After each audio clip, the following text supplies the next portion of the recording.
Christmas Eve.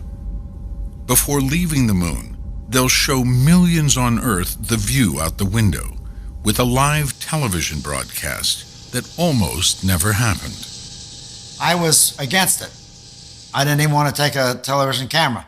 I was stupid. Fortunately, the people at NASA overruled me because the American people and the people on the Earth had every right to see what we were seeing. But what should they say while showing the view? I was told, while you're in orbit around the moon on Christmas Eve, you'll have the largest audience that's ever listened to a human voice. I said, gee, what do you want us to do? The response was, do something appropriate. I'll never forget that. Can you imagine that happening today? We thought, could we change the words to the night before Christmas? You know, make it more contemporary. How about something in the way of jingle bells? Nothing that we could come up with seemed appropriate. We ask each other, we ask our wives, we ask friends. In the end, it's Christine Layton, Washington insider and wife of writer Joe Layton, who has the answer. And she said, well, why don't you start at the beginning? And he said, what do you mean? She said, Genesis. For all the people back on Earth, the crew of Apollo 8 has a message that we would like to send to you.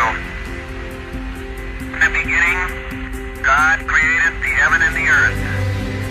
And the earth was without I don't think anybody knew they were going to do that. And God divided the light from the darkness. And God called the light day. And the darkness he called night. One of the most memorable things in my life, I guess. It was very powerful. And let the dry land appear, and it was so.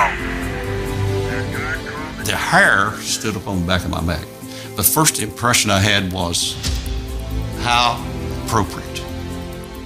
What could be better than having the first human beings, Americans, circling the moon on Christmas Eve, and they read the story of creation from Genesis? It brought tears to my eyes. God saw that it was good. And from the crew of Apollo 8, we close with good night, good luck, a Merry Christmas, and God bless all of you on the good earth.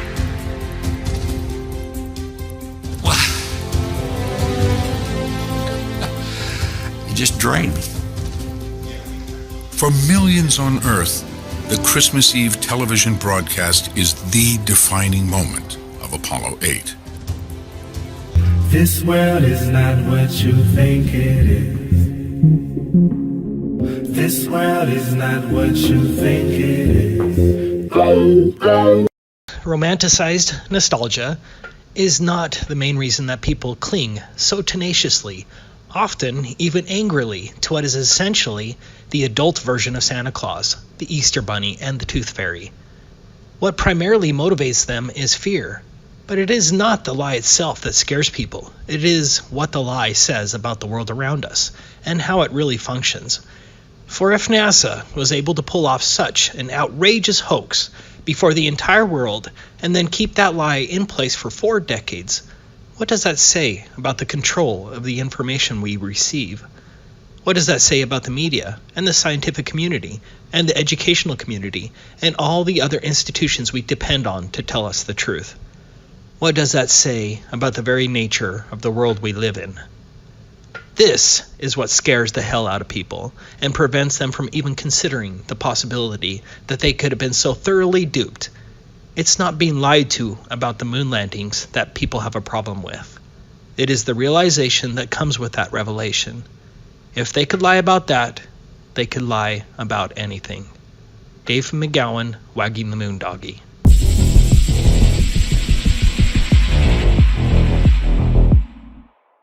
Former head of Russia's space agency says that the Apollo moon landings were fake.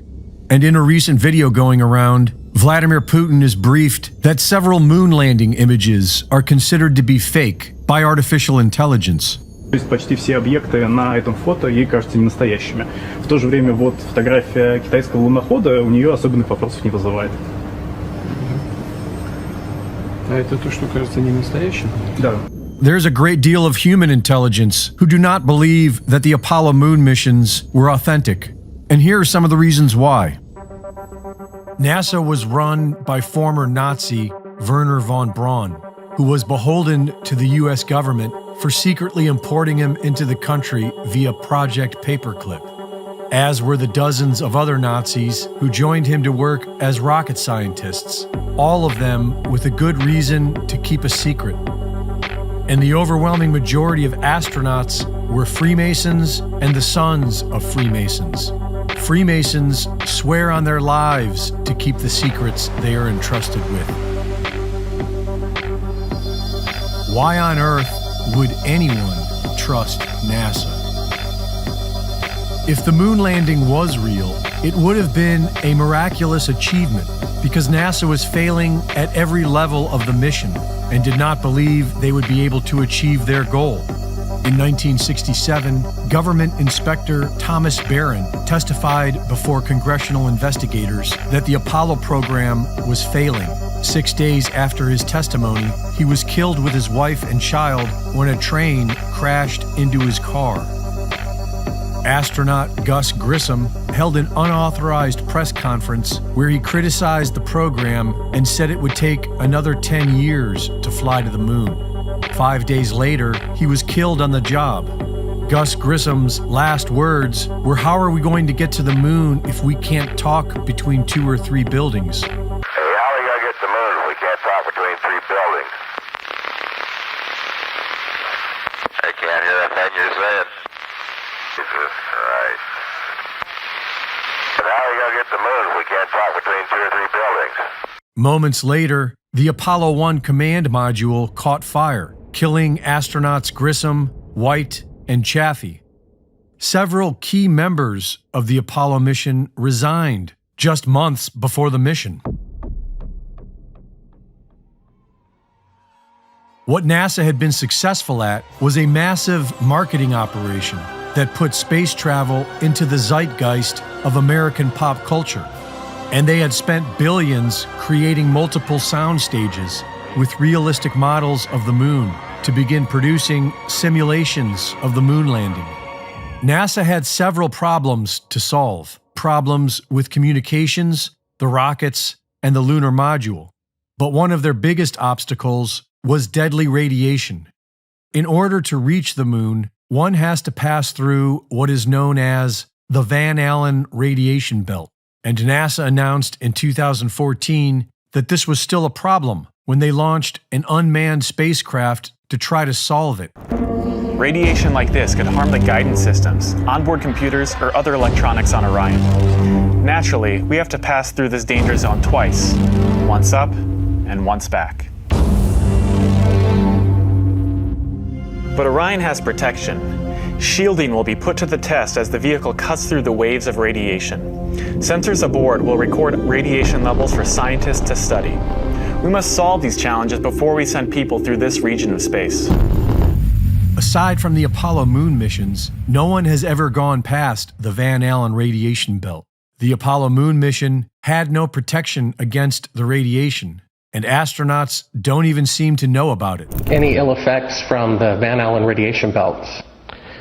No. Now, I'm not sure we went far enough out to encounter the Van Allen radiation belt. Maybe we did. The belts are 1,000 miles to 25,000 miles above the Earth. Then we went right out through them. According to NASA, we can go no higher than low Earth orbit. The plan that NASA has is to build a rocket called SLS, which is a heavy lift rocket. It's something that is much bigger than what we have today, and it will be able to launch the Orion capsule with humans on board, as well as landers or other components to destinations beyond Earth orbit. Right now, we only can fly in Earth orbit. That's the farthest that we can go, and this new system that we're building is going to allow us to go beyond and hopefully take humans into the solar system to explore. So the moon, Mars, asteroids, there's a lot of destinations that we could go to. In the documentary film, a funny thing happened on the way to the moon. The 3 astronauts of Apollo 11 are seen in low Earth orbit, figuring out how to stage a fake image for the camera. This film was recorded when the Apollo 11 was said to be nearing lunar orbit, and we can see and hear them manipulating the shot to make the Earth appear to be thousands of miles away, when in fact they have blacked out the inside of the craft and are blocking off the window facing the surface to make it look like the Earth at a distance. When we hear Houston radio approval for the shot, the astronauts do not respond until an unknown third party can be heard whispering, "Talk." Hello, Apollo 11. Houston, Goldstone says that the TV looks great. Over.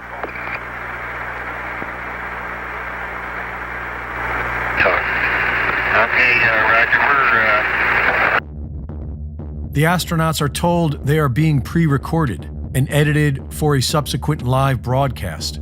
Buzz Aldrin explains how they shut out the sun to achieve the illusion of the one window being the Earth in the black of space. And with direction from Houston, they get it to look right for the camera. We then hear the portion meant for the public, with Neil Armstrong claiming to be 130,000 miles from Earth and describing a single camera pressed up against the window to achieve the shot. But in the unedited footage, we see objects passing between the camera and the window. We see a work light in the dark. And finally, when they are done with their hoax, the final few frames reveal the truth. Protecting humans in this radiation wasn't the only problem. The high-end Hasselblad camera had no protection against radiation, and there is no explanation as to how it was able to take photographs in negative 200-degree weather with a constant bombardment of cosmic radiation. And the pictures themselves are full of anomalies. According to the official story, the only external light source was the sun. But in all these photographs, there appears to be only artificial light, hot spots, and fall-off areas, when it should be as bright as a desert on Earth. And if the sun were the only light source, then all shadows would run parallel to each other. But in these photos, shadows either run perpendicular to each other, proving multiple light sources, or in others, the shadows are divergent, proving a single local light source. Shadows created by sunlight have a sharp edge. Shadows created by artificial light have fuzzy edges. Even the camera expert from Hasselblad agrees that these photos were shot using artificial light sources. Yes, it seems like he's standing in the spotlight. And I can't explain that. That escapes me. Why? The photographs all appear to have been taken on a professionally lit soundstage, which could have easily been part of their billion-dollar simulation project. And when you compare scenes from the Apollo moon landing footage with scenes from Stanley Kubrick's 2001 A Space Odyssey, there is strong evidence that the exact same technology was used. In the late 60s, a state-of-the-art front projection system developed by Scotchlight allowed Kubrick to simulate expansive backgrounds by projecting them onto a large screen made with small glass beads. The giveaway for this cinematic trickery is that the foreground must always hide the bottom of the Scotchlight projection screen in the background. In order to do this, the bottom of each set needs to have a complete horizon line between the set in the foreground and the screen in the background. And we can see this signature in all the Apollo images. We can also see light refraction off the glass beads in the Scotchlight screen. The lunar module appears to be cheaply constructed with tinfoil and Scotch tape, and the 10,000-pound thrust rocket on this flimsy craft didn't even leave a mark in the ground beneath it. There is no moisture or discernible atmosphere on the moon, and yet we can see mud and dust being flung into the air. In an original recording between Houston and astronauts on the moon, a reply is heard instantly, which would not be possible from that distance. Roger, Jim, copy. And are you progressing towards Dune Crater now? Yep. The same recording was then edited for a public broadcast, and 4 seconds were added. Roger, Jim, copy. And are you progressing towards Dune Crater now? Yep. And when they supposedly left, There was no visible flame on the lunar module, even though hypergolic fuel visibly burns in a vacuum. And we never hear the 140 decibel rocket engine which the astronauts are sitting on top of. 40 feet down, 2.5. Picking up some dust. 4 forward. 4 forward. Drift into the right a little. Good. Okay.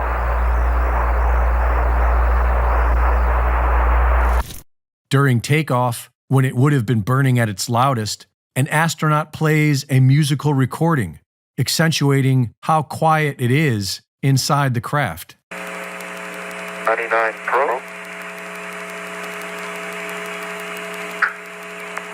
Good lift off. Automatic.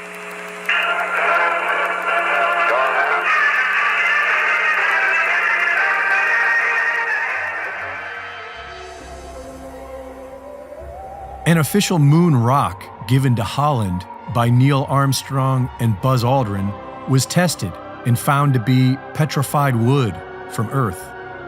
The lunar module designs have been thrown away. Videotapes are missing, and all of the telemetry data, which could be used as evidence of the moon mission, is also somehow missing. We've been unable to track it down. I mean, we don't know where this telemetry data ended up, and we don't know what path it may have taken. So, unfortunately, I'm afraid I can't really give you much of a clue as to where this data ended up. Greg Reese reporting.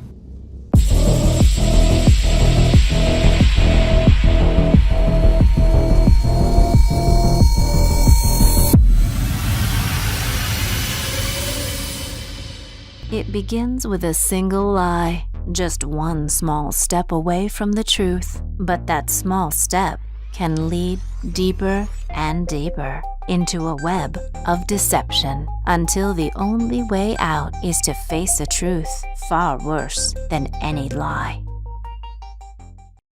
She packed my bags last night, pre-flight. 0 hour, 9 a.m. And I'm gonna be high as a kite by then.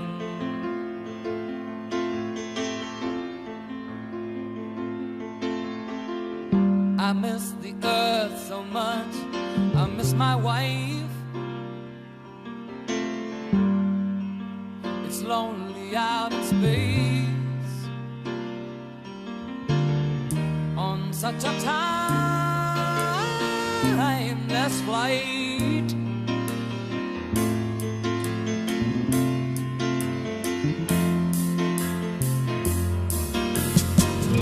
And I think it's gonna be a long, long time till touchdown brings me round again to find I'm not the man they think I am at home. Oh no, no, no, I'm a rocket man, burning out his fuse out there at home.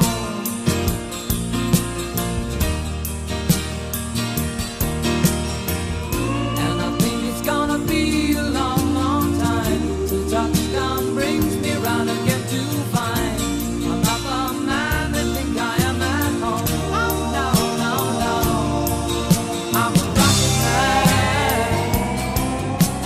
rocket man, burning out his fuse out there alone.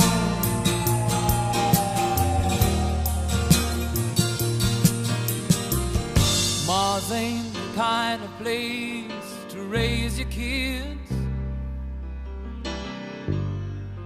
In fact, it's cold as hell,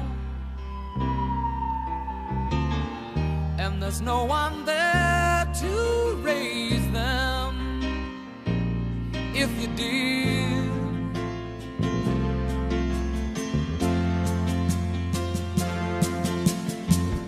And all the science I don't understand,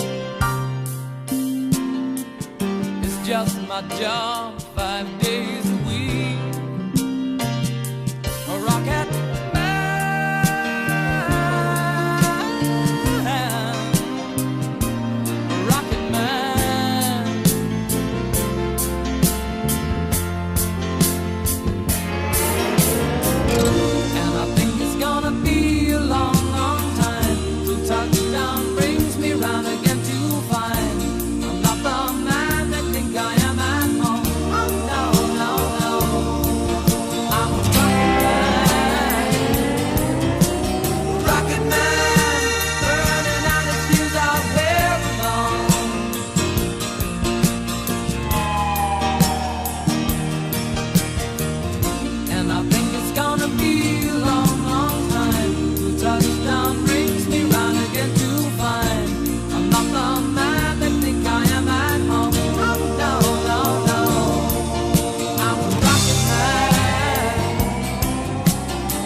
I think it's gonna be a long, long time.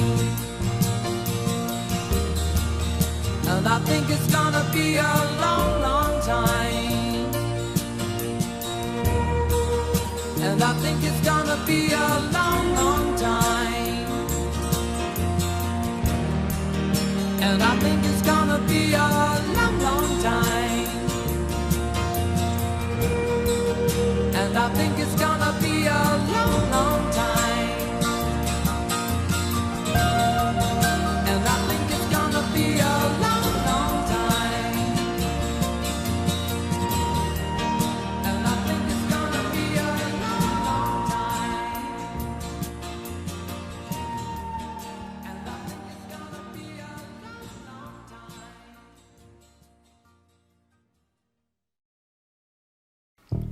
These majestic machines not only fly very fast, they also make noise like you've never heard before.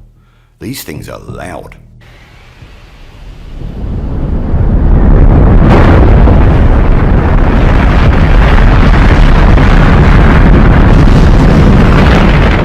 Here's a decibel chart to show you some examples of how noisy things can be.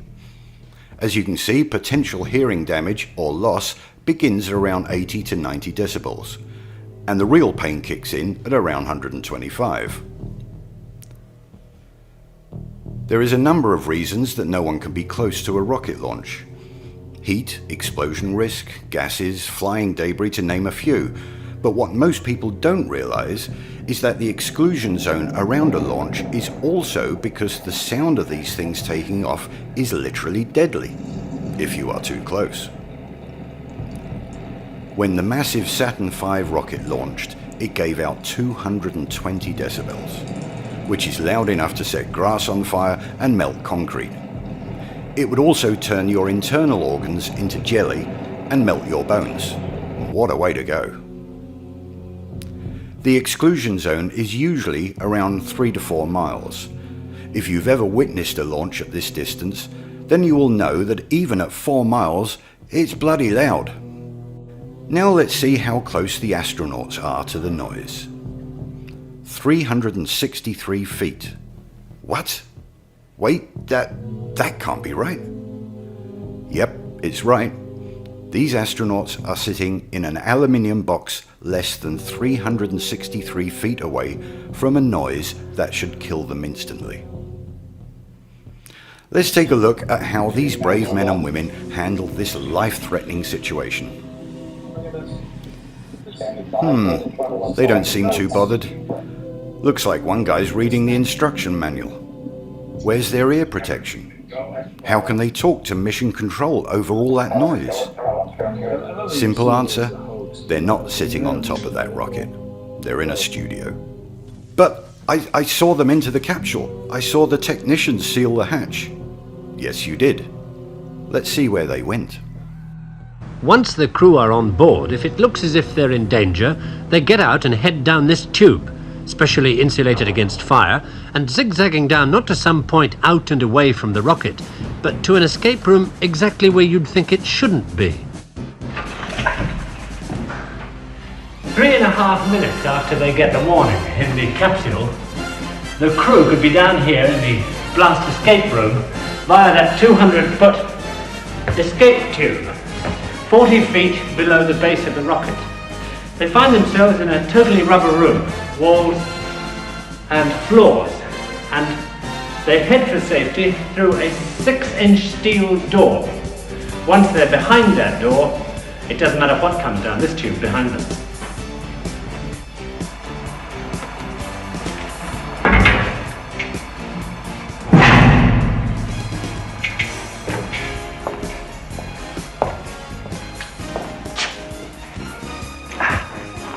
On this side of that door, the rarely seen blast escape room itself. It's totally isolated from everything around it by a series of 24 giant springs underneath the floor and shells all round it of steel, concrete and sand. There you have it, folks. They don't go into space because they can't. Nobody rides in these things because they would die within seconds. Nobody died in these disasters. The only people that died in a space capsule was Gus Grissom and his crew.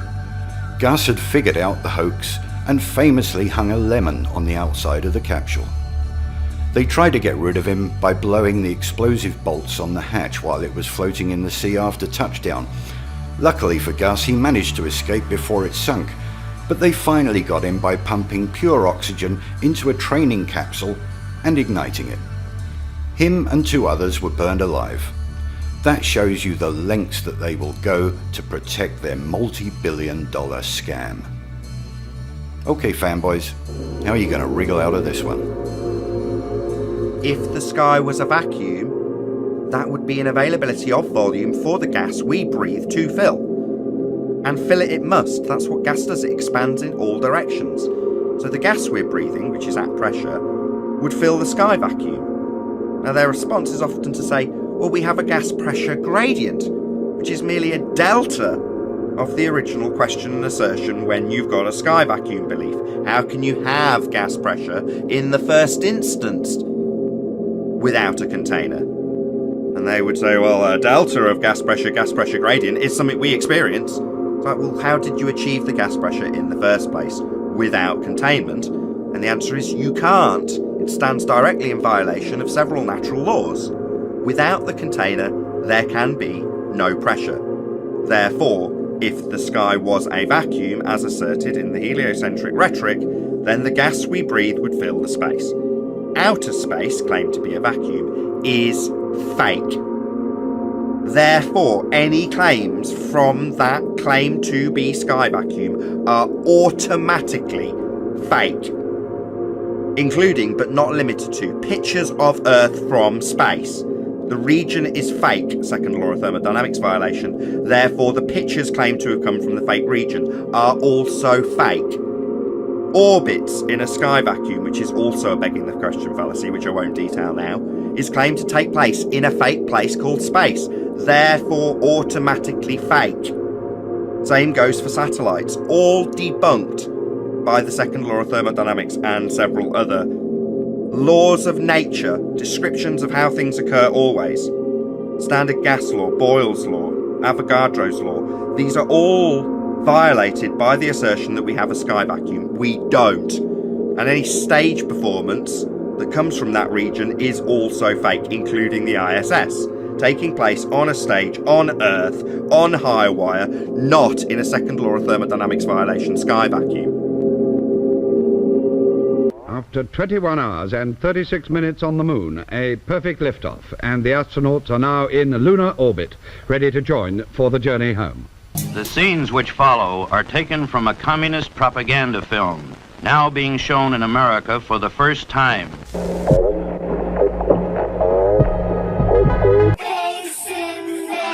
What the?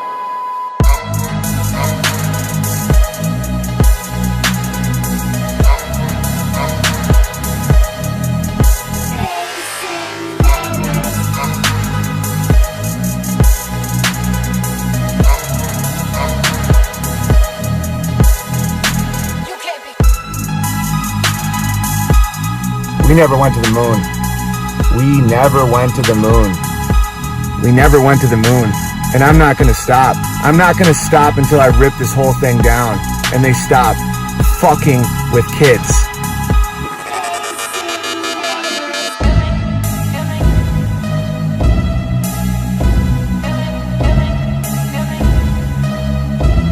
How can I make some money and make a movie? Well, I can make porno. That's good.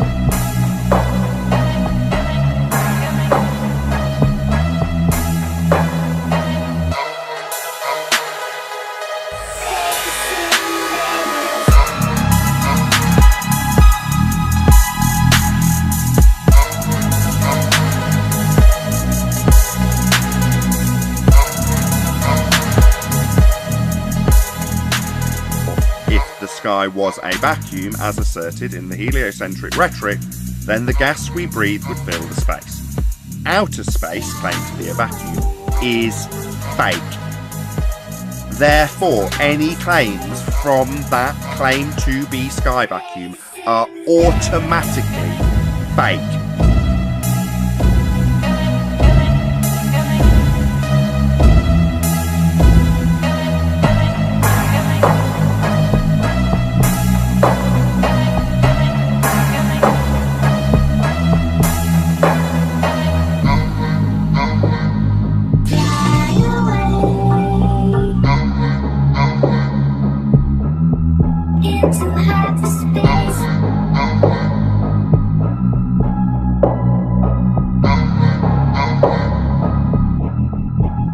We never went to the moon.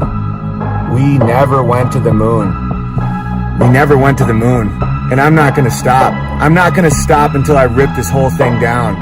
And they stop fucking with kids.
It's called real good engineering.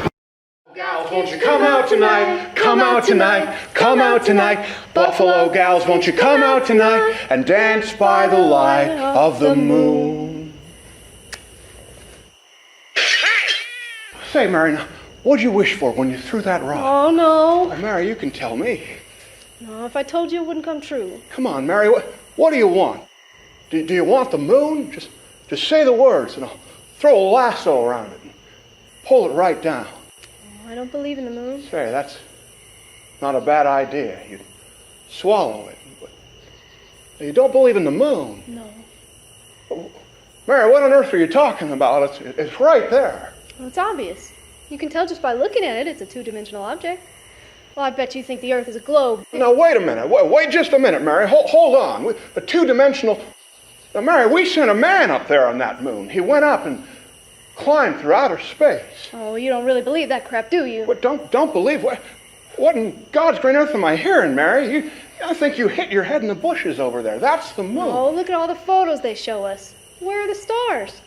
The shadows are all wrong. Now, you listen here, Mary. Old Glory is flying high up on that moon. Oh, now that's the biggest lie of all. If we had really planted that flag on the moon, it wouldn't be flapping in the wind. Well, because there'd be no wind. Well, that's because they designed a special flag for the photo, Mary. It has a parallel beam perpendicular to the moon's surface. Otherwise, the flag would just be hanging there. And you don't see the stars because of the camera exposure. Cameras? What cameras? George, did you see a camera reflecting off of Neil Armstrong's helmet when he took the selfie? What in holy hell's a selfie? Everything was staged to make America think we beat the Russians. One giant leap for mankind, my behind. Hey, what are you waiting for? Why don't you tell that broad the third law of thermodynamics?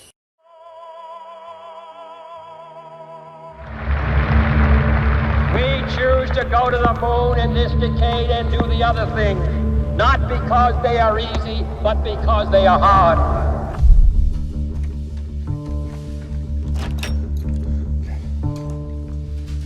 Ready? So we are going back for another prototype. With who? Yeah. This is setting us back 4 years. We can't land on the moon. We aren't touching down for 5 years. Do you understand what this means?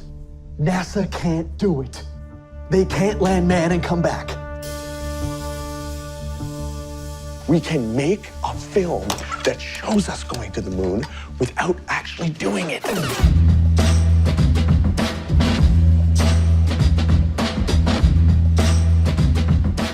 Kubrick is getting NASA to make sure that his space movie looks like real space. And so we're going to use his space movie to make sure the real space movie looks like space. Do you understand how crazy that is? You don't have an ethical problem with this at all? This is like one of those good lies, like Santa Claus and the Easter Bunny. You are being paranoid. If they find out what we're doing, then we're dead. Have you heard of a conspiracy theory before? Yeah, I think we're in one. We ask God's blessing on the most hazardous and dangerous and greatest adventure on which man has ever embarked.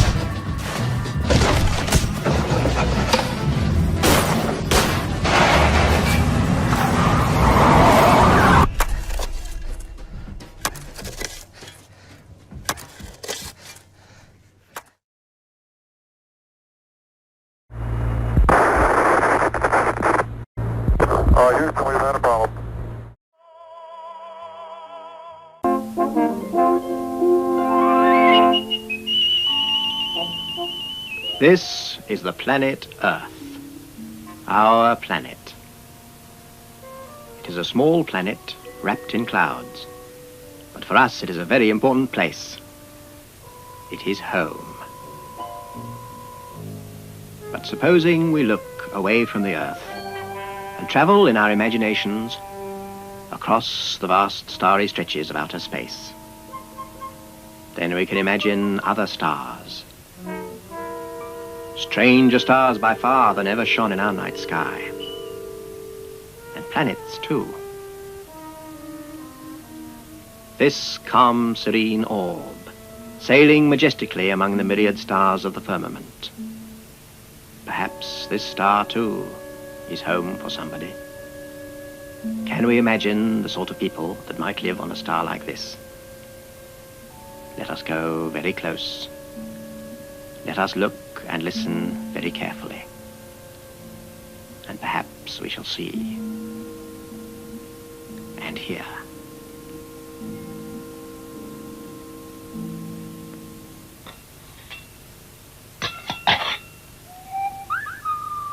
That is a clangor. Why has nobody been to the moon in such a long time? That's not an 8-year-old's question. That's my question. I want to know, but I think I know. Because we didn't go there, and that is another clangor. And that's the way it happened. And if it didn't happen, it's nice to know why it didn't happen.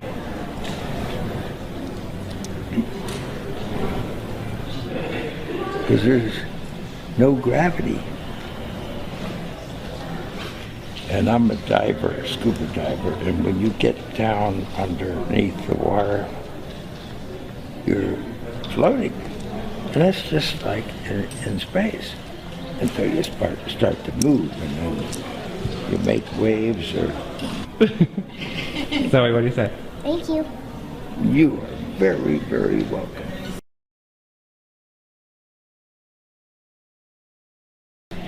I want to know, but I think I know. Because we didn't go there, and that's the way it happened.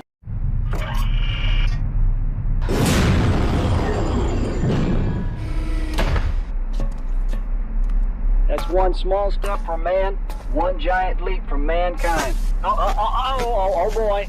Houston, we have a problem. Oh, jeez. You drink a Red Bull. Red Bull gives you wings.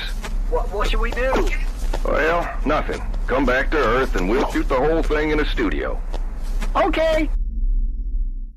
Capricorn 1, which of course is the film that a lot of people speculate and say that Capricorn 1 started all the Apollo hoax rumours.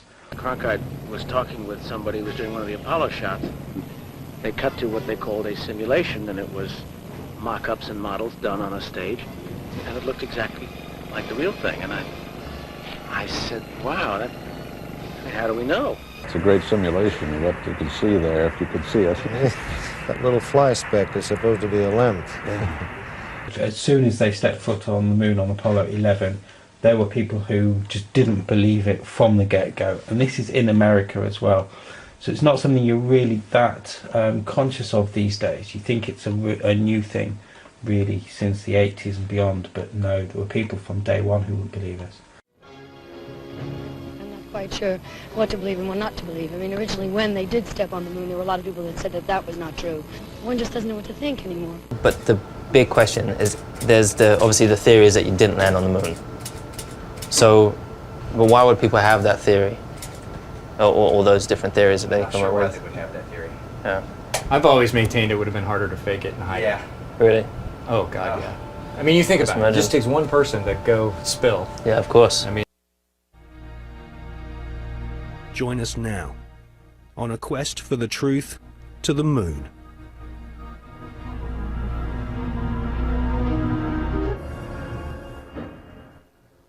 In this film, we shall not only prove beyond all reasonable doubt that many of the official NASA images of lunar exploration are fake, but we shall also examine the motives for the biggest lie put before the world.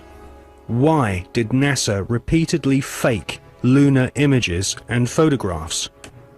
Why did NASA stage lunar expeditions which did not happen? The answer will surprise you.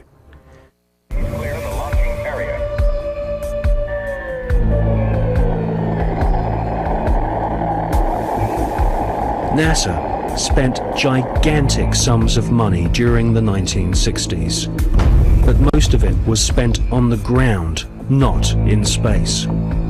Huge American corporations, many of which were manufacturing hardware for the military, made gigantic profits designing space vehicles and, more importantly, life-sized models of spaceships, and even huge stage sets resembling the lunar surface. Someone in NASA had realized that after taking billions of dollars from the American people, if they couldn't make it to the moon, they would fake it to the moon. Obviously, if you're going to somewhere that nobody has been before, you need to have a simulator which recreates that environment as closely as you can. If you're going to the moon, you recreate the surface of the moon. And here we see a section of the lunar surface created. It's about 30 foot high, 30 foot long, 35 foot long. Scale is given by the two people standing in front of it. There were plenty of simulation exercises, but the point is, and should be taken into account in virtually everything that is discussed with the Apollo program, 400,000 people may have worked on the program in total, but none of them had a need to know more than his own job required. The people who were making the rockets didn't know what the people who were making the spacesuits were doing, because they had no need to know about that. Their job was to make the best models and the best simulation of the lunar surface that they could. And if we come up to this picture here, we see the three scales on which these models were built. We have here the whole moon as one unit. It stands about 20 foot high. We have here behind it a section of the surface of the moon. You'll notice it's curved. And here we have a more detailed section of the lunar surface. What you're saying is that the images which we're told show a camera pointing out the window of the lunar module as it's coming into land on the moon could well have been filmed previously using these large-scale models. That's right. It could well be that what we are looking at are films of realistic models. We have no means of knowing if they were actually taken on the lunar surface or whether what we're watching is part of the simulation exercise and the training exercise. And you'll notice here on these models there is a camera track. A camera starting at this end, coming down here, would approach the moon or appear to approach the moon and become ever closer towards it. This is a simulation rig that was built. This is the command and service module of the Apollo program. And you'll notice that the window here looks out onto a block here, and there's another one here. They're curved. These are the screens onto which the lunar surface was projected as the craft made a simulated approach towards the lunar surface. Is what we're seeing a mixture of fact and fiction? It is fact, it is fiction. It's mixed together. It's hard to separate them until you examine it closely. If a spacecraft is in deep space, the only possible explanation for a light seen through the window of the spacecraft is the sun. It's the only bright light in space. If it's not the sun, then it has to be some other artificial light, which implies that that particular image is possibly fiction. July 1961. NASA was soon being criticized for the flimsy construction of their hardware. The first orbital capsules did not even have windows in them for the astronauts to look out of. One of the most vocal critics was one of NASA's most respected astronauts, an all-American hero named Virgil Gus Grissom, who almost drowned when recovery helicopters were unable to lift his space capsule from the sea. After a successful journey into space, Gus Grissom almost died through NASA's bad planning. Or was this an early attempt to silence Gus Grissom?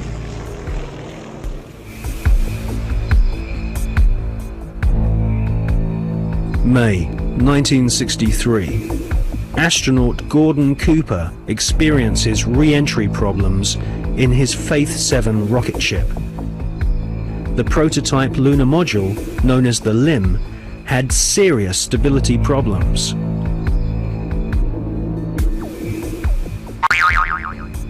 At this stage, there was no guarantee that even if NASA managed to get a spaceship orbiting the moon, they could land safely without killing the crew.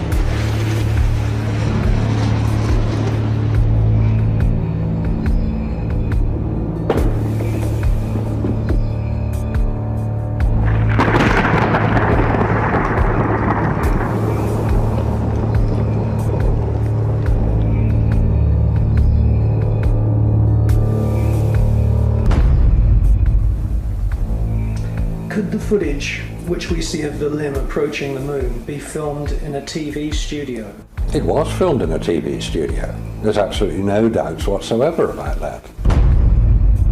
And the way that this film was created was by the use of models. There's nothing secret about the models. They exist. You can go and see them today.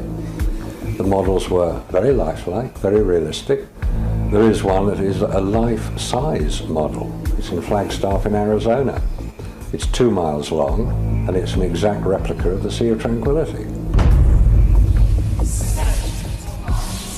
The photographs were used to create from those images the replica of the Sea of Tranquility, so that if it was flown over in a helicopter, it would appear as if it was a spacecraft approaching a similar area to land. So yes, all the scenes of the lunar surface were filmed on Earth.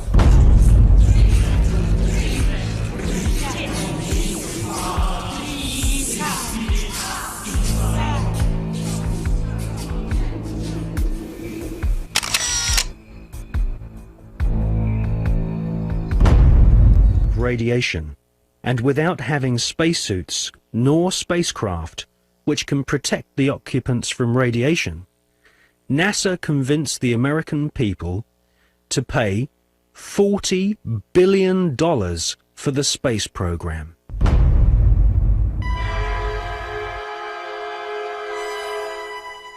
The most lethal forms of radiation, of course, are at the higher end of the spectrum. That's gamma rays and X-rays. We know what ultraviolet can do. If you stay out too long in the sun, you get sunburn and skin cancer and die, and it's all very sad. But gamma rays, and X-rays especially, are particularly lethal to humans, unprotected humans. There was no protection that I have been able to identify. I've found no reference to it. I found nothing that will tell me what level of protection is offered, so I have to assume none was. I've contacted the manufacturers of the spacesuits, and they said there was no radiation protection built into the spacesuits, because I asked them if these same spacesuits could be used by technicians to go into Chernobyl or 3 Mile Island, because the nuclear reactors produce the same radiation as produced in space. They said no, not advisable, no protection. We didn't deny Sputnik was up there. We didn't argue about the science or shrink our research and development budget. We built a space program almost overnight, and 12 years later we were walking on the moon. All the pictures that they take, walking on the moon. I know that it's a fake, walking on the moon. They think they're so clever, walking on the moon. They can last forever, walking on the moon.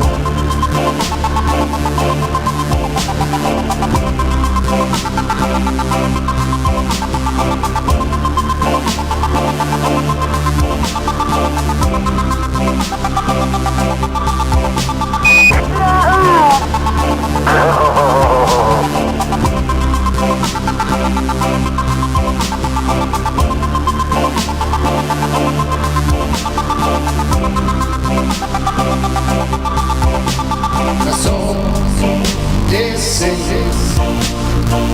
we're sending people to outer space.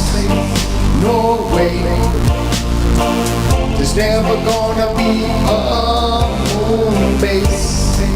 It's our fate, walking on the moon.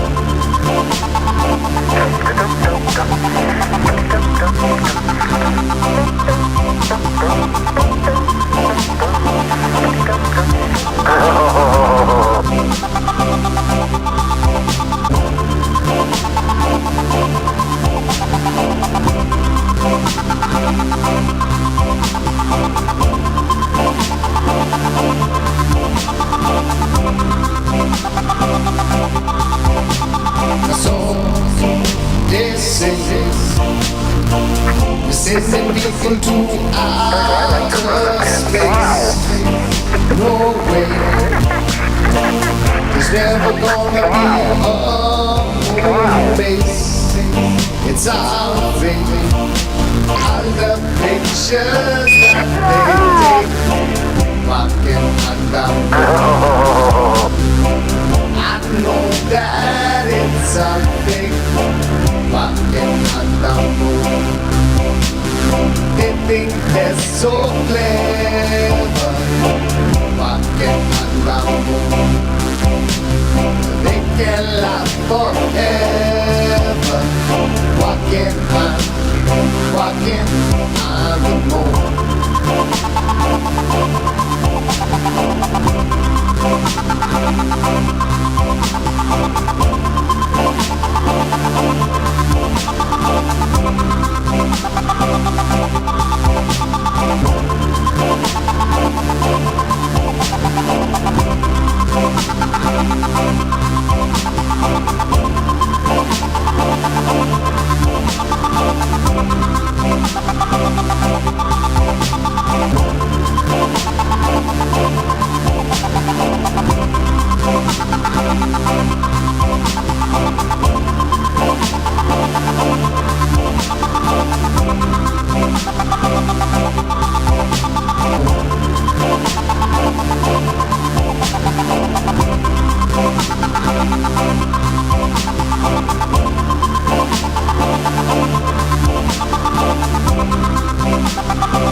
Okay, I'm talking with Bill Casing, and Bill Casing is what you might call a pioneer in this whole issue of getting at truth and reality, and specifically in the area of the Apollo moon missions, what happened and what didn't happen. When the module set down on the surface of the moon, the amount of propulsion that would have been required to do that, and it leaves no cloud of dust, no crater. Having seen hundreds of rocket firings when I was employed by Rocketdyne, I know that the jet of the lunar module lander, the lunar lander, would have created an enormous crater. It would have scoured the moon's surface. It would have tossed up rocks, sand, everything, and created a crater maybe so large that the entire lunar lander could have sunk into it. After all, we're dealing with a 10,000-pound thrust engine, which is pointed directly at the surface, lowered into the surface, and yet, if you look at pictures of the lunar lander on the moon, there is no disturbance whatsoever under the lunar lander's rocket. And no dust deposited in the pads, the cup-shaped pads at the bottom. That's another good point. Dust would have been blown 6 ways from Sunday and would have landed everywhere. And then the famous scene, which has been played over and over, where they are landing there, but they're setting down, and you're hearing the astronaut talking through it. Oh, that's a good point. I let's say, became aware of that only recently, that here's Neil Armstrong talking about landing on the moon with a microphone, and yet he's sitting practically on top of a rocket engine that is putting out sound levels of about 140 or 150 decibels. Now, we know that that is absolutely impossible to overcome that sound level inside the lunar lander with a normal human voice. Eagle, we got you now. It's looking good, over. Roger, copy. Eagle, Houston, after yaw around angled S-band pitch, -9er, yaw, +18. Roger, you're a go to continue power descent. You're a go to continue power descent. Altitude now 21,000 feet, still looking very good. Velocity down now to 1,200 feet per second. You're looking great to us, Eagle. Give us a reading on the 1202 program alarm. Roger, we got you. We're going at alarm. Good radar data. We're now in the approach phase, everything looking good.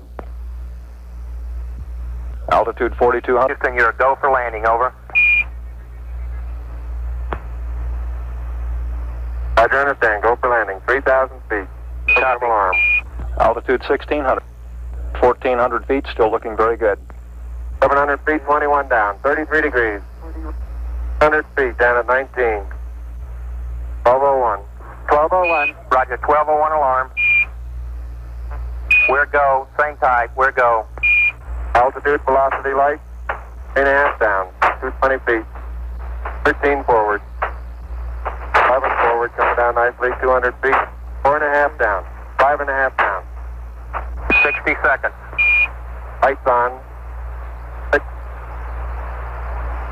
Down 2.5. Forward. Forward. Good. 40 feet, down 2.5. Picking up some dust. 4 forward. 4 forward, drifting to the right a little. Good. Okay. Contact light.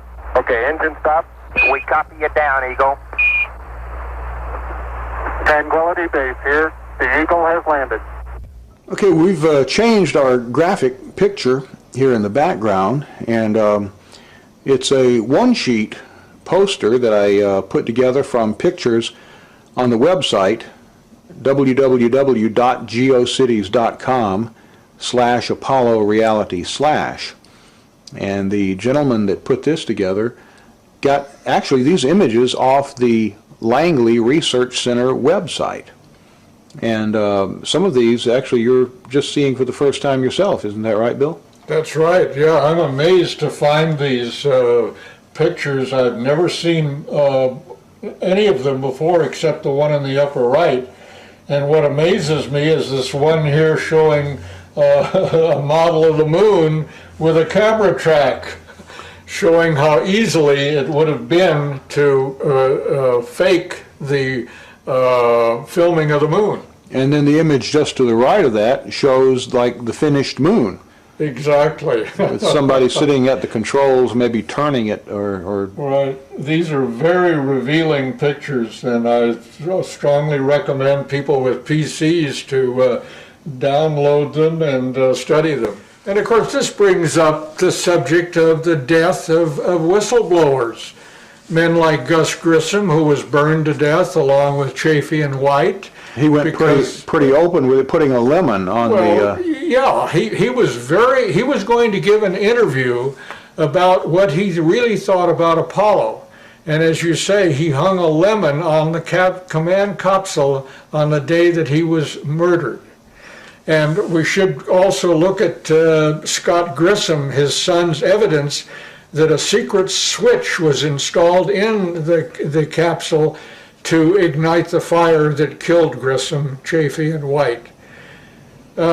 We could go on for quite a while about the death and injury to people that have pursued this Apollo hoax subject very diligently.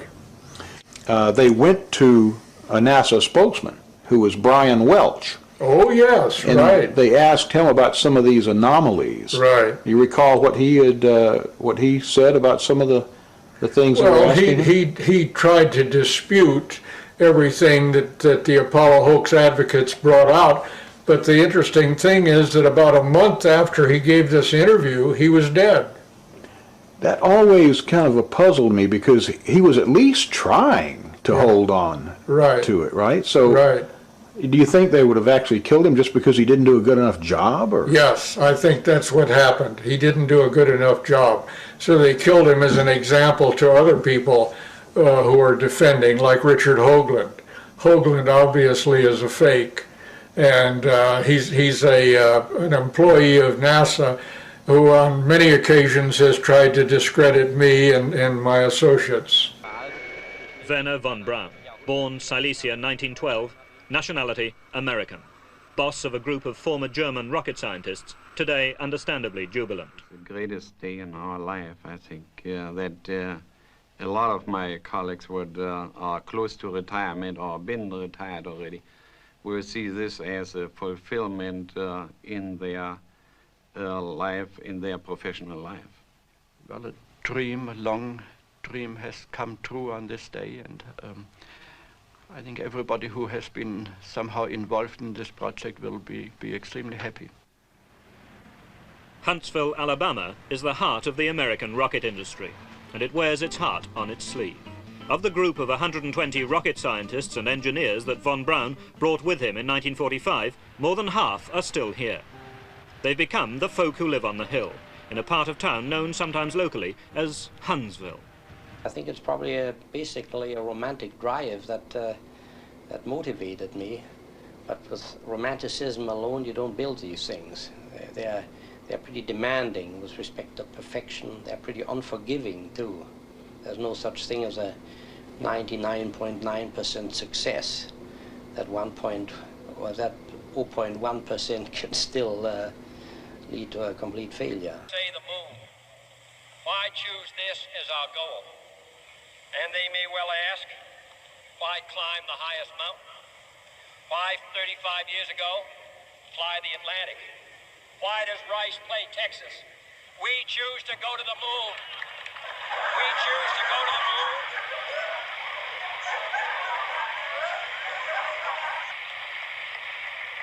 We choose to go to the moon.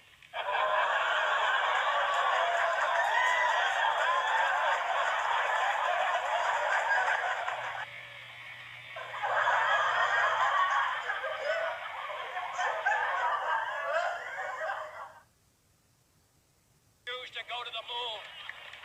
We choose to go to the moon. We choose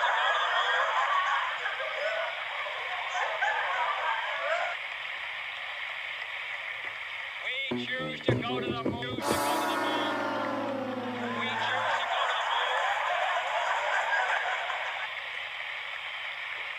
Choose to go to the moon.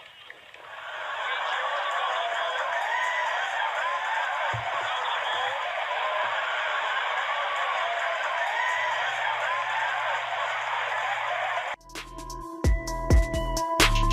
moon.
opinion, how have we done since 1957? Well, I think NASA unfortunately became the agency to nowhere. It just spun wheels, went around the planet Earth. The space station was supposed to be the gateway for Mars and the planets, and that became a big turkey in outer space. So I think we've been basically spinning wheels for 50 years.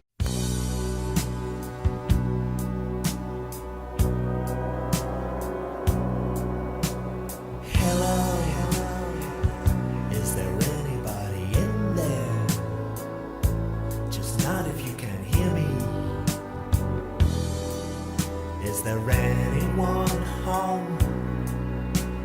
Come on now.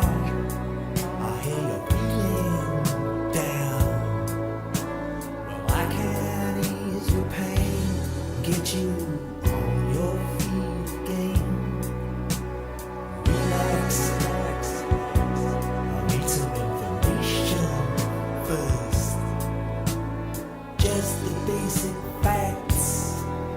Can you show me where it hurts? There is no pain, you are receding. A distant ship, smoke on the horizon. You are only coming through in waves. Your lips move, but I can't hear what you're saying. When I was a child, I had fever. I believe that this nation should commit itself to achieving the goal, before this decade is out, of landing a man on the moon and returning him safely to the earth. Now I've got that feeling once again. I can't explain, you will not understand. This is not how I am. I have become comfortably numb.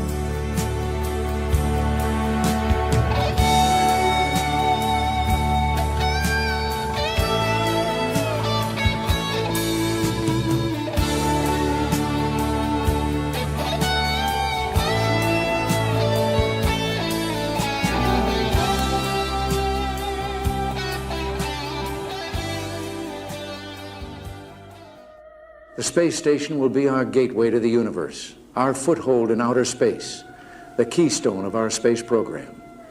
With it as our base camp, we will be able to reach the planets and perhaps one day to the stars. What are the experiments that are being conducted geared towards future, longer space travel and exploration? A lot of the experiments we're doing up here really directly relate to those long duration missions that will take us beyond low Earth orbit, Q, Mark.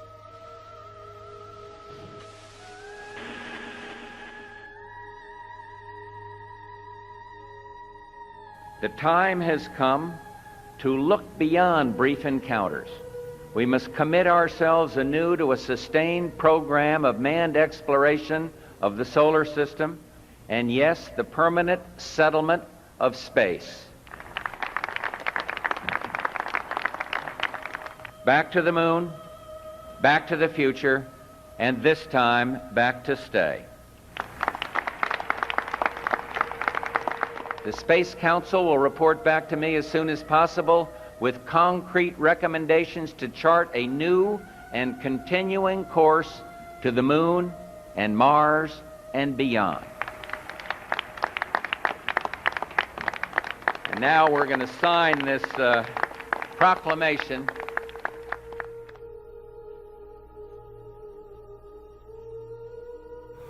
It took us 8 years to get to the moon the first time, 50 years ago, when we had never done it before.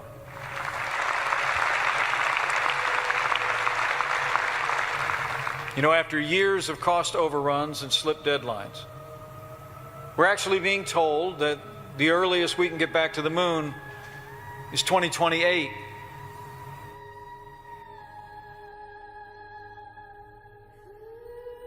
NASA came in with a vacuum-packed, glass enclosed moon rock that was taken off the moon in 1969. It's 3.6 billion years old. I mean, I may be wrong about it, but that's what I think. Good morning, I'm Steve Inskeep. A prized possession in the Dutch National Museum is not what the curators thought. Back in 1969, the Apollo 11 astronauts visited the Netherlands, and the U.S. ambassador gave the Dutch Prime Minister what he said was a moon rock. No doubt it gave a warm feeling to the U.S. ally. But when an expert saw it in the National Museum, he said he wasn't so sure it was real. Geologists have now identified the moon rock as petrified wood. In the past 30 years, no human being has set foot on another world or ventured farther up into space than 386 miles. Today, I announce a new plan to explore space and extend a human presence across our solar system. Using the Crew Exploration Vehicle, we will undertake extended human missions to the moon as early as 2015. With the experience and knowledge gained on the moon, we will then be ready to take the next steps of space exploration, human missions to Mars and to worlds beyond.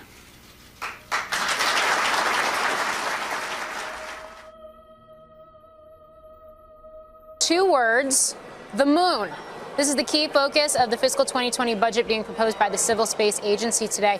Now, according to NASA Administrator Jim Bridenstine, quote, "We will go to the moon in the next decade with innovative new technologies and systems to explore more locations across the lunar surface than ever before. A series of small delivery missions this year, then we've got new landers expected, robots eventually, according to NASA, humans by 2028. The moon was 50 years ago. What's been the delay? The moon was 50 years ago. What's been the delay? I was strolling on the moon one day in a merry month of December. May, when much to my surprise. So, yes, the moon was like 50 years ago, and why haven't we, essentially colonized it up until now? Hippity hoppity, hippity hoppity, hippity hopping over hill and dale. Da da da da da da da da da da da. Hippity hopping along.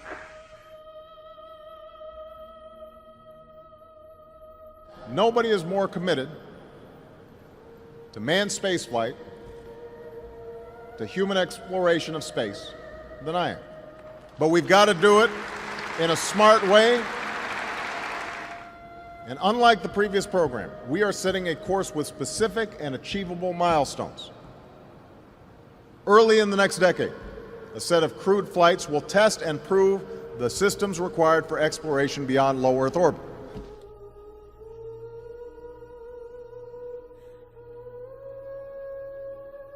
After spending more than 45 years in low Earth orbit, President Trump and our entire administration believe that it is time to push onward to new horizons and new destinations. Today, NASA is essentially trapped in low Earth orbit. If NASA is not currently capable of landing American astronauts on the moon in 5 years, we need to change the organization, not the mission. Today, NASA is essentially trapped in low Earth orbit. And if commercial rockets are the only way to get American astronauts to the moon in the next 5 years, then commercial rockets it will be. Today, NASA is essentially trapped in low Earth orbit.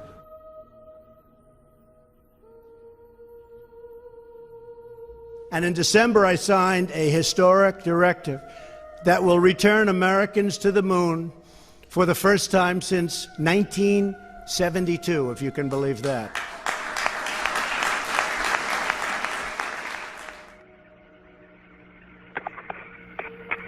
For the first time since 1972, if you can believe that.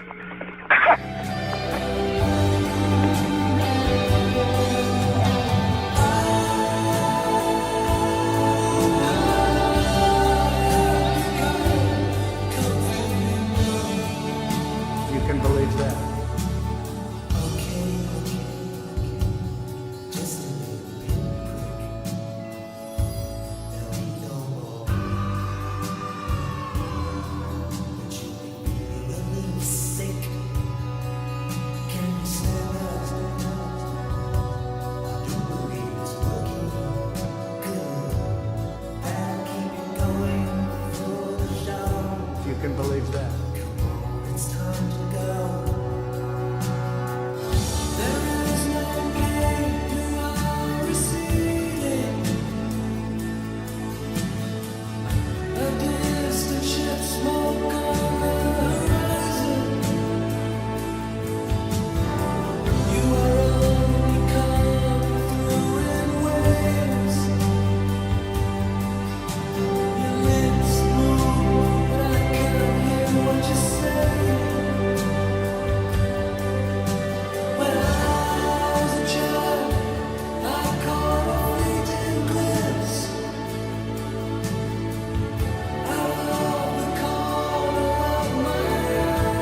Hey, Globey, I wonder when the ISS is going to pass over my head.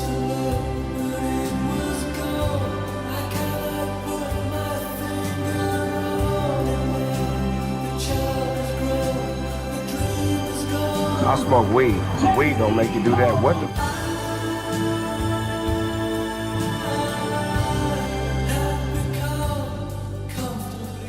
That next giant leap is to return American astronauts to the moon within the next 5 years, by any means necessary.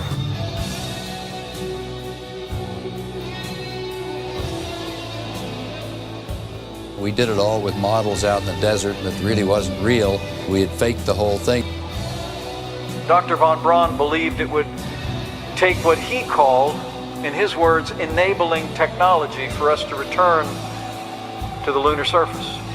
Today, we know you're not flat. You're a sphere.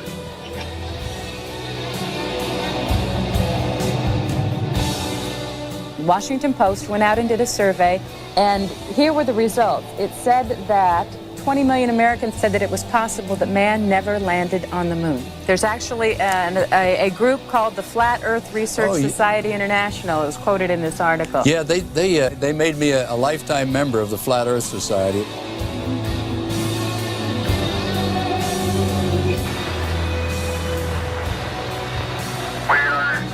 Now approaching lunar sunrise, and for all the people back on Earth, the crew of Apollo 8 has a message that we would like to send to you. In the beginning, God created the heaven and the earth, and the earth was without form and void, and darkness was upon the face of the deep. And the Spirit of God moved upon the face of the waters. And God said, "Let there be light." And there was light. And God saw the light, that it was good, and divided the light from the darkness.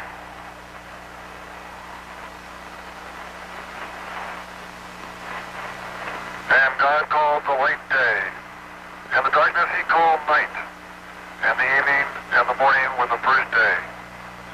And God said, "Let there be a firmament in the midst of the waters, and let it divide the waters from the waters." And God made the firmament, and divided the waters which were under the firmament from the waters which were above the firmament. And it was so. And God called the firmament heaven, and the evening and the morning were the second day.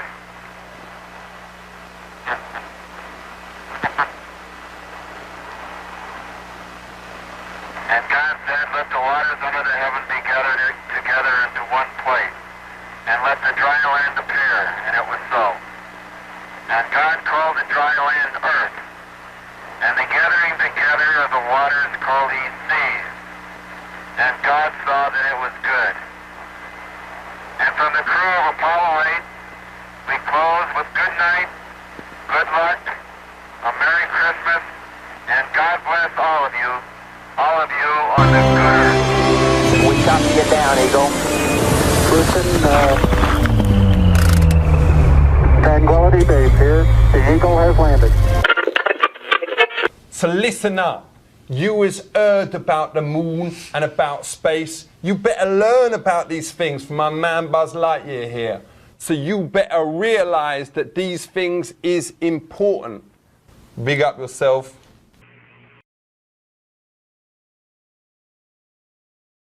Tell us, what is this video? I'm not quite following it on right now.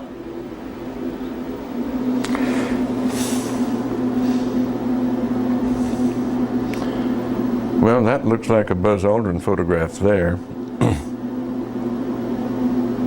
I can't see it too clearly from my angle here.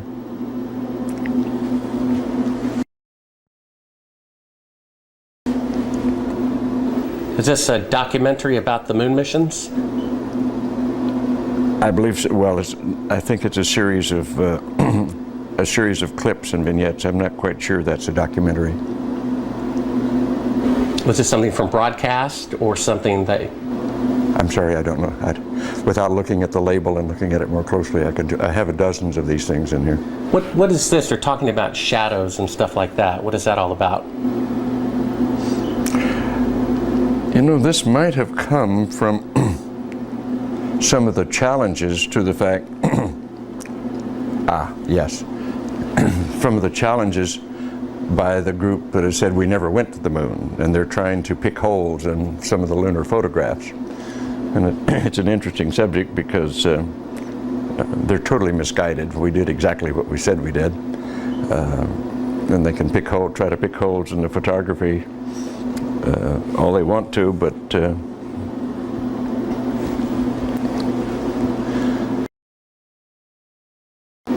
why is it that you have a copy of it? Beg your pardon? Oh, why do you have a copy of it? People send me stuff all the time. I have boxes and boxes of video from various television programs, various speeches that I've done. I must have 300 or 400 of them. I look at very few of them. So someone sent you this? I'm sure that, well, they obviously did. That's why I have it. Oh, so it's not something that you acquired or ordered or anything like that? You have to understand, I get at least a dozen books a month to review, 2 or 3, maybe 4 dozen videos a year from various people just want me to have it, so they send it along. Space Invaders. As Shepard and Mitchell rested, Stuart Roosa continued his work from lunar orbit.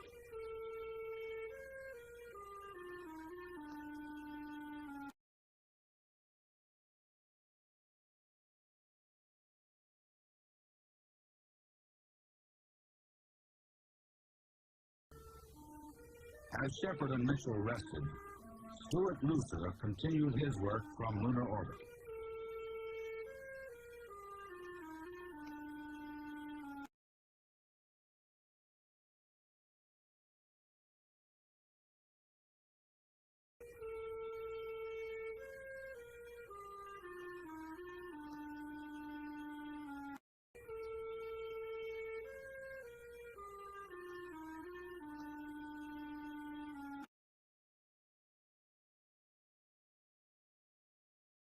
Space Invaders.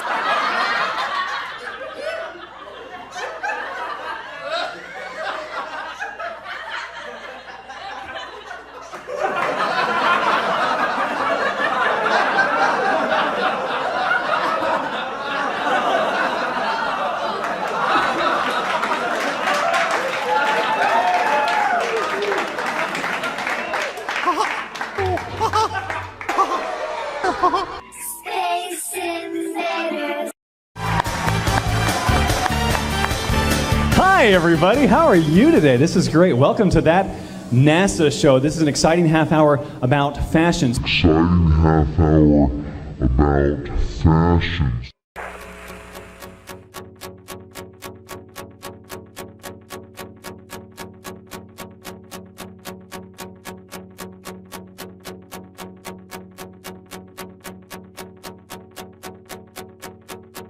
Make money!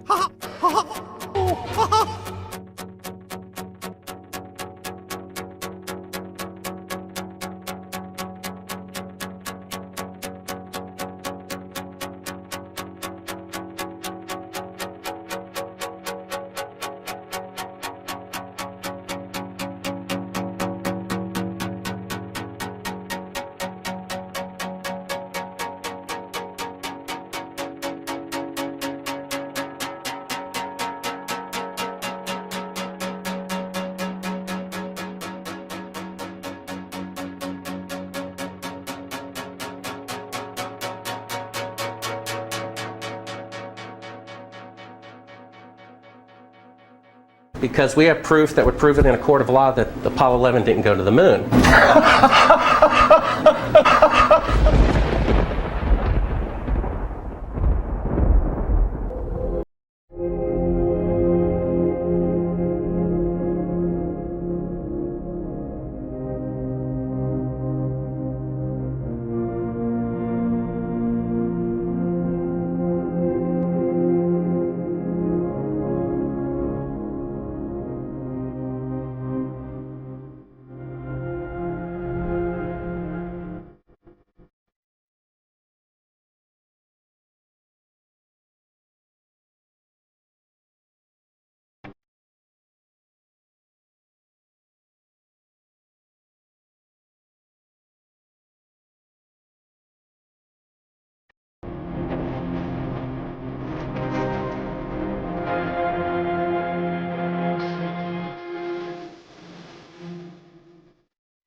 NASA needs us to believe that all the moon missions traveled safely through deadly Van Allen radiation belts unscathed.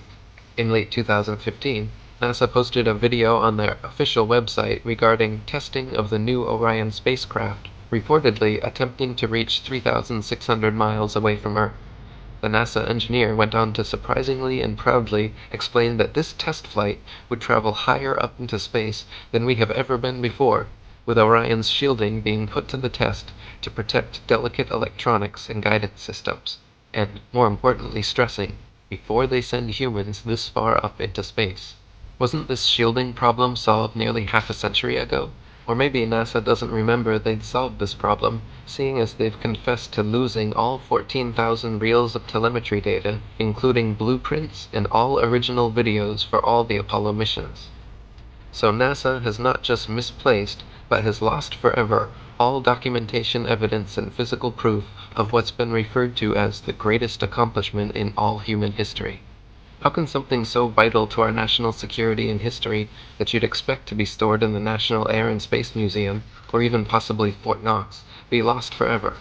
Well, unless this documentation was intentionally lost, destroyed, or maybe it never even existed at all.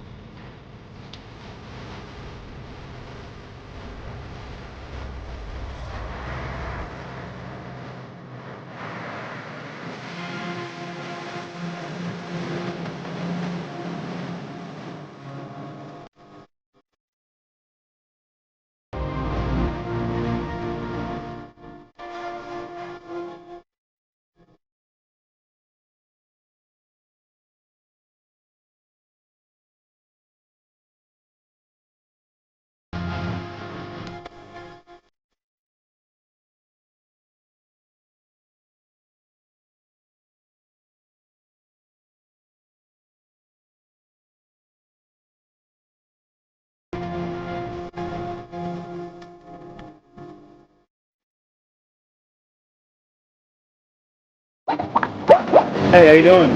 How's Major Big States doing? How's what?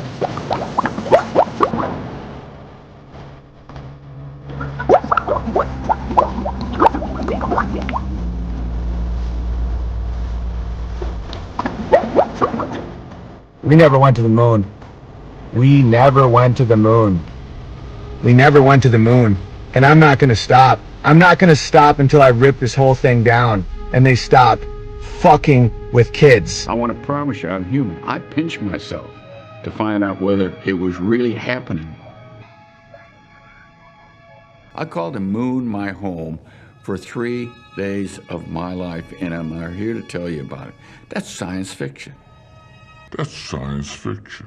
How do you balance science with science fiction? Well, they're both the same. Well, they're both the same. Well, they're both the same.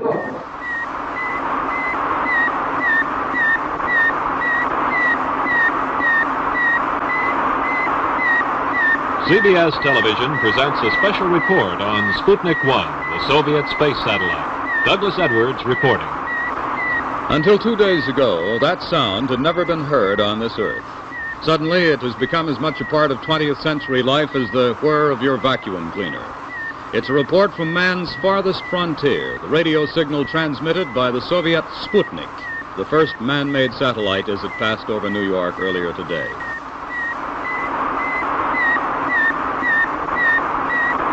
didn't deny Sputnik was up there. We didn't argue about the science or shrink our research and development budget. We built a space program almost overnight, and 12 years later we were walking on the moon. All the pictures that they take walking on the moon, I know that it's a fake walking on the moon. They think they're so clever walking on the moon. They can laugh forever walking on the moon.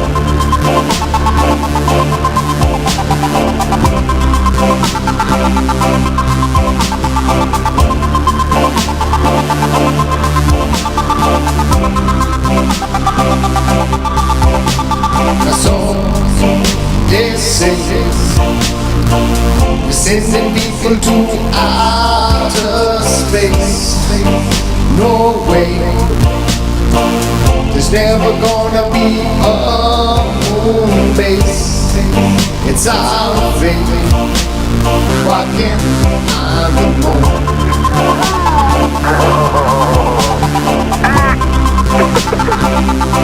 Boy, do I like to run up here.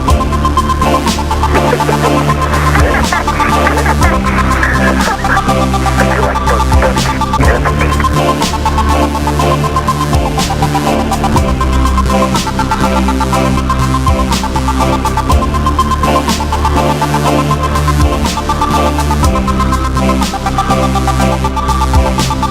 So they say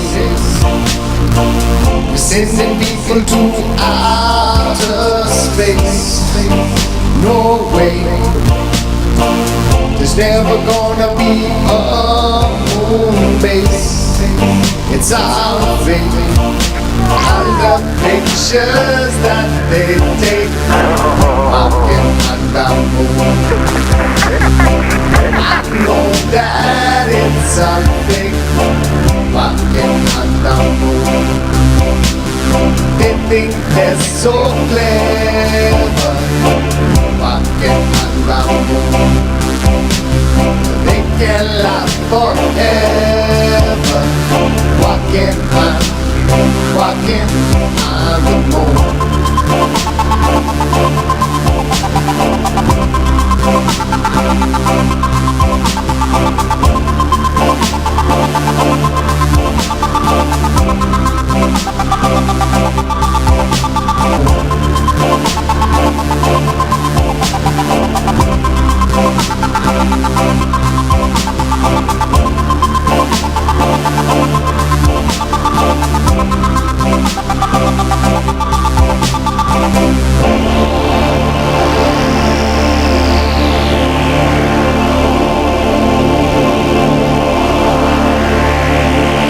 We never went to the moon, and I'm not gonna stop. I'm not gonna stop until I rip this whole thing down. Why spend your hard-earned money on expensive brands like Puma if you can get the Chinese knockoff Numa, Tuna, Pimp or Pig much cheaper? Also, why spend a fortune on faking space with NASA, ESA or Roscosmos when CNSA, the Chinese National Space Administration, can do it for just a fraction of these budgets? Just take a look at China's spacewalk, 2008. They filmed it in a pool, just like the big space agencies, with the same telltale signs.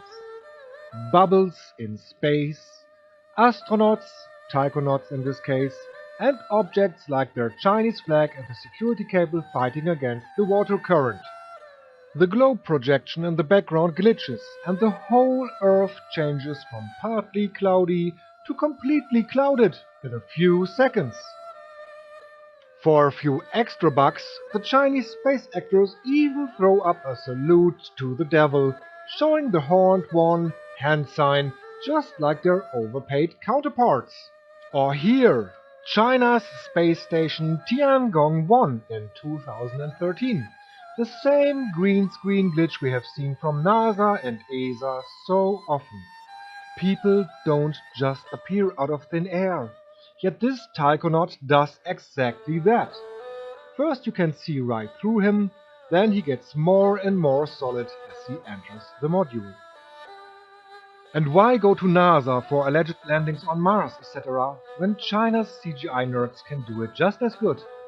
Granted, the Chinese moon cartoon landing 2019 looked like it was programmed on a PlayStation, but the brainwashed masses don't notice stuff like that anyway, so why bother making it any better? Critical thinking is as good as dead in our societies, and as long as the mainstream propaganda machine claims it's real, most of us will buy it, hook, line and sinker. In case you didn't note the sarcasm in my words, I'm really sorry for you, and I hope and I pray that you will wake up from your deep slumber before it's too late. If you are one of the many guys calling me a mentally retarded leg-bit idiot who should quickly kill himself, I'm sorry for disappointing you, but I will do nothing like that. I will go down fighting for the truth, and not like most of you, giving up and defending a giant heap of satanic lies. NASA and all other space agencies lie. Space is fake. The Indian Space Agency allegedly landed an unmanned spacecraft and rolled out a rover onto the south pole of the moon. As usual, however, nearly 99% of the footage shown of this groundbreaking event was clear, obvious, and very poor CGI. Why do you suppose NASA, Roscosmos, the Chinese, Indian, and all other world space agencies spend money creating and airtime broadcasting all these computer graphic animations of their expeditions rather than showing us actual video footage? How difficult would it be to have a few cameras on these crafts permanently recording different angles of the entire flight for us?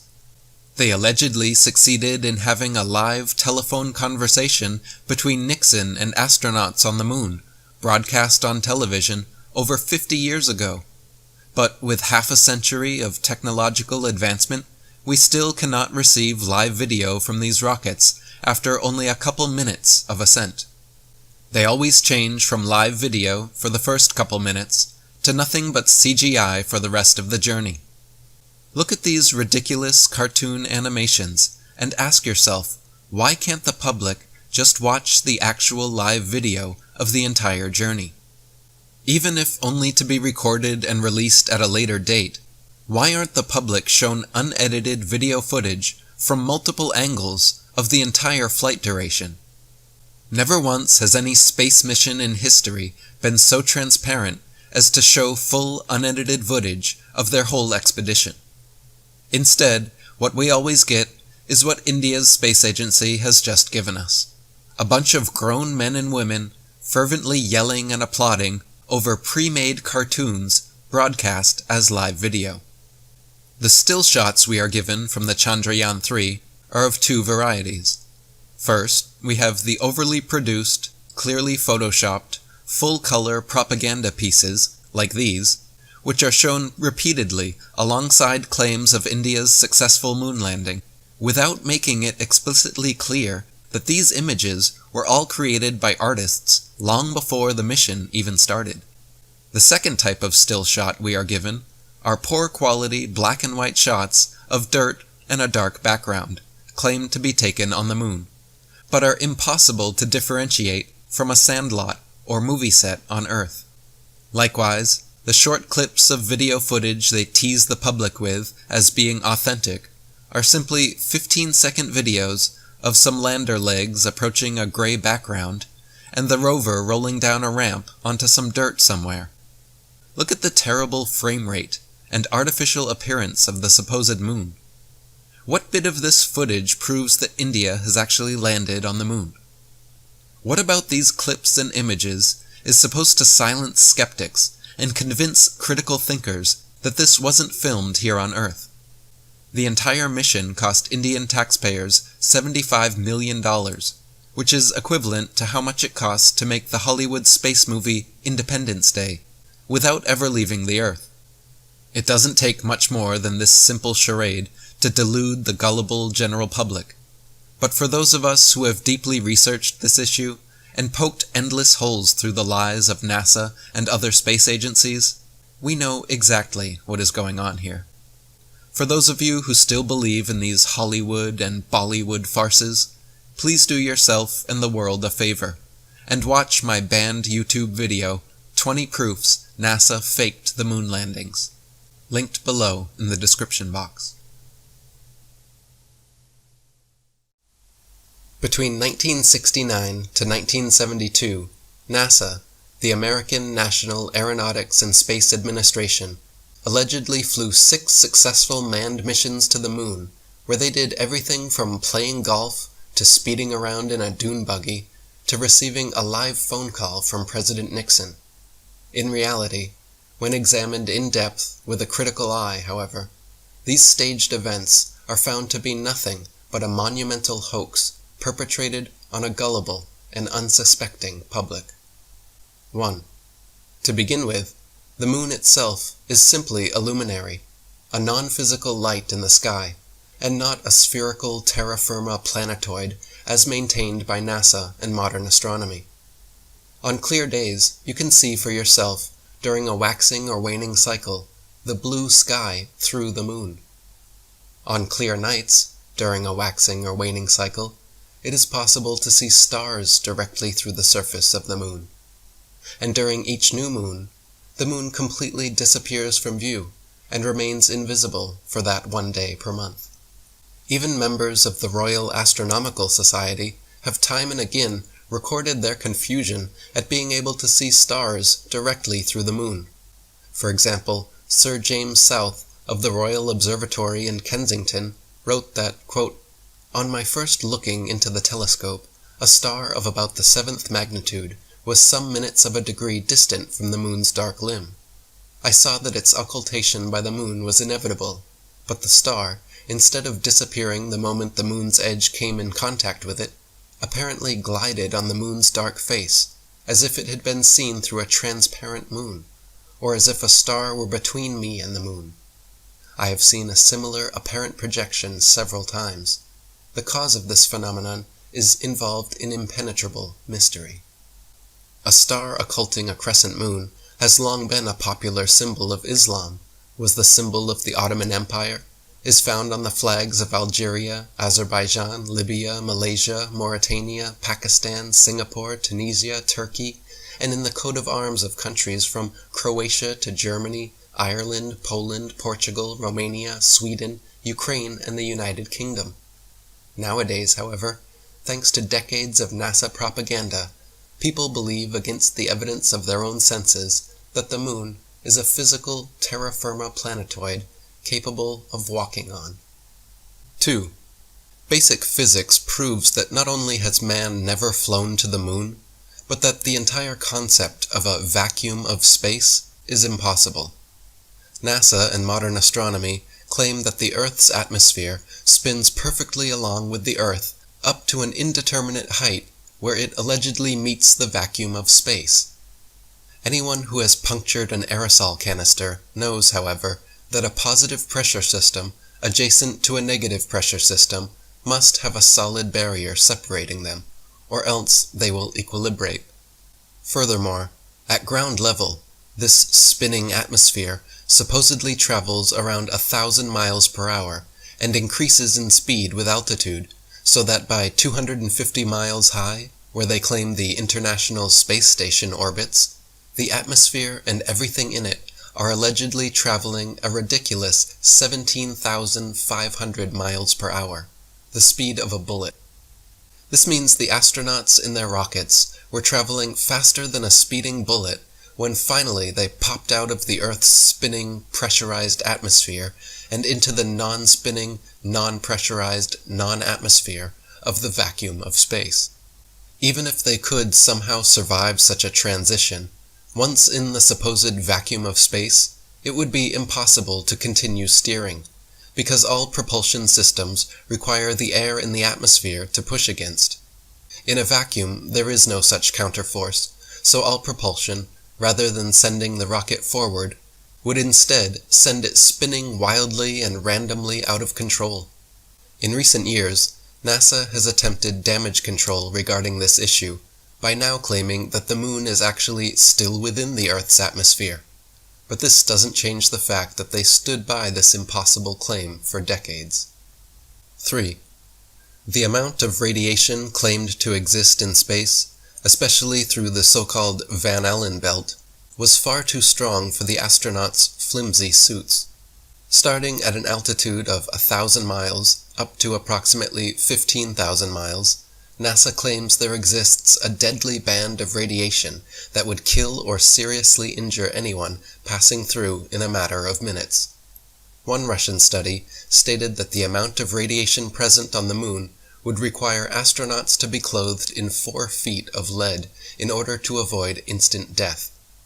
John Malden, a NASA physicist, said they would need at least 2 meters of thick shielding around them at all times, yet we see them on film bouncing around the moon in their 2-inch thin suits.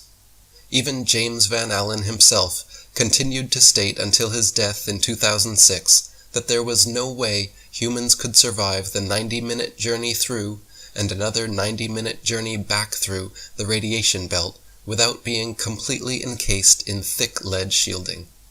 4.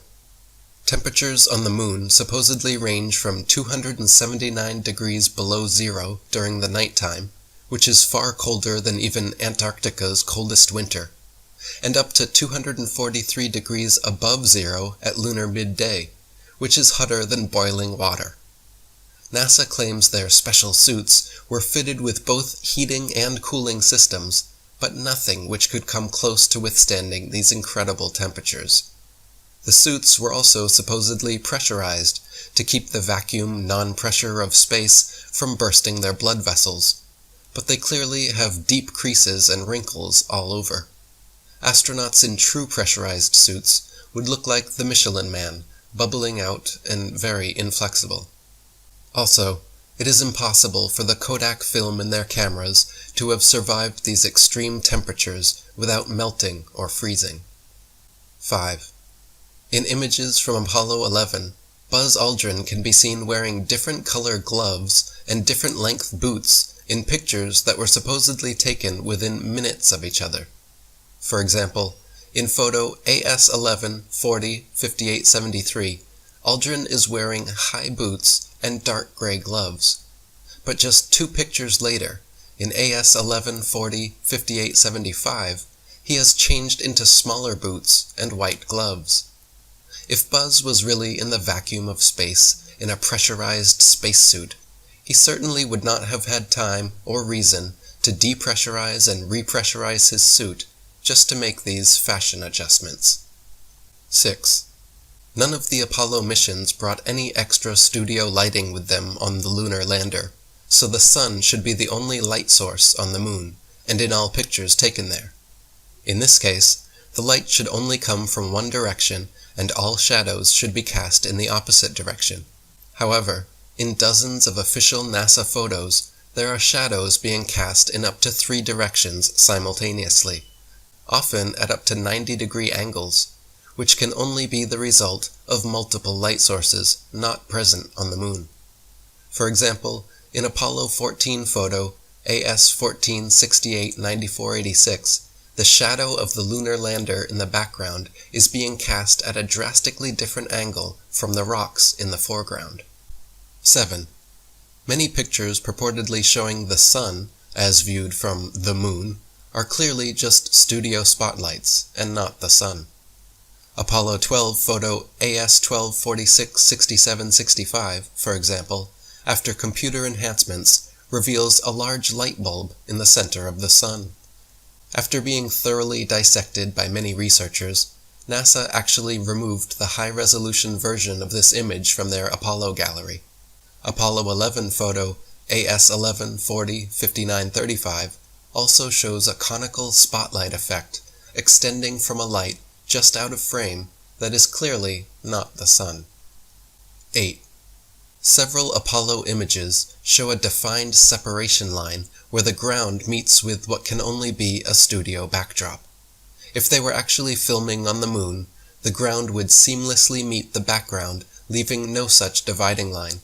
Furthermore, when analyzed side by side, dozens of images reveal that NASA reused the same backdrops time and again on what are alleged to be completely different areas of the moon. The contours of hills, mountains, and valleys align perfectly when superimposed upon one another. For example, Apollo 15 image AS-15-82-11057 shows the lunar lander set against a very unique and distinct mountainous backdrop, which, when superimposed over image AS-15-82-11082, aligns exactly, but with no lunar lander, and a different foreground. Another example is Apollo 17 image AS-17-143-21972, showing a mountain in the background with a clear foreground, while image AS-17-136-20707 shows the exact same mountain, but now with several large rocks and boulders appearing in the foreground.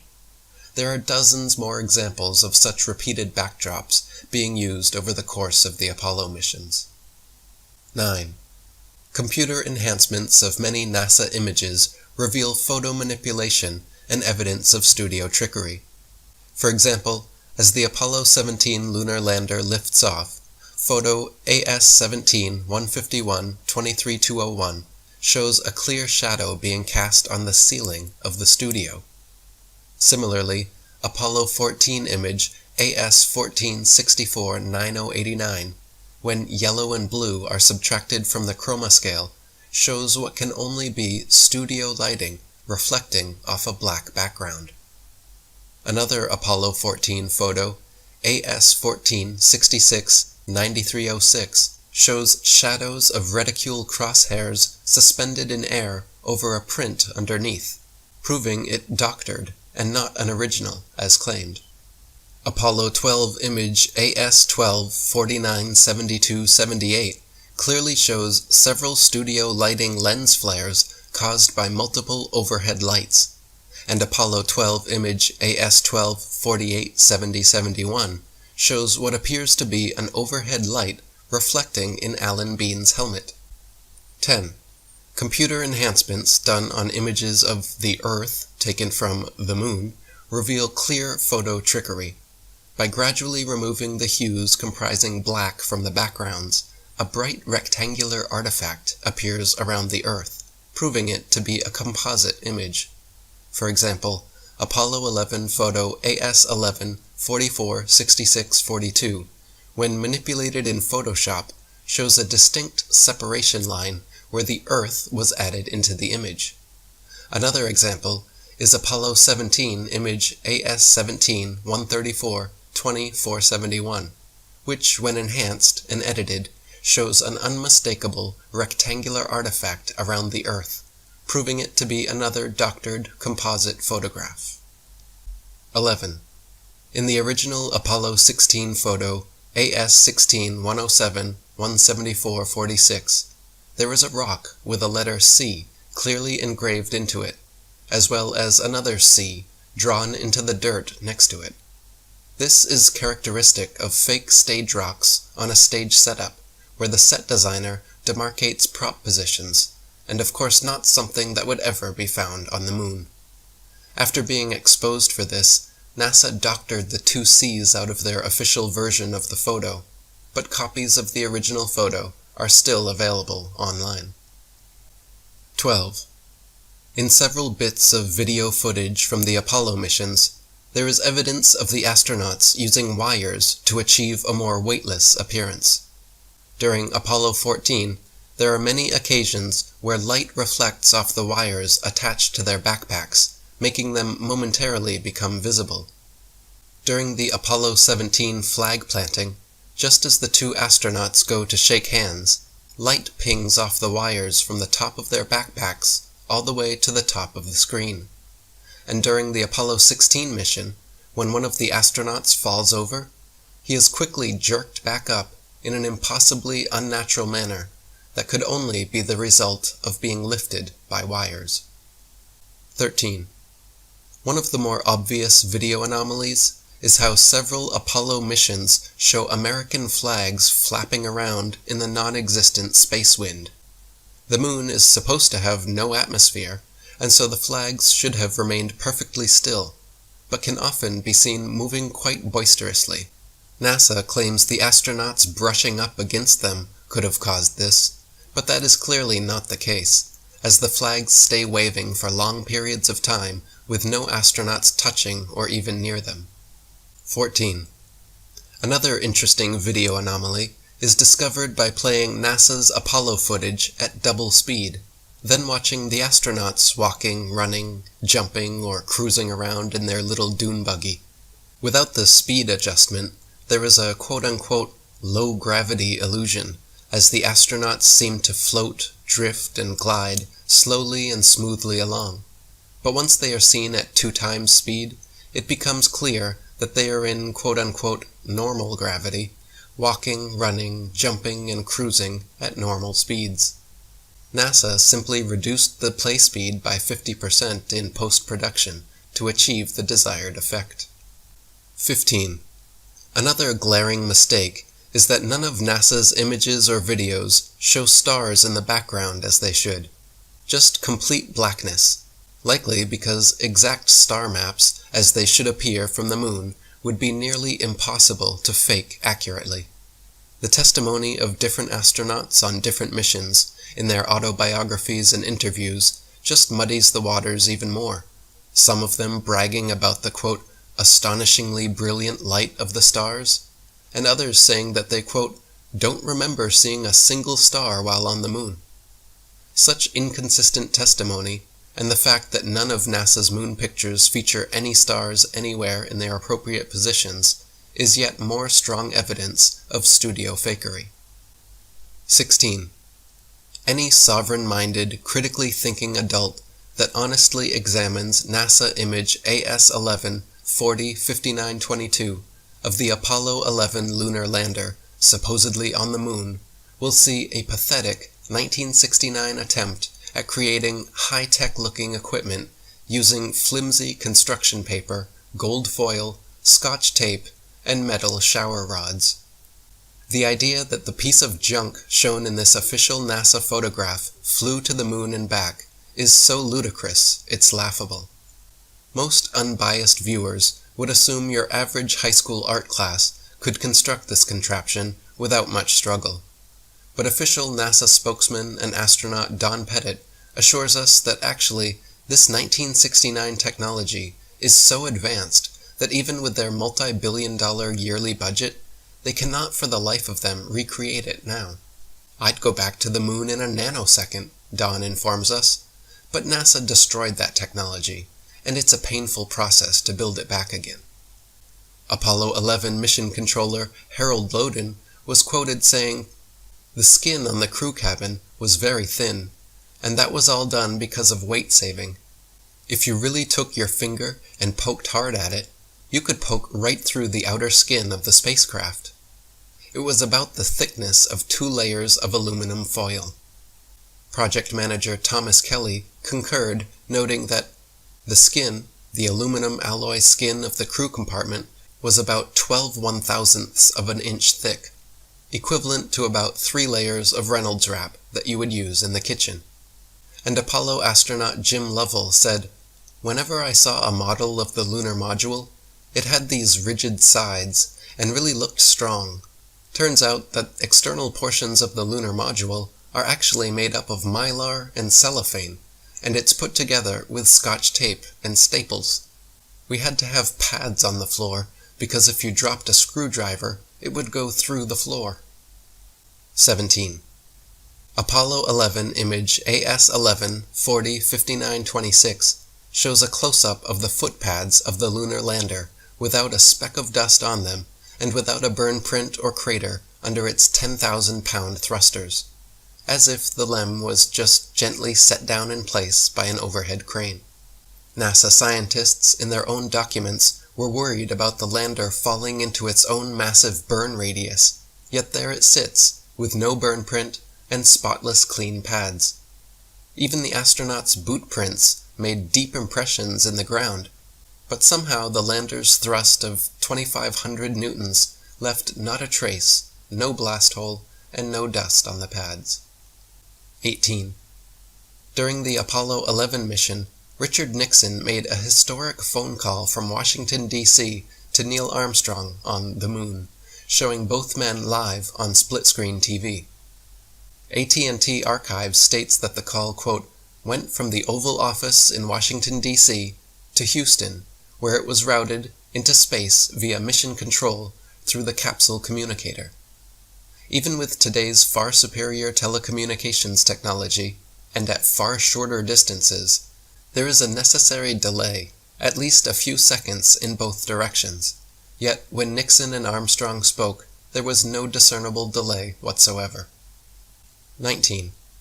Another solid proof of NASA's lies came with examination of the many supposed moon rocks given to museums the world over by Neil Armstrong and Buzz Aldrin. Shortly after Apollo 11, private investigator Paul Jacobs reported asking the U.S. Department of Geology head whether he had examined the moon rocks and if he could verify their authenticity, to which the geologist simply laughed and insinuated that people high in the U.S. government knew all about the cover-up. More recently, in 2009, curators at Amsterdam's Rijksmuseum investigated their moon rock personally given to them by Armstrong and Aldrin in 1969, only to find that it was actually just a worthless piece of petrified wood from Earth. 20. Not only is the entire video record fraught with fraud, but after years of ignoring Freedom of Information Act requests, NASA finally officially claimed in 2001 that all the original Apollo 11 videos had conveniently disappeared from their records so no one could analyze them. They would have us believe that they spent over $30 billion, a decade of unceasing preparations, then succeeded in the most historical achievement of mankind, but accidentally lost the video evidence. Those blurry, ghostly, black and white images shown on TV were purposely lousy, because NASA insisted at the time that all TV networks must broadcast directly from a big screen display in their operations room, a mandate which all the major networks accepted, and so what the public saw was just a video of a poorly magnified video, and now it is impossible to watch or examine the original. Not only have the Apollo 11 videos disappeared, but NASA claims to have lost all original audio tapes from the Apollo missions, and that their contractors have lost all prints and plans for the lunar rover, LEM lander, and Apollo ship engines. This is no different than a school child making excuses about a dog eating his homework when asked to show proof. The preponderance of evidence is stacked so high against NASA that anyone who honestly and unbiasedly investigates the so-called moon landings comes to the same undeniable conclusion. All of the Apollo missions were faked on Earth, using a variety of Hollywood trickery. It's fun to read books or friends when you can read. The fun never ends. Woo! Woo! The reading caboose has arrived. I'm Conductor Clark. And I'm Ms. Janice. Hey, who wants to learn about the letter H? I do! Now what can we do with the letter H? We can hula hoop. Or? Create a massive global hoax. What Ernie's referring to is the Apollo 11 moon landing that supposedly took place on July 20th, 1969. To quote Neil Armstrong, this is one small step for man and one giant lie to mankind. Hello, everybody. Hello. Hi, Ticket Taker Sam. Sam's been riding the rails ever since mean old Microsoft stole his formula for Windows 95. Hey, Sam, I hear you've got a story for the kids. I sure do, Miss Janice, and it's a real whiz-banger. Once upon a time, there was a president named Kennedy. I promised to put a man on the moon before the end of the decade. Mr. President, didn't you also promise civil rights? That's another story, Trevor. Now excuse me while I go sleep with Judith Exner. Meanwhile, poor inept NASA couldn't get a rocket into space. Phew! So, they turned to Plan B.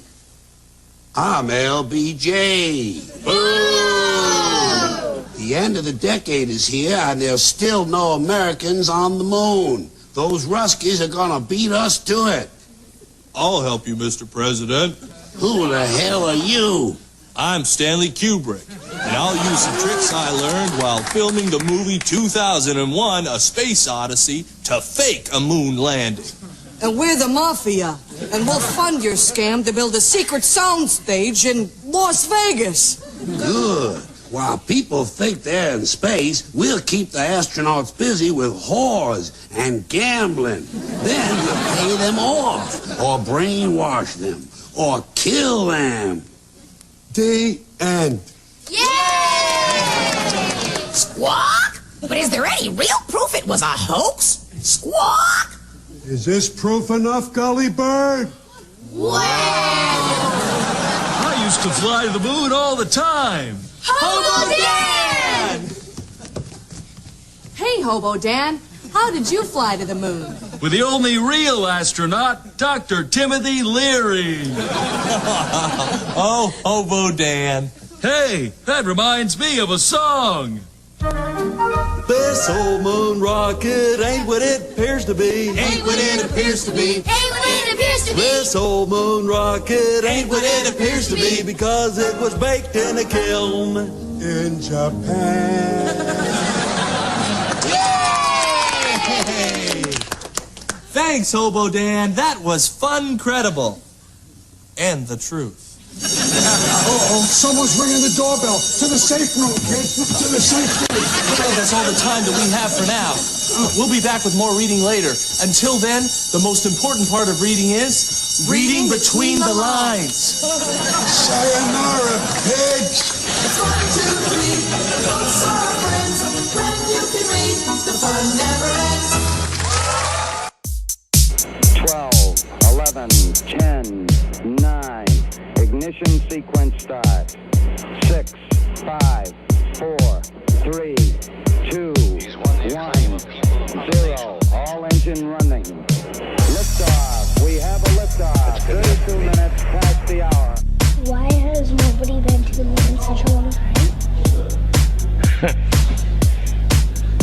That's not an 8-year-old's question. That's my question.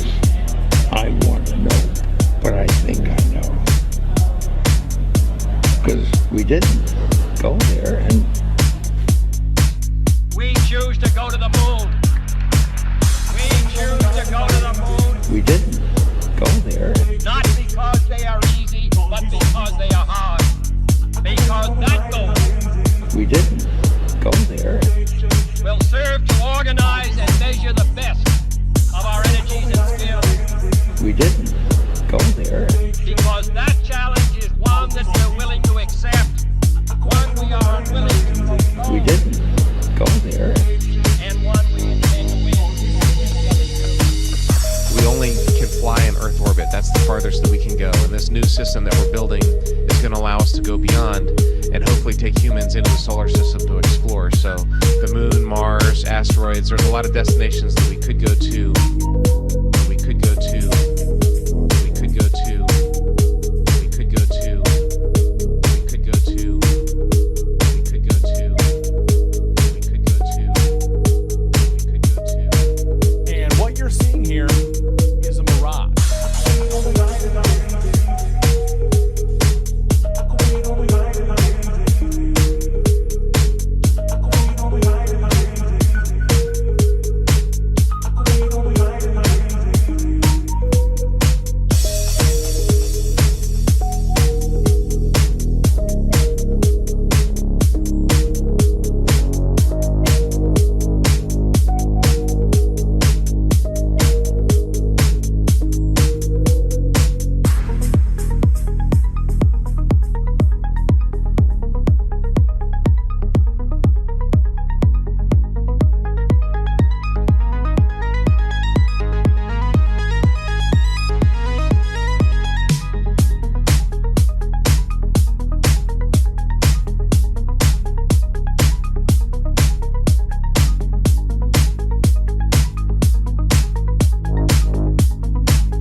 didn't go there.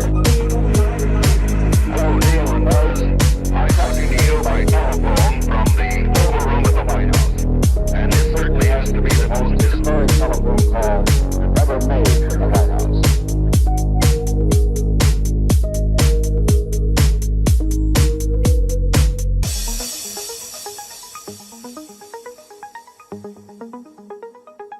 That's my question. I want to know what I think I know. Because we didn't go there.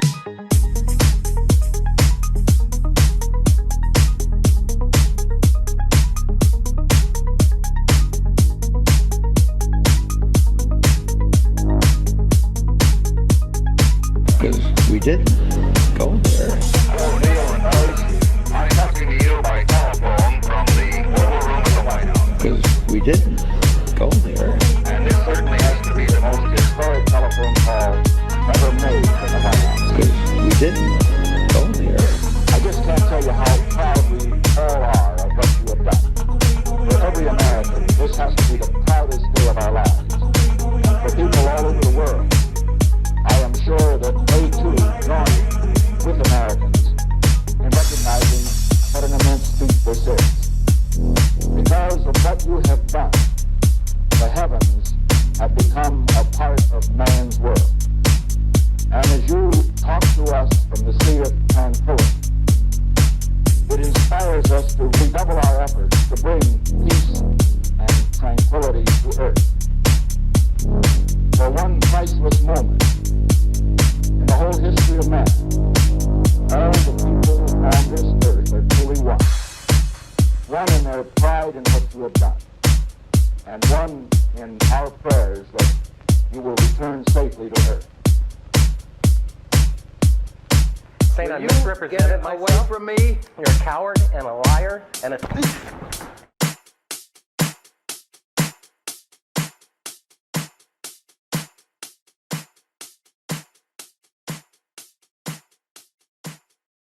I'd go to the moon in a nanosecond.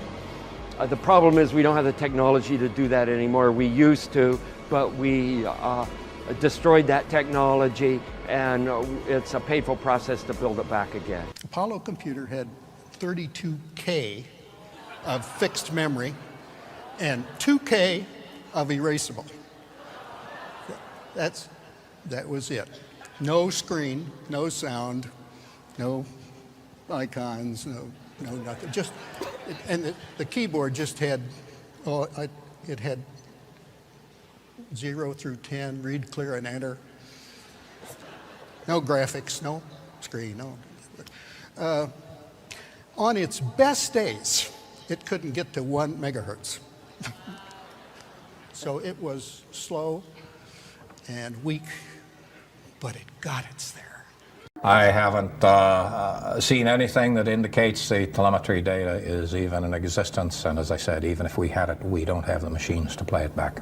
Right, we've been unable to track it down. I mean, we don't know where this telemetry data ended up, and we don't know what path it may have taken. So, unfortunately, I'm afraid I can't really give you much of a clue as to where this data ended up and whether it still exists or not. NASA admitted that it had lost the original footage of man's first steps on the moon. The most heralded, most famous accomplishment of mankind, of humans, the landing on the moon. NASA lost everything.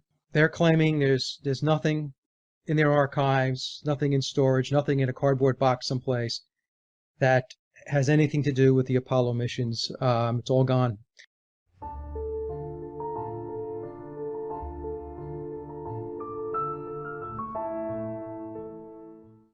Listen, I'm a boomer. I don't have to take shit from anybody. I've been living on debt and Social Security for over a decade. Why? Because I earned it on that cold planet up there. That's right. I did that. Me. Because I'm a baby boomer. I believe anything anyone ever tells me. We all know there's no God because some fucking retard in a wheelchair told me that with his robot voice. And we believed him because we're baby boomers and we have grit. We went to the fucking moon. I mean the hoodly daddle. When I look up at that moon, I feel proud. When you go after those elite astronauts that could keep a secret for 50 fucking years, you know how much booze Buzz Aldrin had to drink? The man's insane. Who the fuck do you think you are? I'm a baby boomer. Listen, we've been in Afghanistan for 25 straight years, and I know all your friends are mysteriously now dying of heroin. But we gotta find bin Laden.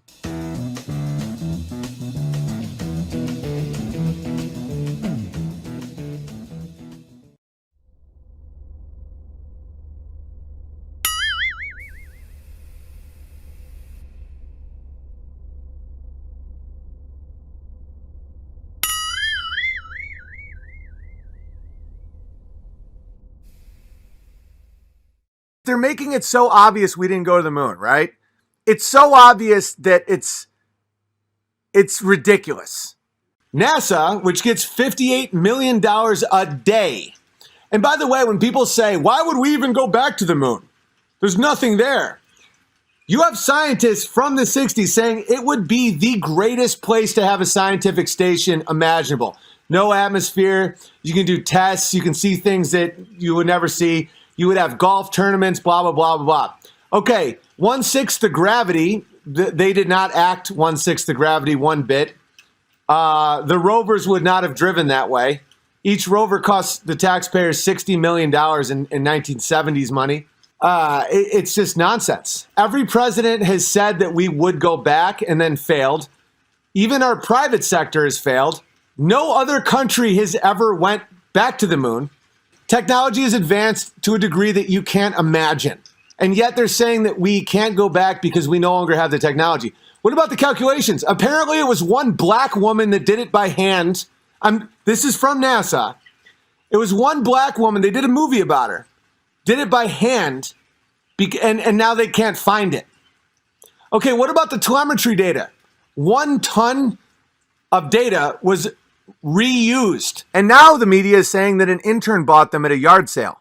You can't make this shit up. When has technology went in reverse? What other time in history has an explorer went someplace, planted a flag from a nation, and no other nation followed suit? None. Russia, China, Israel, none of them ever went again. Name one other time. Never once. Trust me, I'm wearing a lab coat.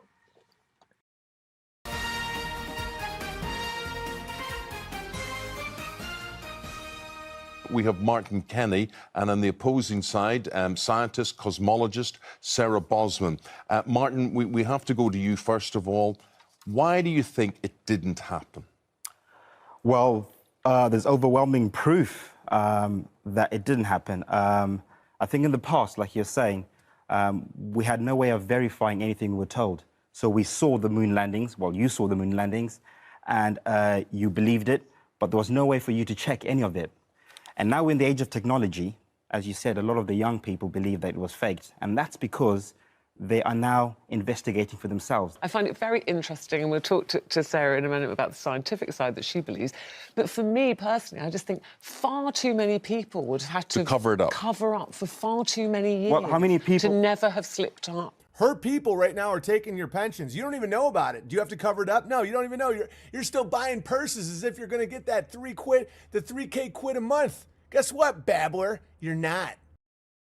How many people have supposedly gone beyond low Earth orbit, beyond 200 miles off the Earth? No idea. 24. The entire history of humanity. But 24 people. So your point is only 24. But so what I'm Ruth's saying is is there was a whole control center, operations center, backup control, all sorts of things. Do you know what happens Building in a the rocket. finance department of ITV?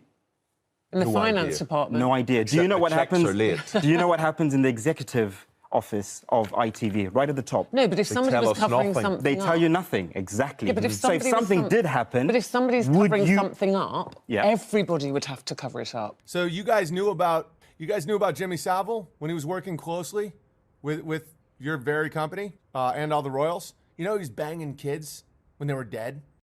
Because you would know Sarah, about what it. do you think? Well, there were also a lot of engineers, of course, working on these for years and years. They had to come into their job every morning thinking they were developing a rocket. And that's thousands of people being involved in the development and the testing in the labs, people overseeing the labs. It's not only the 24 people who actually went off the Earth. the only way we can discern whether this happened or not is by analyzing and studying the actual data that was taken during those Apollo missions, right? The scientific that's not data. True. That's not hold true. Hold on, let me finish. Like how the world let you guys finish in the Holodomor.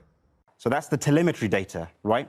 So during those 4 years that they did the Apollo missions, they collected loads of data, biometrical data, design blueprints, etc., etc.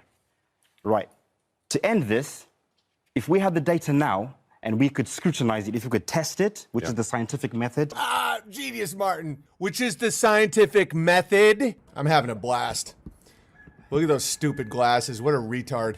Test it, observe, it's not and been research. Not only has it not been released, NASA destroyed it. Well, or lost Why it. would they have destroyed it? NASA hang on. Donald Petit, NASA astronaut and chemical engineer. This is a direct quote. His name's Don Petite because he's mentally small. Hilarious. Classic bike returner seeing some gravel where I didn't see it. Nice, Martin. Okay. I'd go to the moon in a nanosecond.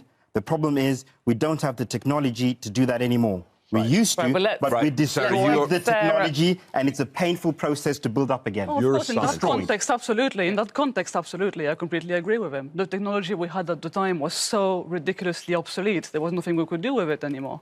It's like if you have a car from 60 years ago that was unique, if you try to repair all the parts one by one, it's going to take you way too much money. We don't run cars that way anymore. It was scrapped eventually because it was just too outdated. So, of course, it was destroyed, the technology in that sense. We don't have it anymore. It wouldn't run. But Sarah, we got the technology together to go there. Why haven't we been back since, is it, what, the 70s? That guy's getting it. I think it comes down to the funding. I think 58 million a day. America went to the moon a few times. The people in power told the voters, why are we spending so much money on this? Why don't we elect a party who will put our taxes to do something else? And unfortunately, it was the last time in history where so much of your taxes went to science and research and technology. It's been cut down a lot, I think, mostly for political reasons. What do you think the moon is made of? What I know the moon is, it's a luminary. That's all I know. What? It shines? It's a luminary. It's a luminary of some sort. So I can't go beyond that. You know, you've got a P900 camera now you can buy for under £1,000. Yeah. And you can zoom in to the moon. That's supposed to be, by the way, 238,000 miles away in deep, dark space. And yet you can zoom in quite close in detail with a commercial camera. And people have taken photographs and images showing it sometimes translucent. You can see through it, right? Sometimes it's got something called a lunar wave. There are many videos showing the moon with a lunar wave. He's shouting out my nigga Crow 777. We don't know what that is. It's all a mystery. So you believe you couldn't possibly land on it because it's not solid? Absolutely not. If it isn't true, is he really doing any harm, or is it just an interesting theory? There's nothing wrong with people looking at data themselves and looking at buying their own cameras and taking their own data and so on. I think the main problem with the moon conspiracy is that the people involved that would have to cover it up now also involve people in Japan with this new satellite, people in Russia, people in Australia, who would all have to be covering up when they do this follow-up. America, why would they be covering up what America did 50 years ago? It's almost like there's an international group of cosmopolitan elite who function outside of the construct of countries.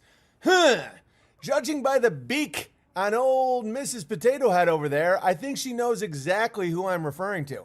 This is how we do it.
whilst From in Mark space, Cameron. This is from Mark Cameron. Whilst in space, have you ever looked away from Earth into the black void?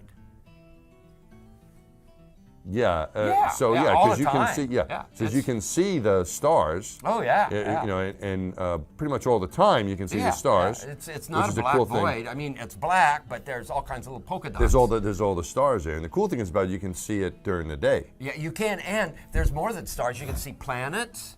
You can see moons. You see the gas. Magellan clouds of the you Milky Way see galaxy. the Magellanic clouds. Magellanic. See, I just went to Magellan well, there's a clouds. large one I didn't and a want to small one, right? Yeah. And then you can see the zodiacal lights. Whoa.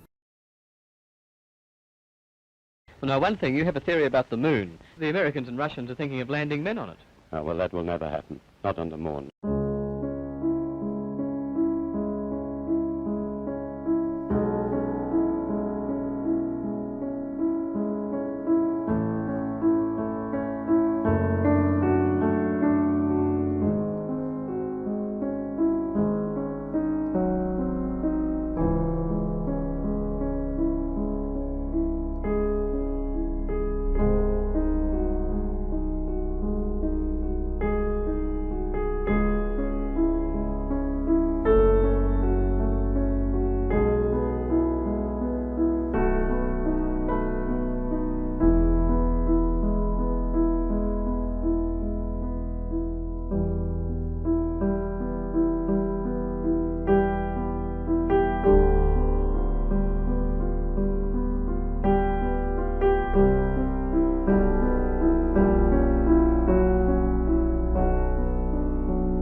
greatest moment in human history was deleted to save tapes by an organization that gets $24 billion a year. I haven't seen anything that indicates the telemetry data is even in existence, and as I said, even if we had it, we don't have the machines to play it back. Right, we've been unable to track it down. I mean, we don't know where this telemetry data ended up, and we don't know what path it may have taken. So, unfortunately, I'm afraid I can't really give you much of a clue as to where this data ended up. We went there and no country followed. We didn't set up bases there. We never went back. We have no scientists up there. It's the one time in human history that's the technology, we lost the technology and it's too painful to recreate. That was one of the most senior astronauts who said that. I'd go to the moon in a nanosecond. The problem is we don't have the technology to do that anymore. We used to, but we destroyed that technology, and it's a painful process to build it back again. The moon rocks contain trace elements that only exist on Earth. Neil Armstrong gave Holland a piece of wood, and there is no chance you can broadcast live television from that distance with that amount of power now, let alone in the late 60s. It's all bullshit.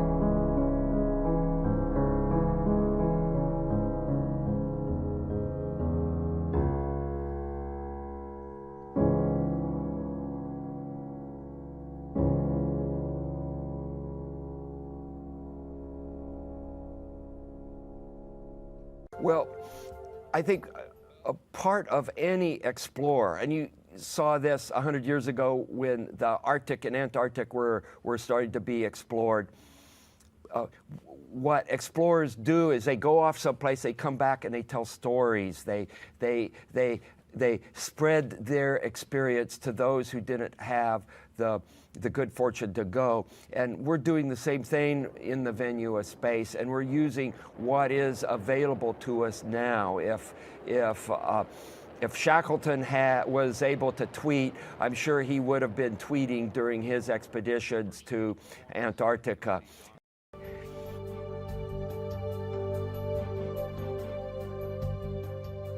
I would go back to space in a nanosecond. That's what I do for a living, and give me another couple of days here to get my feet on the ground and I'm ready to go again. And in terms of immigrating from Earth, I'd be willing to immigrate from Earth, immigrate into space, leaving Earth and never come back, so long as, one, we had the technology so that you could survive. You know, one-way missions to Mars where you go there and then run out of air and die, that's not in the cards. If you went to Mars like people went from continental Europe to the New World, in the 17th century, that model would be something I would do. I'd load my family up on the next rocket and we'd immigrate into space. Thank you, everyone, for allowing me to speak today on the phony moon landings and space fakery. Now, I've put out quite a few videos on the moon landings hoax and space fakery, presenting a myriad of proofs, evincing that we've been lied to about pretty much everything related to space. If you are on the fence, I hope that I may present enough evidence here today that you'll go out and conduct your own investigation. At the very least, I can maybe point you in the right direction. I find it interesting how our affinity with space has become so strong that I would dare say that people love space, and that love is so blinding that they will deliberately not face the obvious adultery taking place behind their backs. I don't understand the willfully blind person. Hey man, I have pictures proving that she's lying and cheating on you. I don't want to see that. Get away from me. She'd never do that. Our love is too strong. I can't compete with that level of indoctrinated space love. No one has ever been to space, but the media has molded humanity into a society of myopic space lovers who will defend space's honor to their dying breath. I guess it's pretty pathetic. Hopefully, we can break your love affair with space. It's not a question about how much proof we have evincing that Apollo missions in space are fake. The real question is whether you will look. Here is one of the earliest attempts at faking space. The flight was in 1962, and yes, this was passed off as legitimate footage. We already know that these high-altitude balloons are the closest that we're ever going to get to space. But I do find it interesting how we were supposedly taking astronauts into these craft as early as 1962. But this part is the best. Here's the so-called footage from space. Let's look at that one more time. you know, there's some shill liar out there somewhere trying to defend this footage. It's refraction that made the star appear through the moon, and that's why the footage looks like it was taken from the Twilight Zone television show.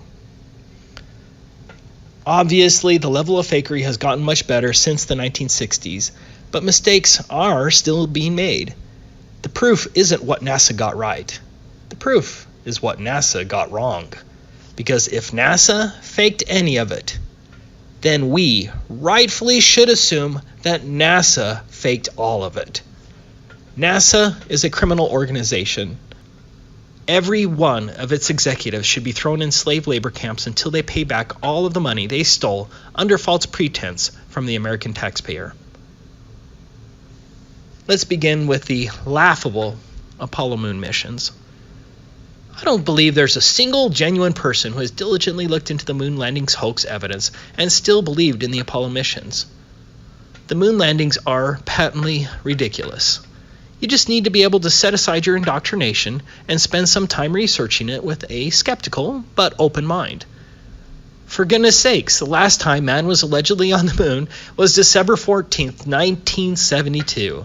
It has been nearly 47 years since man was supposedly on the moon using only 1960s technology, which astronaut Donald Pettit says NASA destroyed. I'd go to the moon in a nanosecond. The problem is we don't have the technology to do that anymore. We used to, but we destroyed that technology, and it's a painful process to build it back again. That fact alone says they lied and shifts the burden of proof to NASA. There is no plausible excuse.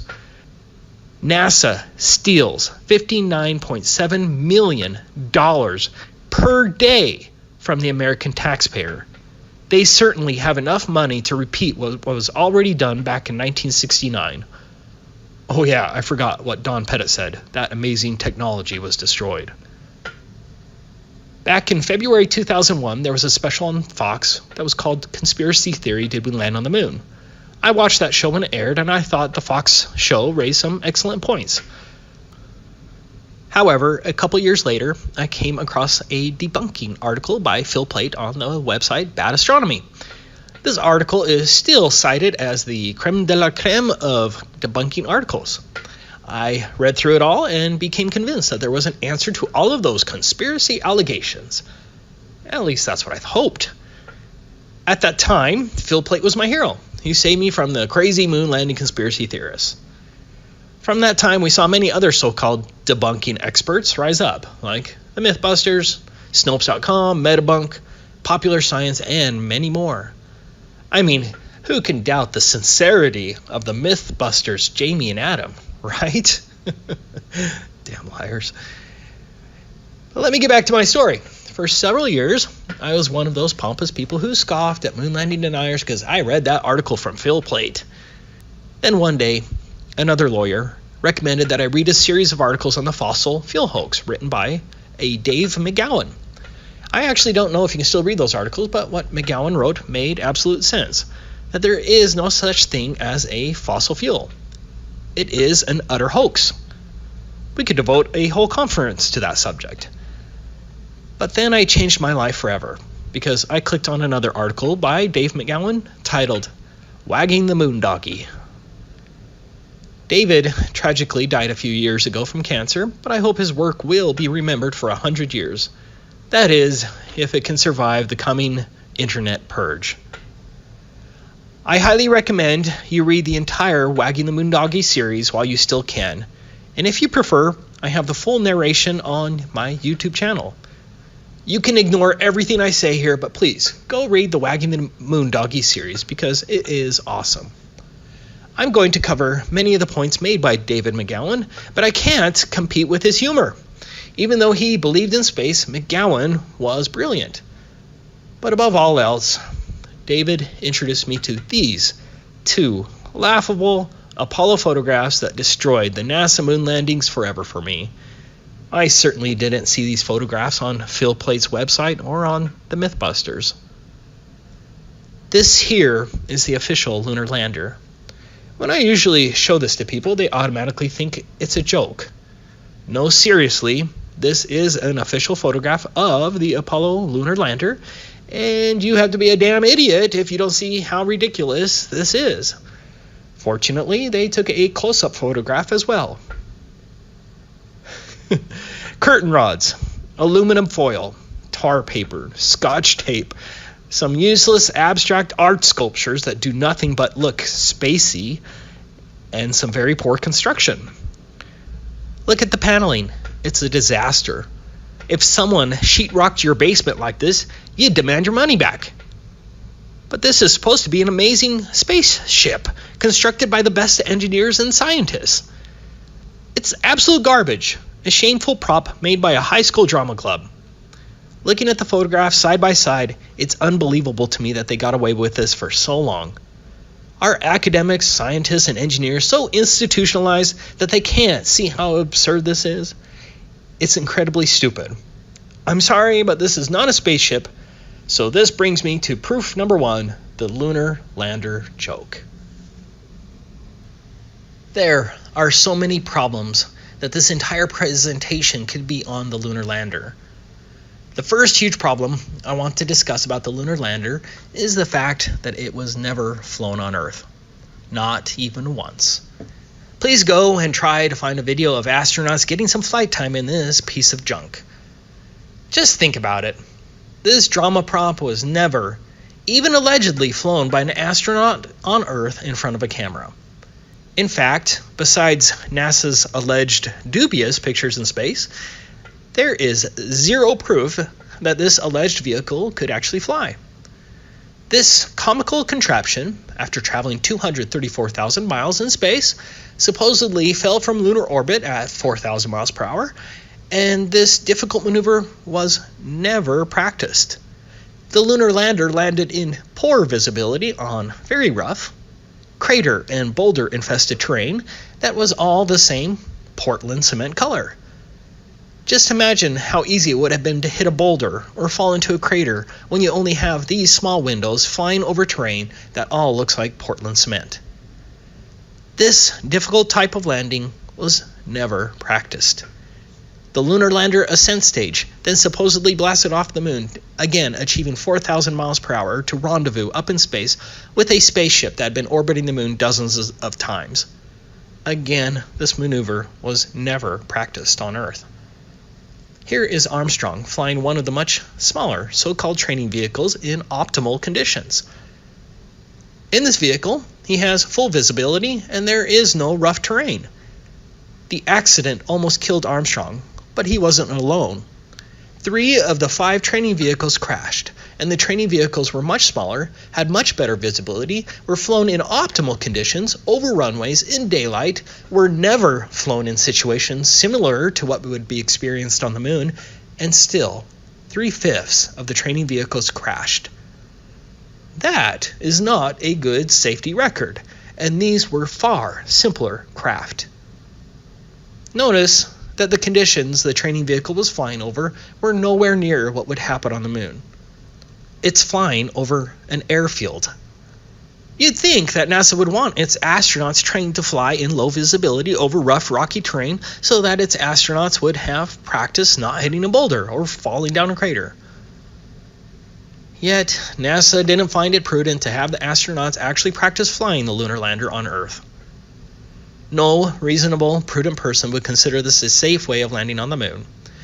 Could you imagine what would have happened if Apollo 11 crashed its untested lander and the astronauts all died a horrible death, and the public found out that NASA never actually had the astronauts practice flying the lunar lander multiple times on Earth?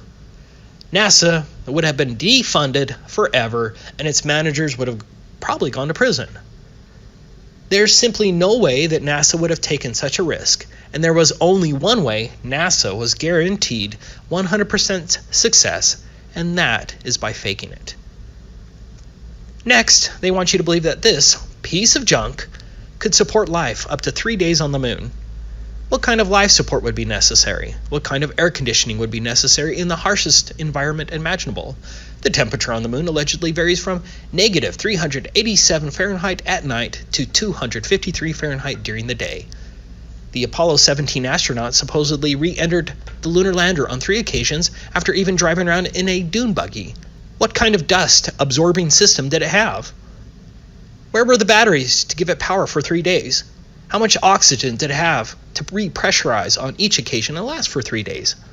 How was there so much room in the lunar lander that NASA was able to attach a dune buggy on later missions?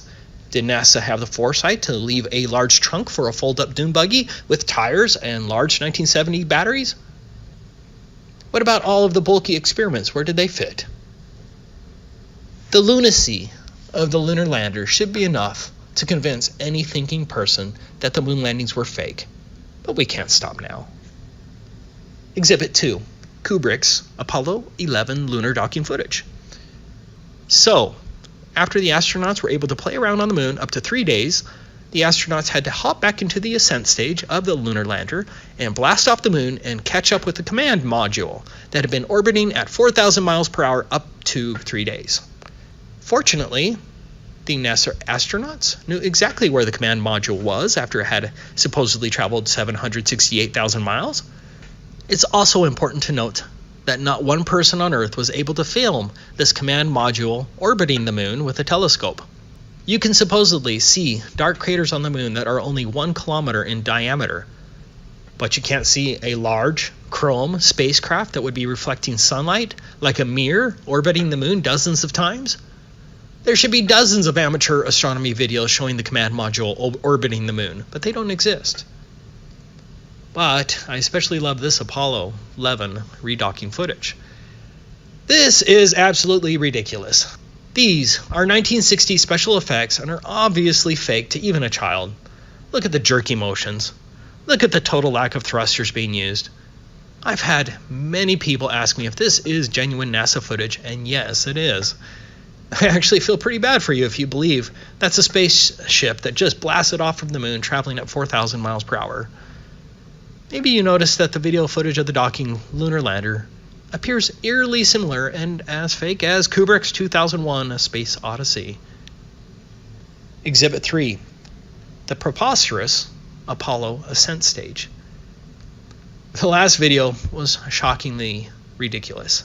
Again, it's unbelievable that anyone with a brain, let alone a degree, believes that was a real spaceship traveling at 4,000 miles per hour docking in lunar orbit. Institutionalized conformity is amazingly powerful, as even individuals with a PhD won't allow themselves to question their institutions. But this gets even better. This is official NASA footage of the Apollo 15 and 17 ascent stages. Remember, the engine was never even allegedly turned on beforehand. In addition to the preposterous and obviously fake footage, NASA claims that it used a remote control to operate the camera on the moon buggy left behind, and then beamed that video footage back to Earth 234,000 miles away. We didn't even have decent television remote controls in 1972, but NASA could not only operate the camera from 234,000 miles, NASA could also pan up and follow the lunar ascent stage and zoom out all in real time without delay. Look again, the camera zooms out and pans up in real time, and this remote control was supposedly 234,000 miles away. That, ladies and gentlemen, is impossible. Does anyone here actually think this looks real? One other thing, notice that there is no thrust from the nozzle. Yes, there should have been a huge flame and obvious light source from the nozzle. Exhibit 4. No blast crater and no scorching. This is a 7,500 pound thruster. Look at its power. Look at its heat. Look at the light it creates. Look at the dust it kicks up. And yes, the Apollo astronauts claim that its lunar lander also kicked up dust, and the phony footage shows the same. The Apollo lunar lander had a bigger thruster at 10,000 pounds. Obviously, the 10,000 pound thruster failed to displace or scorch any of the lunar soil. In one case, you can see the nozzle is actually bent as it collapsed on the surface. The nozzle is literally buried in the ground, and still it did not affect the lunar soil.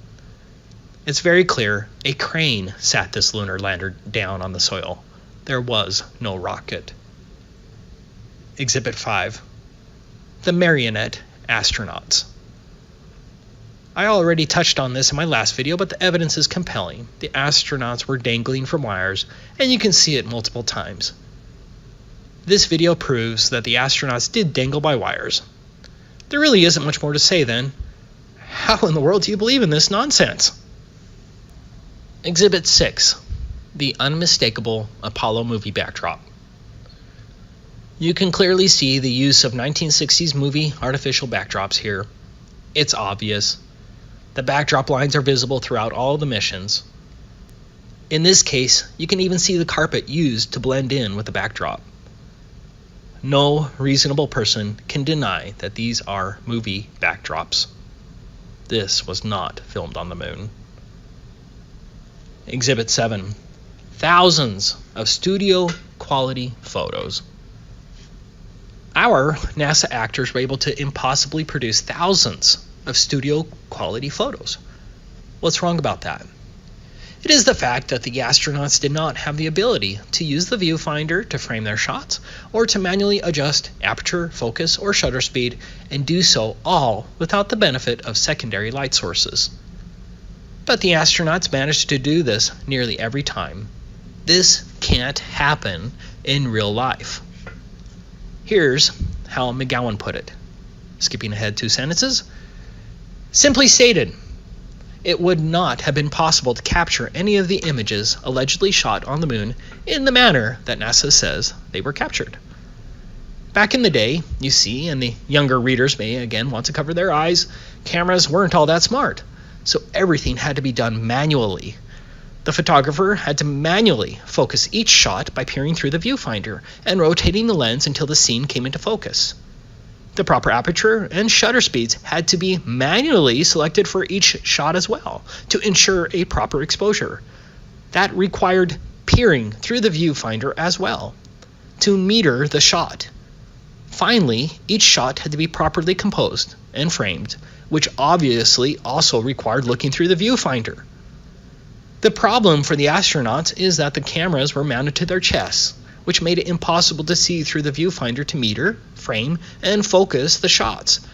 Everything, therefore, was pretty much of a guess. Focusing would have been entirely guesswork, as would the framing of each shot.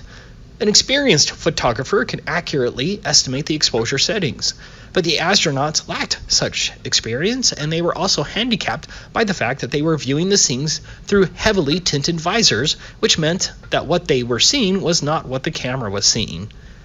To add to their troubles, they were wearing space helmets that seriously restricted their field of vision, along with the enormously bulky pressurized gloves that severely limited their manual dexterity. The odds then of getting even one of the 3 elements, exposure, focus, and framing, correct under those conditions on any given shot would have been exceedingly low. And yet, amazingly enough, on the overwhelming majority of the photos, they got all 3 right.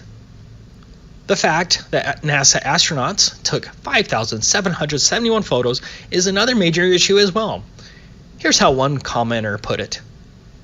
NASA wants the world to believe that 5,771 photographs were taken in the combined time of 4,834 minutes over an alleged 6 missions. This equates to Apollo 11, 1 photo every 15 seconds, Apollo 12, 1 photo every 27 seconds, Apollo 14, 1 photo every 62 seconds, Apollo 15, 1 photo every 44 seconds, Apollo 16, 1 photo every 29 seconds, Apollo 17, 1 photo every 26 seconds. Given all the facts, was it possible for 2 men to take that many photos in so short a time? Any professional photographer will tell you it cannot be done.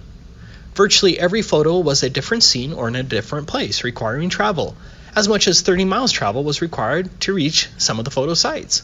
Extra care had to be taken shooting some stereo pairs and panoramas. Each perfectly exposed and perfectly framed picture was taken on a chest-mounted camera without a viewfinder, using manual camera settings with no automatic metering, while wearing a bulky spacesuit and stiff, clumsy gloves.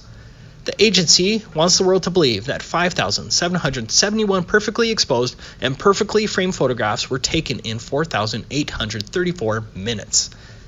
If nothing but photography had been done, such a feat is clearly impossible, made even more so by all the documented activities of the astronauts.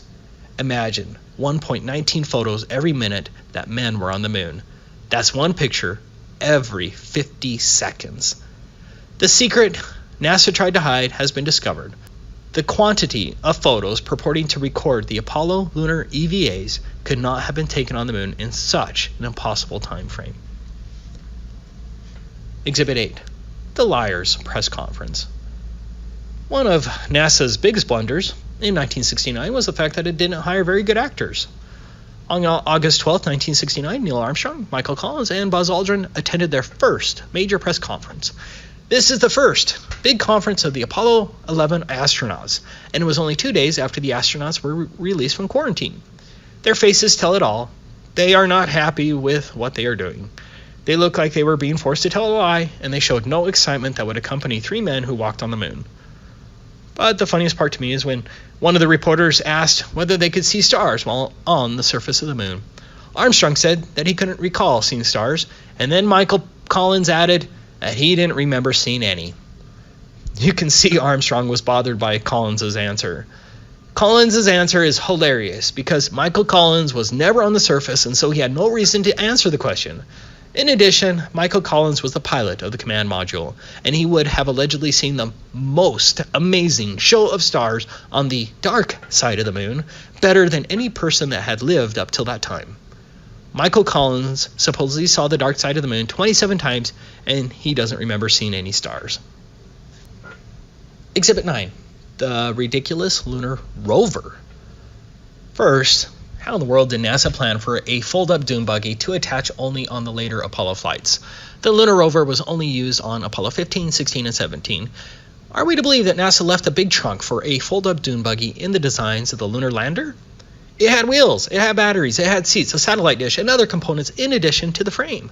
That's not something that you fit in your luggage. Next, the fold-up dune buggy was on one side of the craft. Was it not a concern for NASA to test fly the lunar lander with extra weight on one side of the craft? Of course, NASA never thought it necessary to perform even one test flight. Next, there was no scientific purpose of the lunar rover other than it looked neat for the movie cameras. This is another instance where you need to apply some common sense. By introducing a moon buggy, which had no scientific purpose, NASA was taking the unreasonable and reckless risk that one of its astronauts would get injured, jostled, cause a malfunction in one of the packs, or break down. How easy would it have been for an astronaut to hit a rock and cause a part of his suit to malfunction, or for the astronaut to get thrown from the vehicle? What if the vehicle broke down after hitting a rock covered in dust? This wasn't a minor risk, as is clearly seen in the photographs. The astronauts had poor visibility and were cruising around in conditions like these, where even the smallest problem could kill the astronaut. There's simply no way that the reckless lunar rover would have happened. What's even more funny about the lunar rover is the fact that it really looks like it was just a remote-controlled car with an action figure. The astronaut never moves from his uncomfortable position. But even more damning is the fact that many times the rover didn't produce tracks, or produce tracks in strange ways. Here is a sampling of photographs of the strange and missing rover tracks.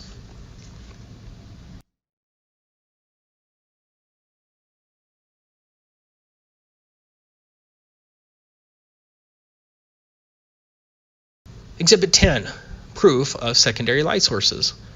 Of course, NASA could have easily filmed the Apollo movies with just one light source, but NASA needed those thousands of studio quality photos, and so NASA did use other light sources. Mythbusters tried to deceive its audience by busting this photograph by using a grainy, darkened version, and still failed to create the lighted astronaut as depicted in the demonstration. I changed out the darkened NASA photo used by Mythbusters and replaced it with the NASA original. Do you see the huge difference? Now, compare the original NASA photo with the Mythbusters version. Mythbusters certainly did not bust this argument whatsoever, and Mythbusters lied about it. But what's more telling is what Mythbusters ignored, and that's this photograph. This one photograph proves the entire Apollo mission's false, as it is 100% impossible for that astronaut to be lit up like that on the shaded side of the lunar lander without additional light sources. Exhibit 11, the tinfoil thin lander. According to McGowan, another curious fact that first on the moon made note of was that, according to Harold Loden, Apollo 11 mission controller, the skin on the crew cabin of the lunar module was very thin, and that was all done because of weight savings. Another talking head added that if you really took your finger and poked hard at it, you could poke right through the outer skin of the spacecraft. It was about the thickness of 2 layers of aluminum foil. Project manager Thomas Kelly concurred, noting that the aluminum alloy skin of the crew compartment was about 12/1000ths of an inch thick. That's equivalent to about 3 layers of Reynolds wrap that you would use in your kitchen. Astronaut Lavelle stated, "Whenever I saw a model of the lunar module, it had these rigid sides, and it really looked strong. Turns out that external portions of the lunar module are made up of mylar and cellophane, and it's put together with scotch tape and staples. We'd had to have pads on the floor, because if you dropped a screwdriver, it would go right through the floor." And astronauts lived in this for days with multiple repressurizations, and merely dropping a screwdriver would kill them. As pointed out by David McGowan, the lunar lander actually failed the Grumman pressure test, which blew out a window, and no one seemed to care, as no design changes were ever made. Come on. Exhibit 12, the inverse square law of light. I think it was maybe Jeranism or Globebusters or both who first mentioned this, but this is a terrific proof of the fake moon landings, and it deals with how much illumination there would have been on the lunar surface according to the heliocentric model. The inverse square law describes the intensity of light at different distances from a light source. Every light source is different, but the intensity changes in the same way, meaning this is a law for all light sources. The intensity of light is inversely proportional to the square of the distance. This means that as the distance from a light source increases, the intensity of light is equal to a value multiplied by 1 divided by d squared. Here are the simple equations. As an example, if you place a 100 lumen bulb in a floodlight that shines on only 1 square meter of surface, that surface will be lit at 100 lux. However, if you back the floodlight away to shine on 4 square meters, the surface is now lit with 25 lux. The full moon, which is supposed to be reflecting sunlight, has an illuminance up to 1 lux on the Earth's surface. That's not substantial, but a full moon has enough illuminance to read from it here on Earth. It is allegedly 376,285 kilometers to the moon, from Earth's surface to moon surface. Let's assume our Apollo astronaut is 0.01 kilometers, or 1 meter, above the surface of the moon. We now plug the numbers into our inverse square law equation to find the intensity of the moonlight at the surface, solving for intensity at distance 2. I have the numbers on the printout, but you can see for yourself the problem. Sunlight has an illuminance up to 128,000 lux on Earth. That's pretty bright. That's as bright as it gets. Assuming my math and figures are right, applying the inverse square law, the Apollo astronauts would have experienced 1,106,175,009,570 times more illuminance on the moon's surface than direct sunlight on Earth. Essentially, based on the inverse square law, at the moon's surface, the light would have been the most blinding light imaginable, and there should have been no photographs possible on the lunar surface. This proves, based on physical laws, without a doubt, that there were no Apollo moon landings. One of the most common objections to the fake moon landings argument is that NASA has hundreds of supposed moon rocks. Of course, no one knows where these rocks are, and no one is allowed to actually independently investigate these moon rocks, but NASA itself destroyed this biggest proof of theirs when it gave one of its so-called moon rocks to a Dutch museum that actually analyzed the rock. As it turns out, the Dutch were given a glorious piece of petrified wood that most certainly didn't come from the moon. When one rock is proven fake, then we, the people, must rightfully assume that the rest of these alleged rocks are also fake. Building on the fact that you can see the 1960s movie backdrops repeatedly during the Apollo missions, we run into another problem. NASA reused same backdrops for different locations. Here's a good example. Another point that isn't discussed much, but I think it is a real issue for anyone who has been on a 12-hour flight, you know what I'm talking about. It is the human impossibility of sitting in a confined space for 12 days straight. Astronaut Ronald Evans on Apollo 17 supposedly sat like this for 12 days and 13 hours. I don't think that's humanly possible, and no one discussed this extreme torture.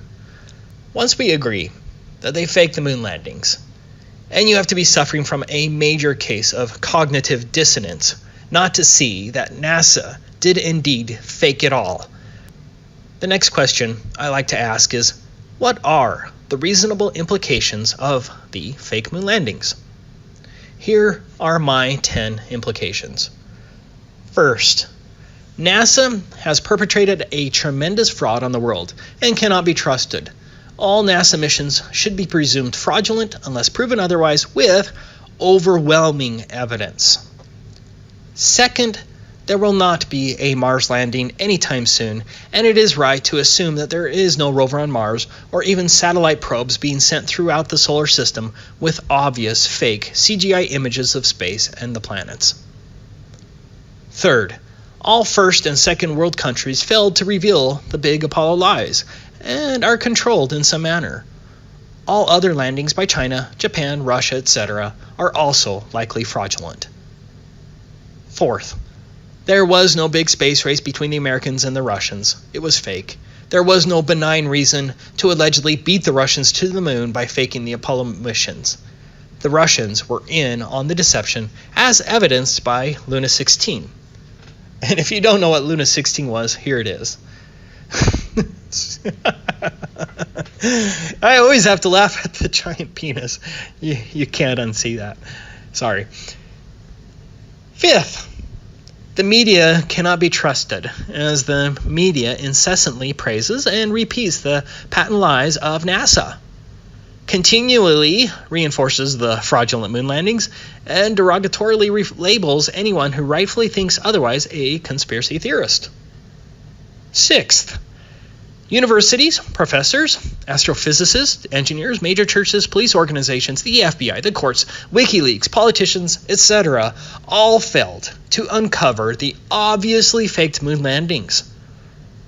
They are controlled, directly or indirectly through conformity. Humanity cannot put their trust in these pseudo-scientists and mainstream institutions. Seventh, SpaceX and every other mainstream source has failed to reveal the fake moon landings. SpaceX receives substantial funding from NASA. SpaceX even speaks of a future Mars mission. SpaceX is also likely fraudulent. Eighth, there were no pictures of the Earth taken from space during the Apollo missions, including the famous 1972 Apollo, the blue marble photograph. Ninth, governments and their lying lackeys and shills can get away with big effing lies. Finally, every thinking independent person should now question all government and academic claims of space, the nature of the universe, the solar system, satellites, the Hubble telescope, the space shuttle, the ISS, and even the fundamental shape of the Earth. Skepticism is the only reasonable position, not conformity. Yes, the space fakery has continued since the Apollo missions. There are so many examples of space fakery now that it is hard to choose which ones to share.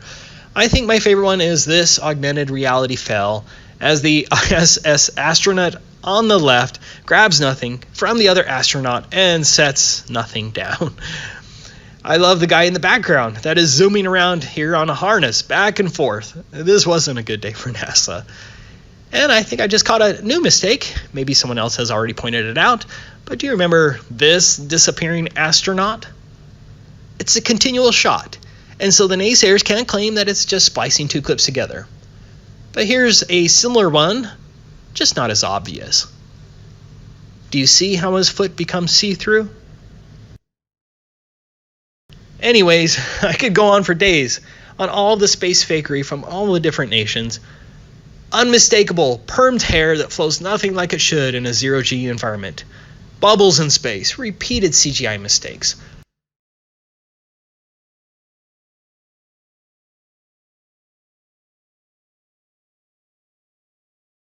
Obvious use of harnesses and wire fails.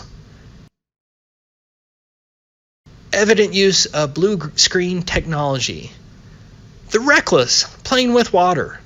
The fact that the ISS was never assembled on the ground for extensive testing before it went into space.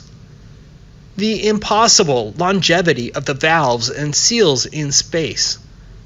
A mistaken reflection of a cameraman off of a cosmonaut's visor, etc.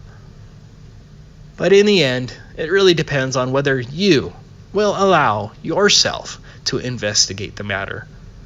The bottom line is, if they can lie about the Apollo moon missions, the Columbia mission, satellites, ISS, or space, then they could lie about everything. Where everyone is kept in line because somebody is telling you, we are fighting this battle out on the front lines. I'd forgotten this from the book. They're fighting a war on the front lines. You never see the war. You never hear about the war. You don't know anything about the war other than it exists. And you have to do things a certain way in country so that your country can protect itself from these evil people that want to take over and destroy your way of life. So everybody's under control from Big Brother. So everybody's under control.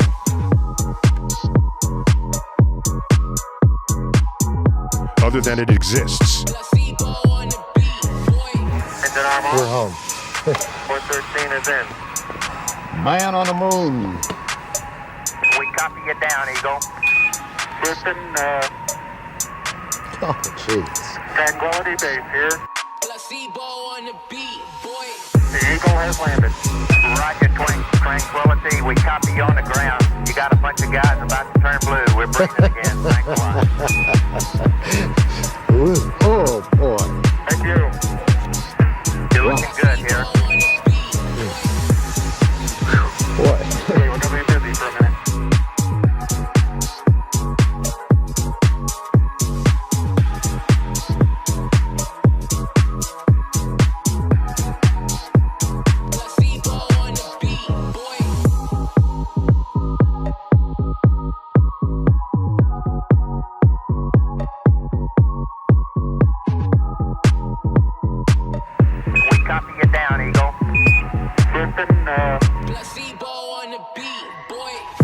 Roger, Tranquility. We copy you on the ground. You got a bunch of guys about to turn blue.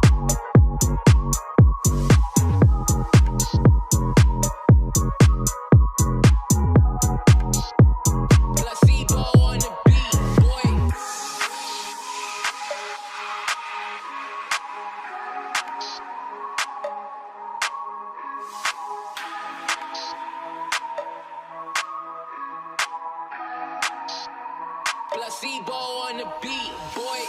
We copy you down, Eagle. Listen, Oh, jeez. Tranquility Base here. The Eagle has landed.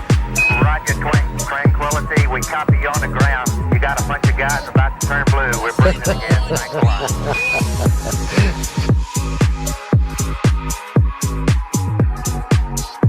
Ooh, oh, boy.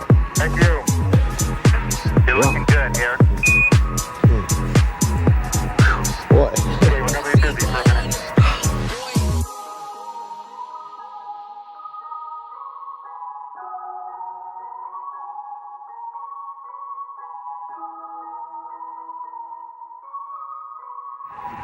What? Okay, we're gonna be busy for a minute. We copy you on the ground. You got a bunch of guys about to turn blue. We're breathing again. Thanks a lot.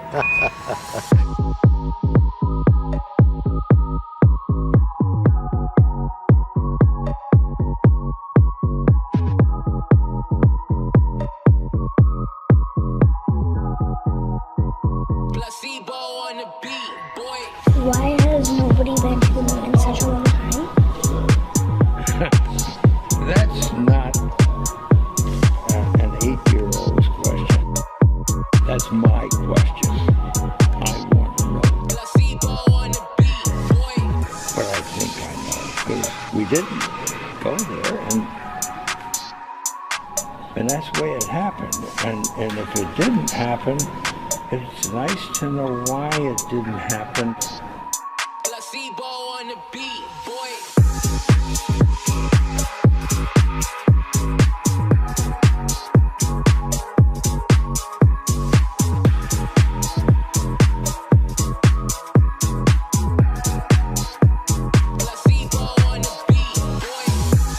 The moonlight illuminates the clouds, and you are an island in the middle of white cotton.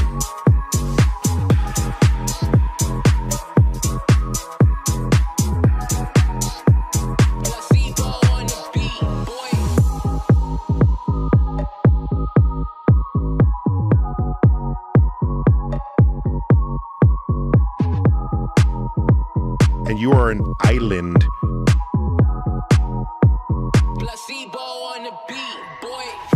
in the middle of white cotton.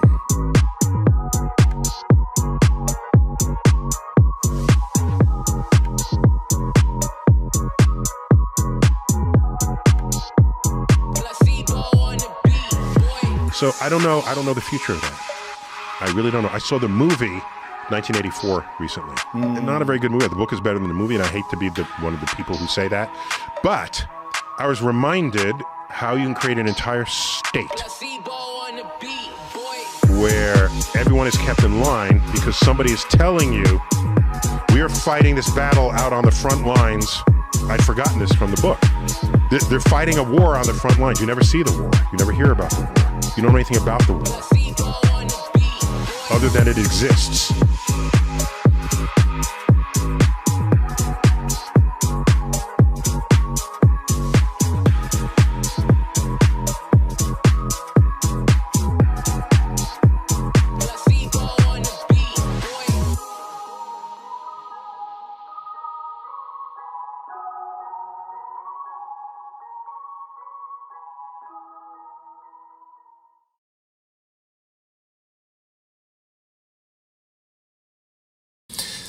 Hey everybody, this is Gary Fong, and it is the anniversary of the Apollo 11th moon launch. I'm seeing so many things across my feed saying, wow, what an amazing achievement, man landing on the moon. And I couldn't let that go without kind of chiming in, as a professional photographer, some of the problems that I saw with the photographs that were purportedly taken on the moon. I do have an issue with it, and I'll show you what the different inconsistencies are, and then you can decide for yourself.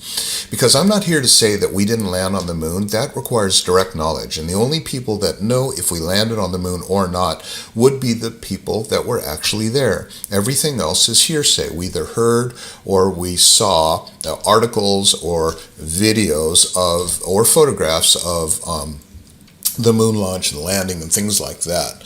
But so I'm going to do this in a different way and just basically ask questions from a technical perspective, from a professional. How could these photographs actually exist from the moon?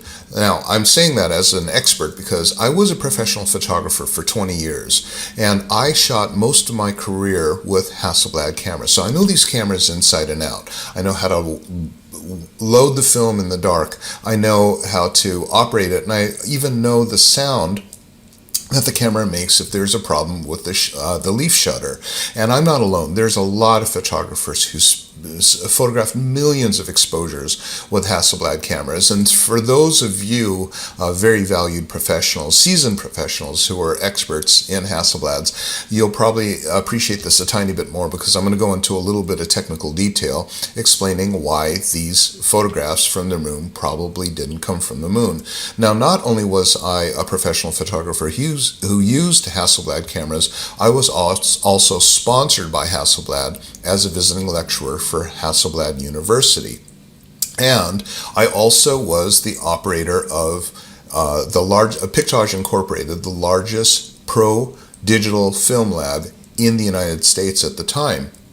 And so I know a lot about handling of film, how it's processed. I know a lot about film characteristics, and I know a lot about the Ektachrome 160 film that they shot on the moon, and therefore I can talk meaningfully about why the camera probably didn't 100% impossible with the camera that I actually held, the decommissioned moon camera that I held in my hands.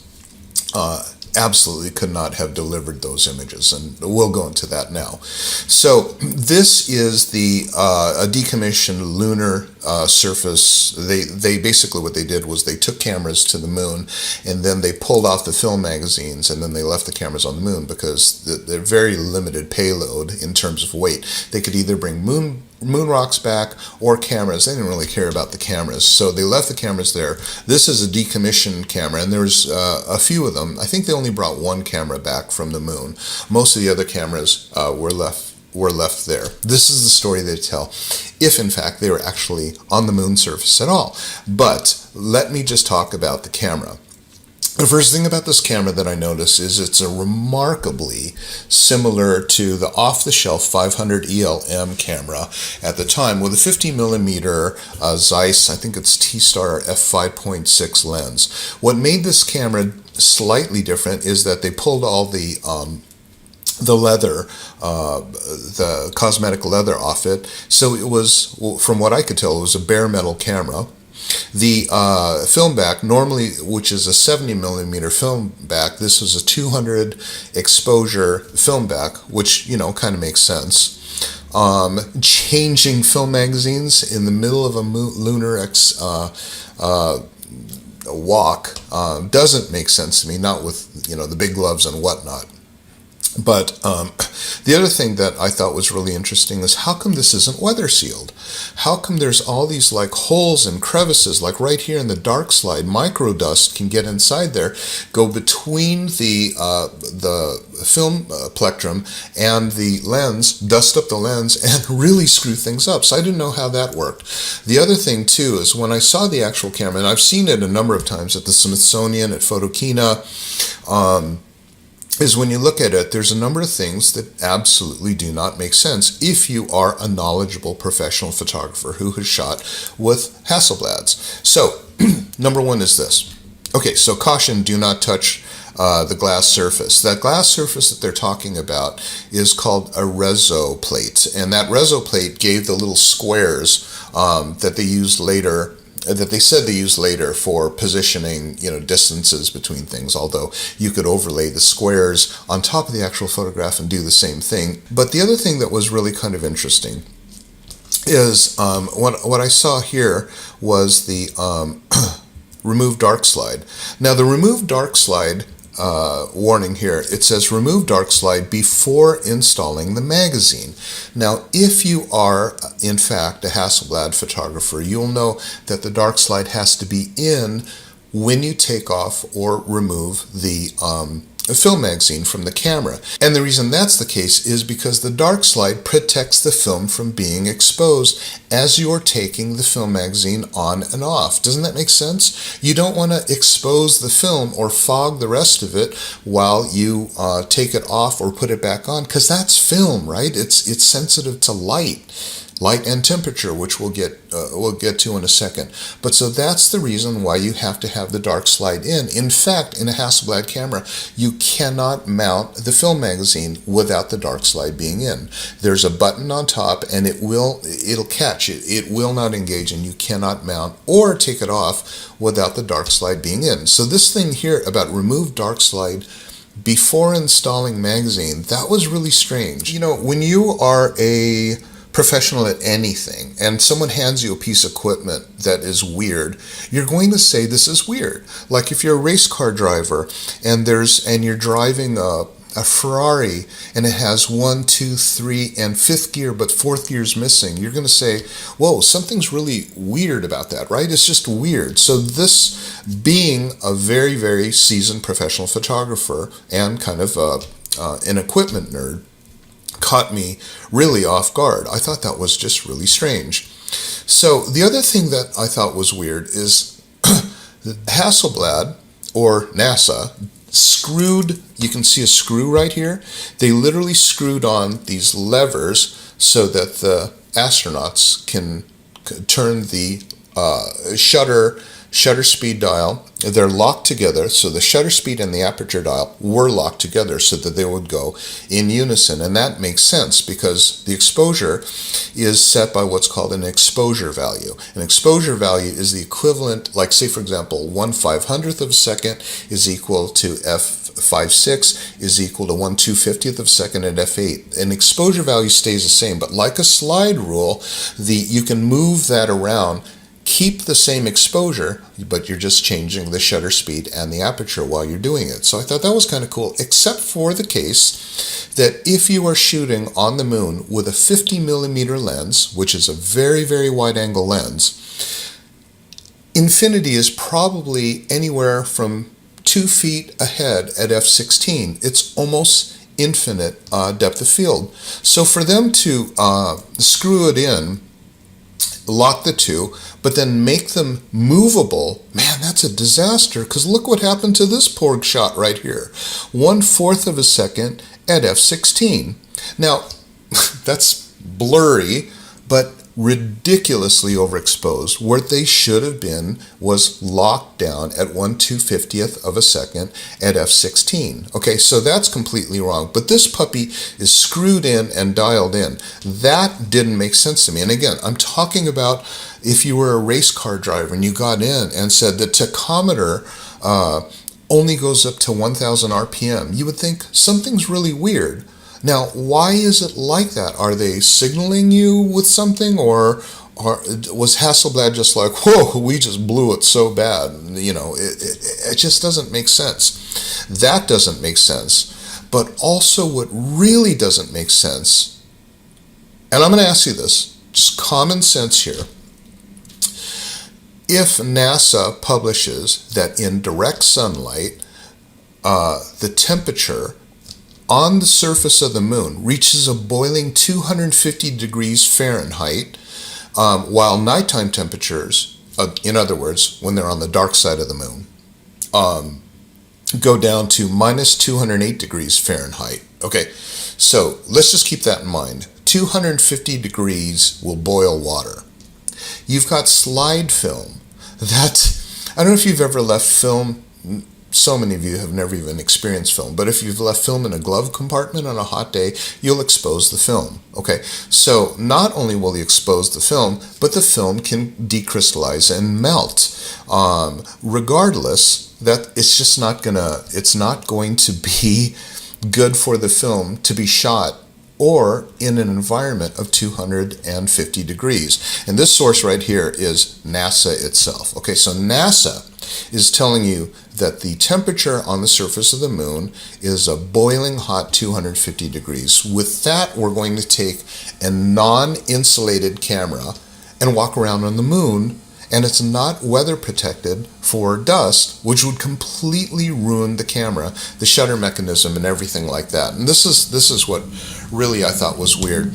It said the film had an S-tar polyester base which had a melting point of 254 degrees Celsius or 490 degrees Fahrenheit. And so anyway, I put this up here and I said, this is really weird, everyone, but you know, as a professional photographer, how could they have ever brought back slide film after an excursion on the surface of the moon for about half an hour in boiling temperature, hot enough to boil water? I put that on, well, unfortunately, this wound up on Kennedy Space Center's thing, and it wound up on my Facebook, and I put it on there, and it had to be 1,000 angry responses from the... Okay, so I just want to share this with you because you got to see, I'm starting to realize what's called confirmation bias, where people, like, they look things up to try to confirm their bias, right? Okay, so this guy here writes, nonsense, there is no temperature in space. NASA just said there's 250 degrees temperature, but I do understand what he's saying. Out in the middle of space, in a vacuum, where there is nothing for radiation energy to energize the molecules, to rub them together, to create heat, which is called radiation, it's thermodynamics. So there's three ways to heat an object. One is radiation, second one is conduction, and the other one is convection. So conduction would be just touching things together, right? So you touch your hand on a hot plate, and that's conduction, and it's, wow, that's hot, okay?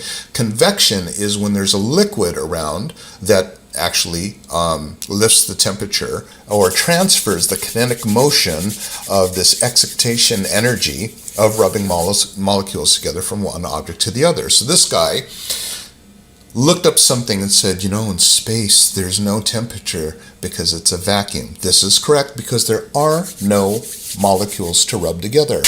Bravo, you're so smart.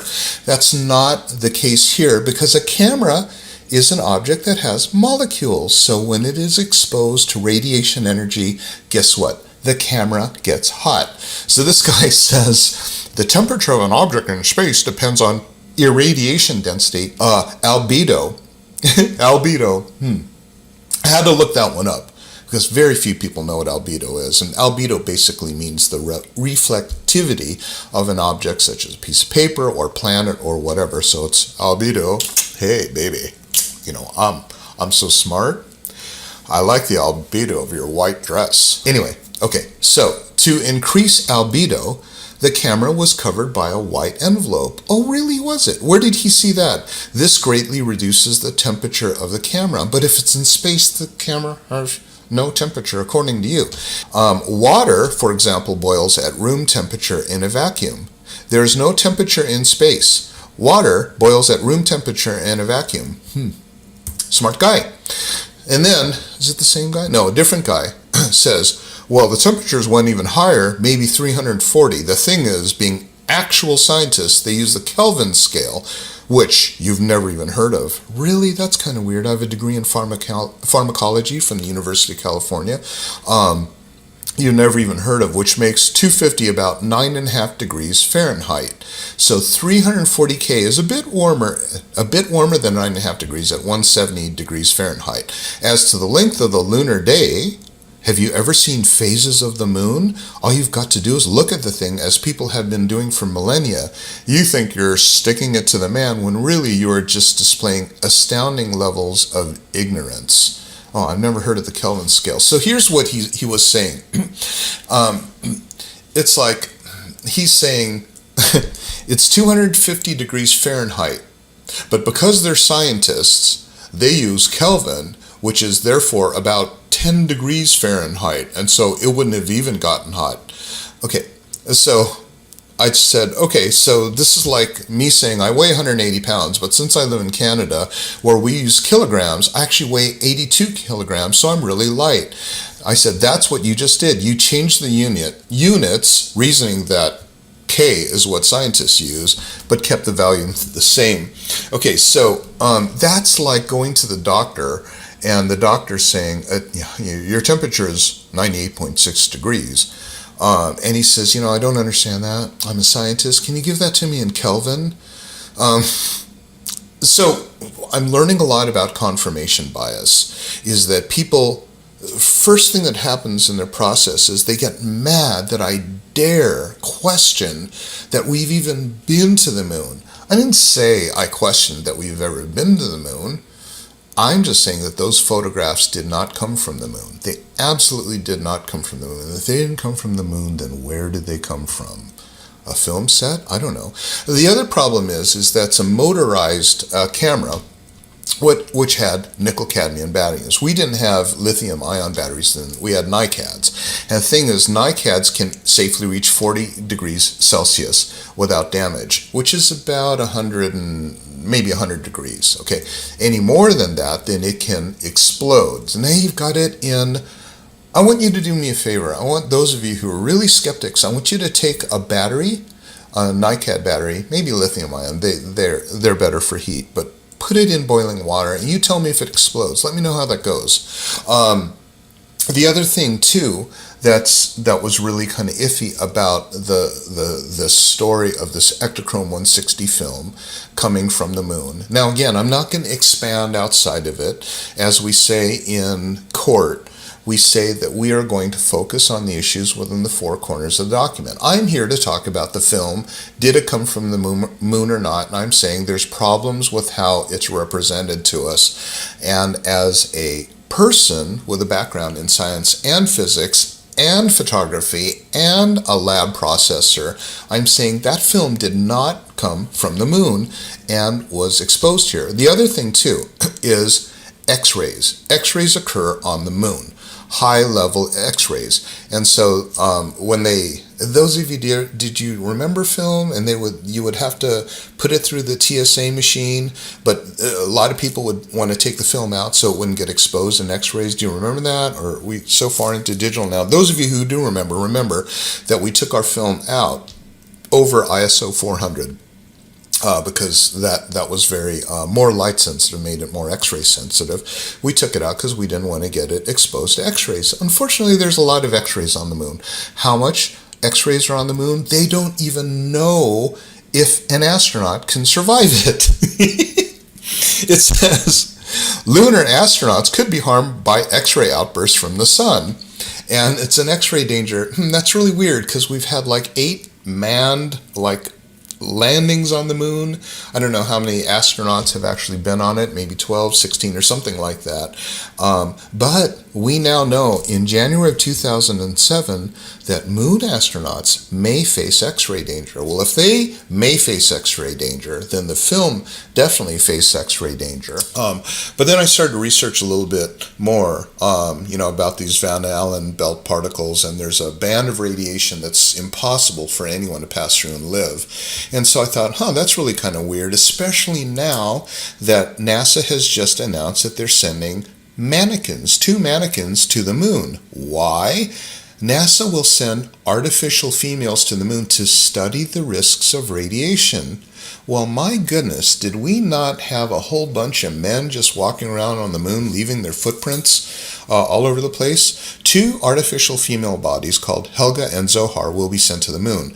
According to NASA, they travel around the Earth's satellite and for the first time measure radiation risks to women's bodies before the crews fly there. So, my boobies, my fallopian tubes are getting radiated. I'm just being silly, but why is NASA sending mannequins to the moon 50 years later after so many men walked around the moon to the point that we stopped going?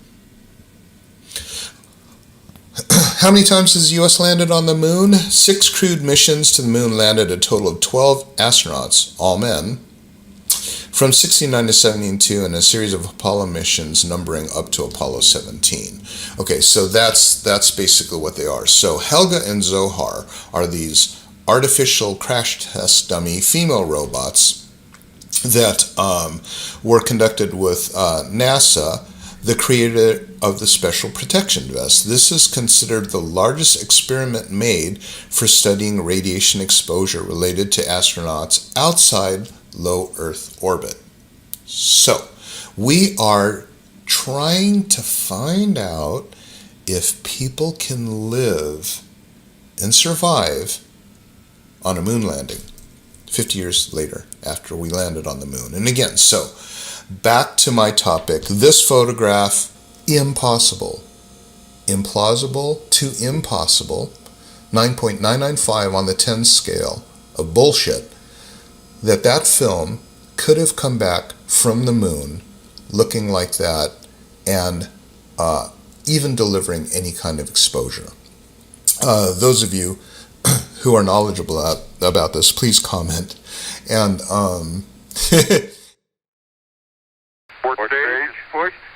Engine arm is descent. Okay, I'm going to get the pro. 99, proceeded. 3, 2, 1. Ignition. Right away, Houston. Revs are good.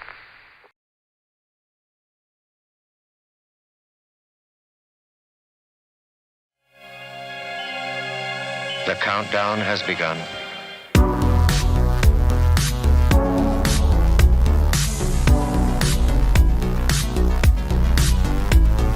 Dreaming artificial gravity. We defy the law of entropy. Reaching terminal velocity. Ready to make the jump to hyperspeed.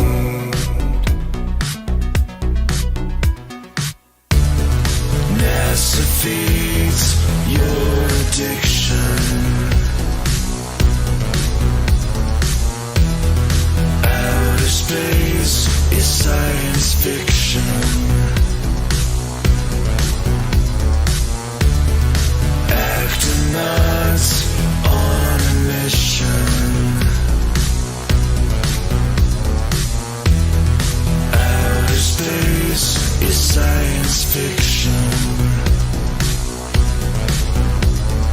Lost in augmented reality.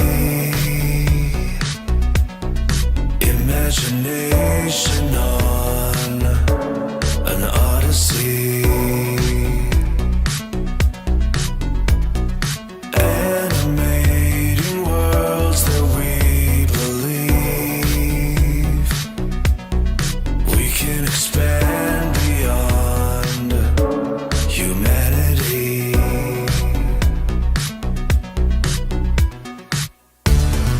NASA feeds your addiction. Outer space is science fiction.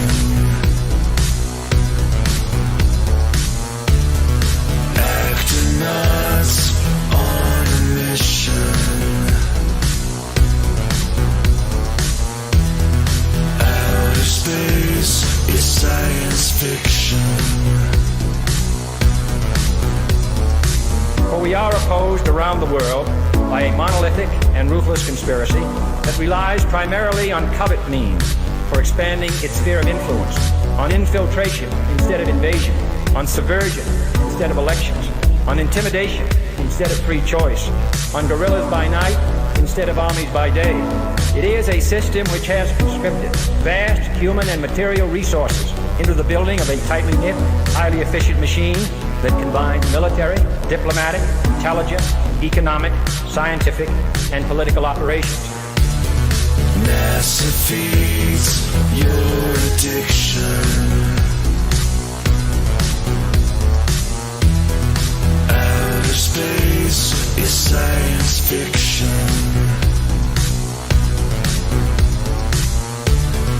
Astronauts on a mission. Outer space is science fiction. NASA feeds your addiction. Outer space is science fiction. Astronauts on a mission. Outer space is science fiction.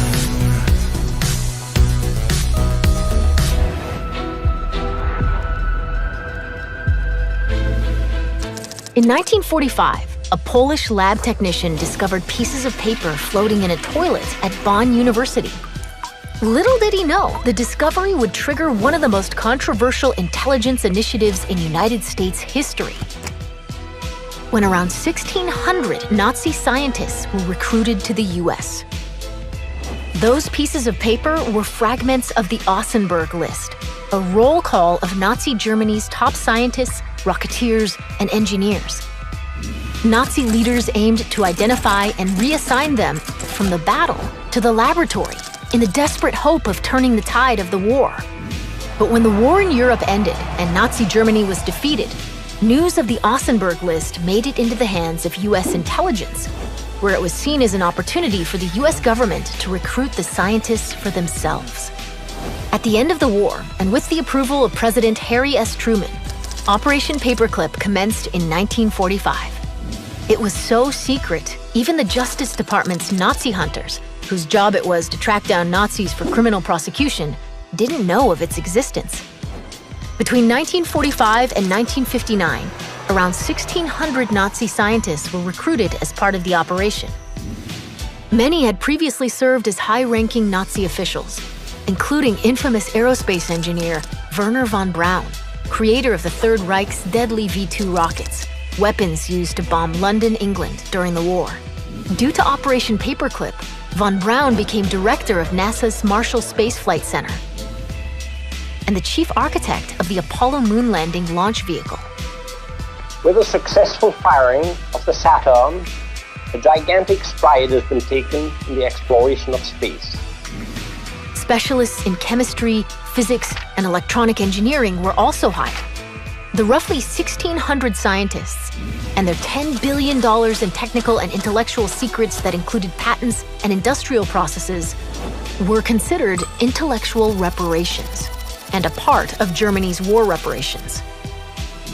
Details of the covert operation finally came to light in 1958 when Time magazine ran a story on Wernher von Braun. All our space information is coming from NASA. Wernher von Braun was the director of all 6 moon missions, and he's a Is that not a comic book? That's a comic book.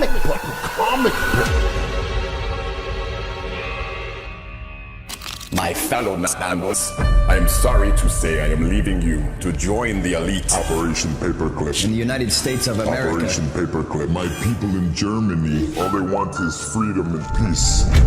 We want to welcome you to the US of A. We must divert our attention. I'm going to make so much money. It's crazy. To brainwash a nation, we will need animation. I want to bring my technology of airplane models. I want to work with Walt. I want to see the best people. We need to get the indoctrination started.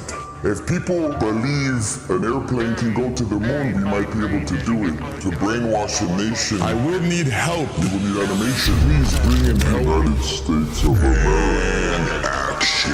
Oh, geez, who hired these guys? Jesus Christ, these guys can't act. They fall for it. The people will fall for it. People must know. And the heavens declare the glory of God in his firmament. Showeth his handiwork. The people must know. All our space information since 1958, that's when the NASA was formed in 1958, all our it was formed by Nazis. Wernher von Braun, the director of all 6 fake moon missions, was one of Hitler's right-hand men. He was a fucking rocket scientist for Hitler, who was evil as fuck.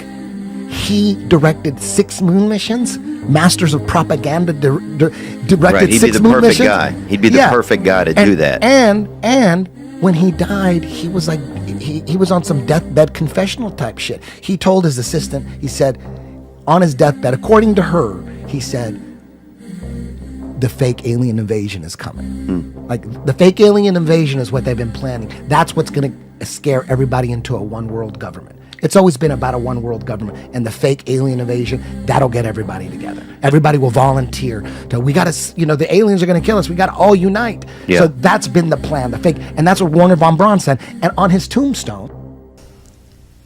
The strategy that Wernher von Braun taught me was that first the Russians are going to be considered to be the enemy. In fact, when I met him in '74, they were the enemy, the identified enemy. We were told that they had killer satellites. We were told that they were coming to get us and control us, the dirty commies, that whole story. First, the Russians were the enemy against whom we're going to build space-based weapons. Then terrorists would be identified, and that was soon to follow. We heard a lot about terrorism. Then we were going to identify third world country crazies. We now call them nations of concern. But he said that would be the third enemy against whom we would be needing to build space-based weapons. And the next enemy was asteroids. Now at this point, he kind of chuckled the first time he said it. Asteroids, against asteroids we're going to build space-based weapons. So it was funny then. And the funniest one of all was against what he called aliens, extraterrestrials. That would be the final card. And over and over and over during the 4 years that I knew him and was giving his speeches for him, he would bring up that last card. And remember, Carol, the last card is the alien card. We're going to have to build space-based weapons against aliens, and all of it, he said, is a lie. On his tombstone, it has a Psalm, whatever, like Psalm 8. I don't know, like the Bible verses, but it's a particular psalm in the Bible that talks about the firmament, which is what people believe that like there's a dome, there's a dome firmament. We're in an enclosed system. We're in a special place. Why the fuck would he have that on his tombstone? And the first person to ever venture far enough up to see what the Earth looked like was a guy named Auguste Piccard. Most of us have never heard of this person because when he made it to the stratosphere, he said he saw what appeared to be a flat disk with an upturned edge. Now after Auguste Piccard ventured to the stratosphere, we have the US Air Force showing us the stars from space for the very first time. And when you look at what they showed us, what they actually saw, you begin to understand why the moon landings never had stars in the background, why they're not showing us stars from space anymore, because it's very difficult to pull this off. The sky is deep black. As you can see the stars. Oh, yeah. You know, and pretty much all the time you can see the stars. The sky, of course, was black. The heavens are 10 times as bright, stars 10 times as numerous. And we could not see stars. The thing about Carl Sagan, billions of billions, is that there really are billions and billions of stars, and you can see them. It's an unfathomable blackness, like texture you feel like you could stick your hand into. And that's when things start to get weird, because people have gone back and looked at declassified documents that for some reason keep mentioning a flat, non-rotating Earth. Over and over again, it's in their flight plans, it's in all their working models. This flat, stationary Earth repetitively keeps showing up. If it doesn't exist, there'd be absolutely no reason to base all of your science on it. Something else shows up. In the 50s, in Russia, they had documents describing the firmament. Deals. It's a long fly ball going back, and the ball shatters the sky, bringing the ocean itself down into the stadium. Oh, Simpson just broke this dream to reality wide open. And we take for granted our entire view of the universe hinges upon the Apollo moon missions. It was actually the first time we ever saw our planet as a whole, and somebody confirmed to us what we're being taught is actually real. We found a very unique reel of footage. And you want me to see this while you have me on camera? Well, and to tell us what it is. An old reel received by mistake. It contains the raw or unedited footage of the crew of Apollo 11, Michael Collins, Edwin Aldrin Jr., and Neil Armstrong, staging part of their mission for nearly an hour. I think when you see the footage, you'll see that it's very extraordinary, one of a kind, behind the scenes type of footage. Yeah. Well, if it is, why do you have access to something that no one else has seen before? Serendipity, I guess. Though the federal government would have you believe that this is a view of Earth from a distance out of the spacecraft's window as it nears the moon, it is not. What they have ingeniously done is placed the camera at the back of the spacecraft and centered the lens on a circular window in the foreground. Turn the camera on, please. As they perfected the shot, a crescent-shaped piece of black material was inset slightly into the window to create the illusion of the Earth's terminator line dividing night and day. It is uncannily convincing. If you show this publicly, you're open for a lawsuit. Here is the diffused work light that they used to see camera controls, but not throw light onto the spacecraft's wall. Finally, the iris is opened up, and you can see the real location of the camera, and the very bright and near Earth out the window. You're talking to the wrong guy. Why don't you talk to the administrator at NASA? We're passengers. We're guys going on a flight. Now maybe we could say they faked the moon landings. But what about every single space agency after this? We're putting our trust in people to be honest and show us exactly what they're seeing. They would have no reason to lie about going to space, being on a space station. But that's where things start to get even weirder, because we're catching them making big mistakes. They're having CGI glitches. Their wire harnesses are not working correctly. If you do enough searching, you will find clip after clip of NASA fails. These people messing up in the middle of what's supposed to be a live feed, because even with the best technology, things screw up.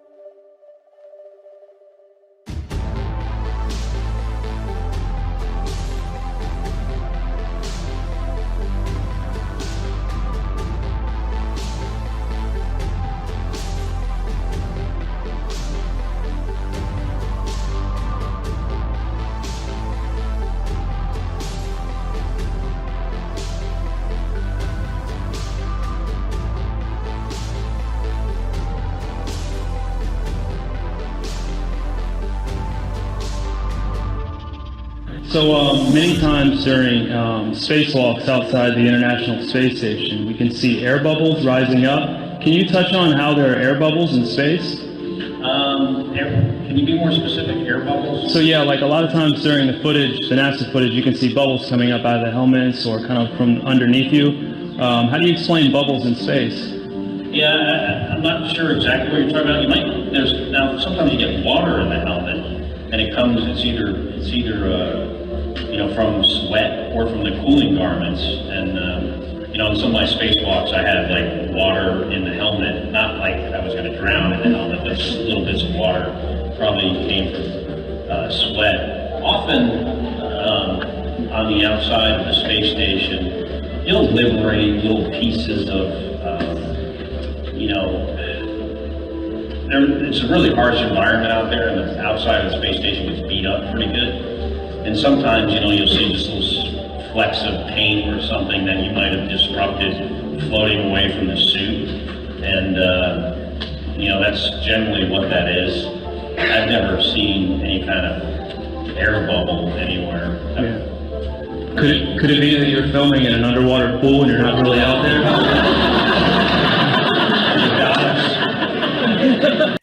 Now, you and I could put this whole thing to rest ourselves by going to space. Civilians could go to space. They've been promising us this for years. We can just take a rocket and go to space, right? They are working on it as we speak. In a year's time. In the last few months. Early next year. Very few months. Sometime next year. By the end of the year, we should be taking members of the public into space.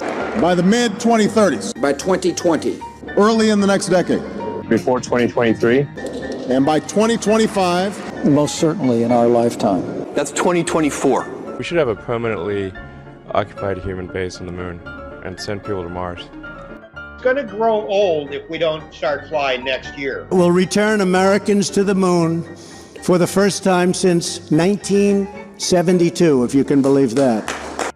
With our hopes of ever going to space continually burning to the ground, we're left with no other option but to take the pictures of Earth that NASA gives us.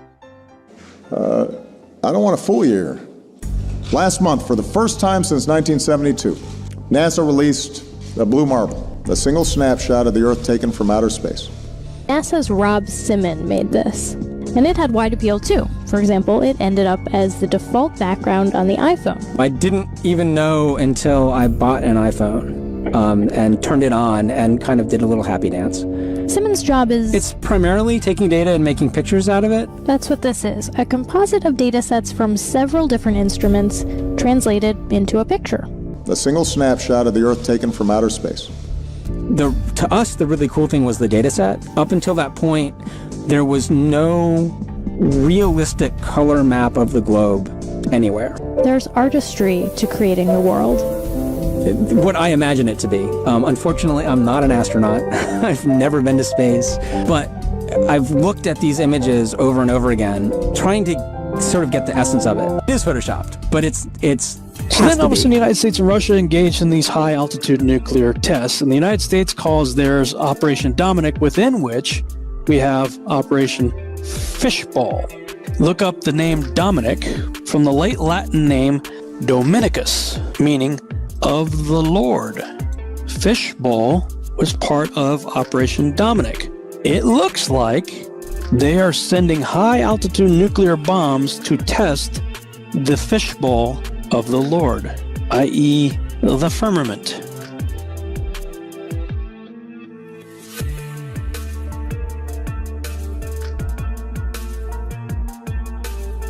You can tell it's real because it looks so fake, honestly. I was talking with a gentleman from Belcom, and we were discussing the lie.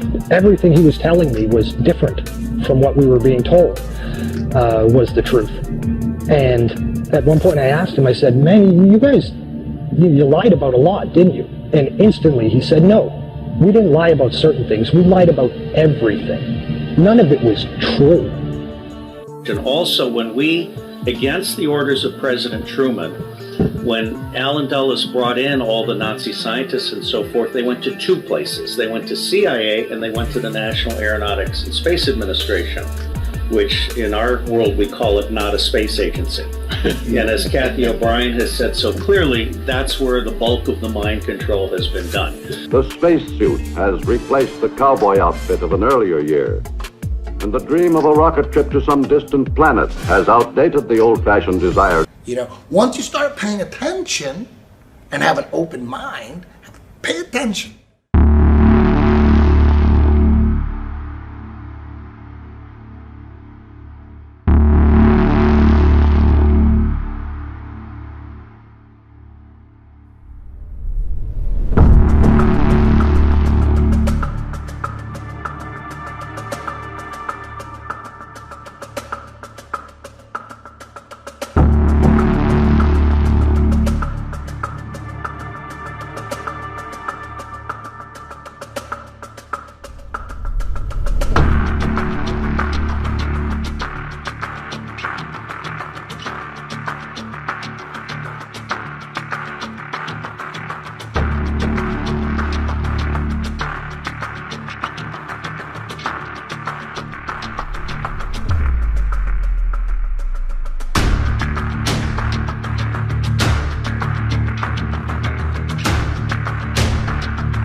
Worst footage ever. I asked friends, what is that thing over Disney World? So I'm looking at this and I'm thinking, what is that? I'll tell you what that is. It's a dome. I was like, is it just that? No. Disney World is under a dome. And right now you got just trust me, right? Trust me for a little bit. Trust me for a little bit. Because right now you're thinking, oh, Big Bear, that's simply a rainbow, or maybe it's a fairy wings. That is a dome. And why does it matter? Why does that matter? Why does all this dome imagery matter? Because Walt Disney was best friends with Wernher von Braun, the guy who started NASA, the guy who designed the Saturn rocket that allegedly went to the moon. We never went to the moon. Oh, that's just one picture? No. Walt Disney and Wernher von Braun were literally best friends. They worked together all the time. Why is that important? Oh, Wernher von Braun was a scientist who built the Saturn rocket that got us to the moon. On his tombstone, Wernher von Braun has one thing, Psalm 19:1. Well, what does that mean, Big Bear? I'll tell you. The heavens declare the glory of God, and the firmament showeth his handiwork. The firmament is a dome. That's interesting. How do people not find this interesting? The Disney symbol is the world under a dome. Disney was best friends with the guy who said, quote unquote, to get to the moon, we would need a rocket ship the size of the Empire State Building and then refuel. There was no way they were getting to the moon.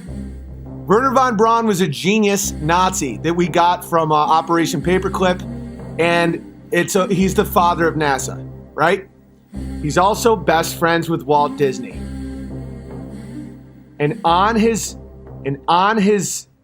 tombstone is one biblical passage, just one. The heavens declare the glory of God, and the firmament showeth his handiwork. Firmament is a dome.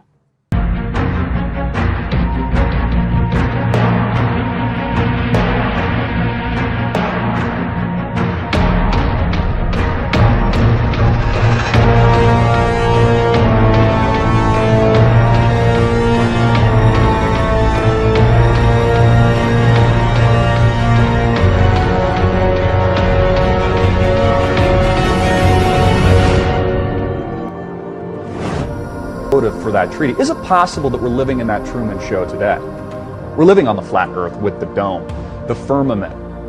As we start to look around us, we start to wake up, our eyes open, maybe that third eye opens, we start to understand, wow, this isn't what I thought it was. Maybe instead of being a worthless blob of goo that came from nothing and then developing into apes that were oohing and aahing and then eating bananas like a bunch of idiots, maybe instead of that, we actually are the center of the universe. Maybe we are special. In fact, maybe there is unbelievable evidence of creation. But the government has decided to hide that from you. Why?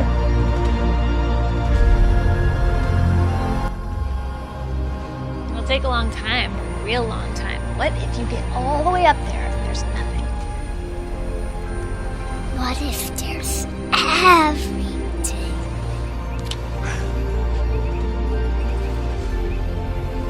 Timon? Yeah? Ever wonder what those sparkly dots are up there?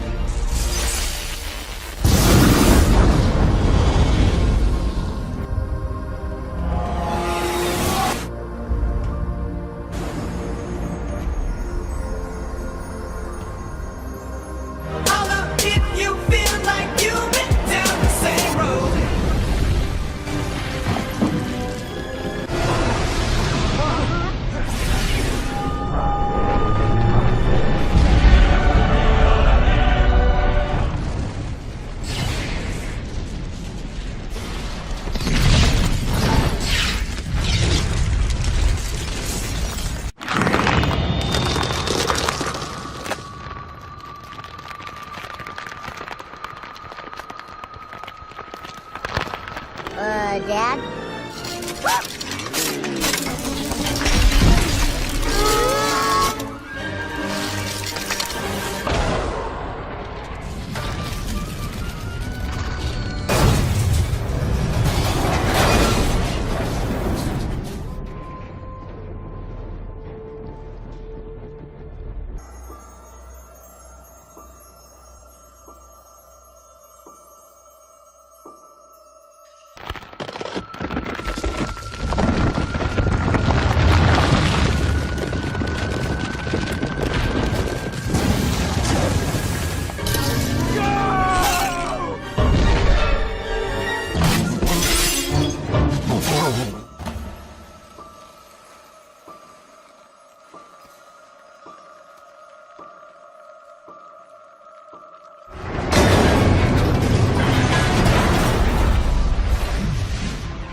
ocean itself, down into the stadium. Oh, Simpson just broke this dream's reality wide open.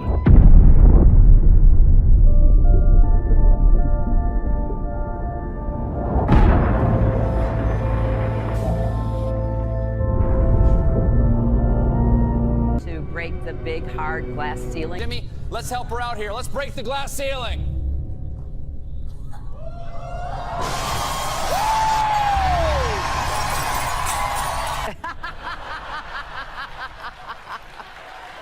Glass dome. Earth is not a closed system. Gas dome. The Earth is a closed system. Glass dome. Get it? Glass dome, gas dome. Are you with me?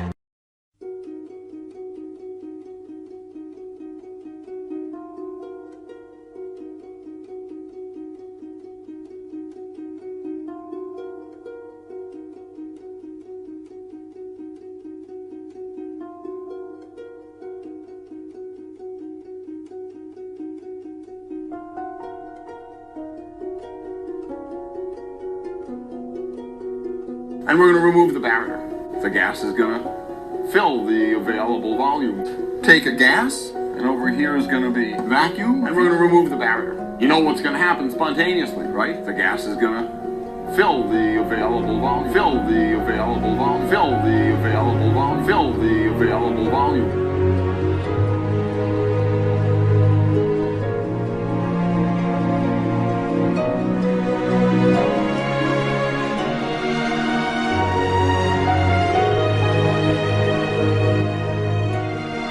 I tend to think that this is more what our Earth looks like. It's not correct, obviously, but to me it makes sense that we would be living in an enclosed system. I mean, if you have a pet or anything, you know, you make them. What do? You make them a nice little habitat, something that's going to protect them from anything that could possibly come from the outside, right? So I feel like this is probably our habitat. Is it possible that we're living in that Truman Show today? We're living on the flat Earth with the dome, the firmament. As we start to look around us, we start to wake up, our eyes open, maybe that third eye opens, we start to understand, wow, this isn't what I thought it was.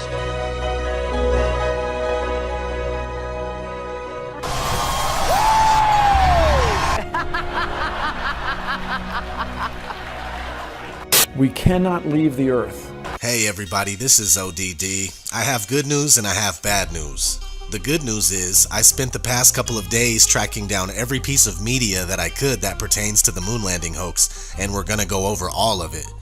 The bad news is that no matter how obvious it was that they staged the moon landings, and no matter how many times they rub it in our faces in the mainstream media, many people have been bamboozled into believing that landing on the moon 6 times in the span of 3 years is entirely possible. They also think it's reasonable that we haven't even thought of going back in over 45 years. And the fact that NASA has repeatedly admitted that we can't go past low Earth orbit. This next generation spacecraft will enable America to explore beyond low Earth orbit. We must solve these challenges before we send people through this region of space. Right now, we only can fly in Earth orbit. That's the farthest that we can go. The kinds of technologies that we're testing out on Space Station are definitely helping us with our goals of going beyond low Earth orbit. Early in the next decade, a set of crewed flights will test and prove the systems required for exploration beyond low Earth orbit. Isn't the slightest bit worth worrying about. And by the way, this is the reason why my channel slogan is where sci-fi and fantasy merge with reality. A lot of people misunderstand it and they think that I'm trying to discredit myself right away by saying that like what I'm talking about is fantasy and sci-fi, so it's all fake. What it means is they show us tons of truth in movies, TV shows, video games, etc. But they pass it off as complete fiction, and my videos is where that truth finds its way back to the real world. You know, I like to say anyway. A lot of people make good videos about movies and media and whatnot. As a hardcore movie buff, it's my offering to the real truth seekers out there. We're all a little different and we all have our own things to offer. Anyway, let's get started on this list. Got a whole lot of good stuff here. In Diamonds Are Forever, while searching for a villain, James Bond finds himself in an underground area where the moon landings are being staged.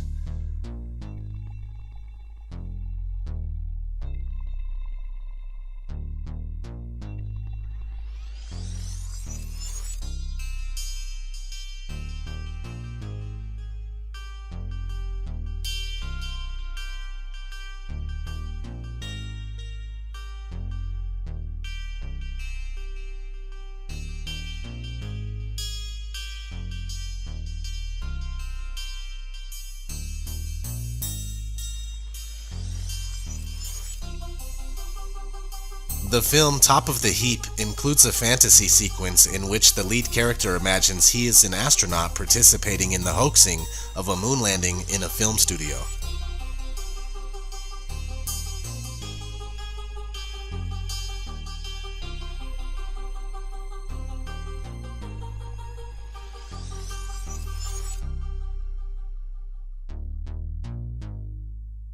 The movie Capricorn 1 has nothing to do with going to the moon, but in the film, NASA fakes a mission to Mars, which is essentially the same thing, and something that they will be doing in the near future.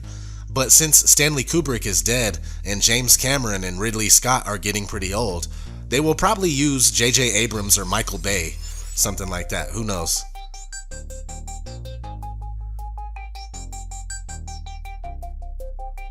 The Shining, which takes place in the fictional town of Sidewinder, Colorado, doesn't mention or show the faked moon landing, but this list would not be complete without it. The Shining was Stanley Kubrick's way of admitting that he was responsible for filming and directing the moon landing hoax, using techniques from his popular movie 2001: A Space Odyssey. The most notable technique is front screen projection. Watch the documentary called Room 237 for a better understanding. Fun fact, the carpet in The Shining was also used in Sid's house on Toy Story.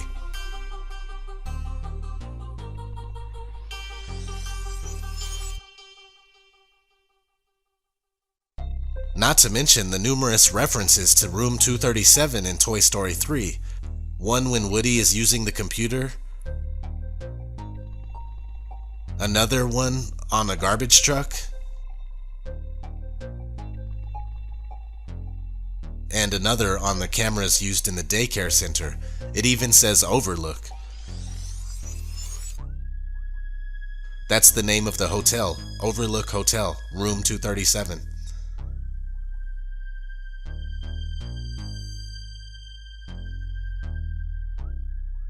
Here's a scene from the 1992 movie Sneakers.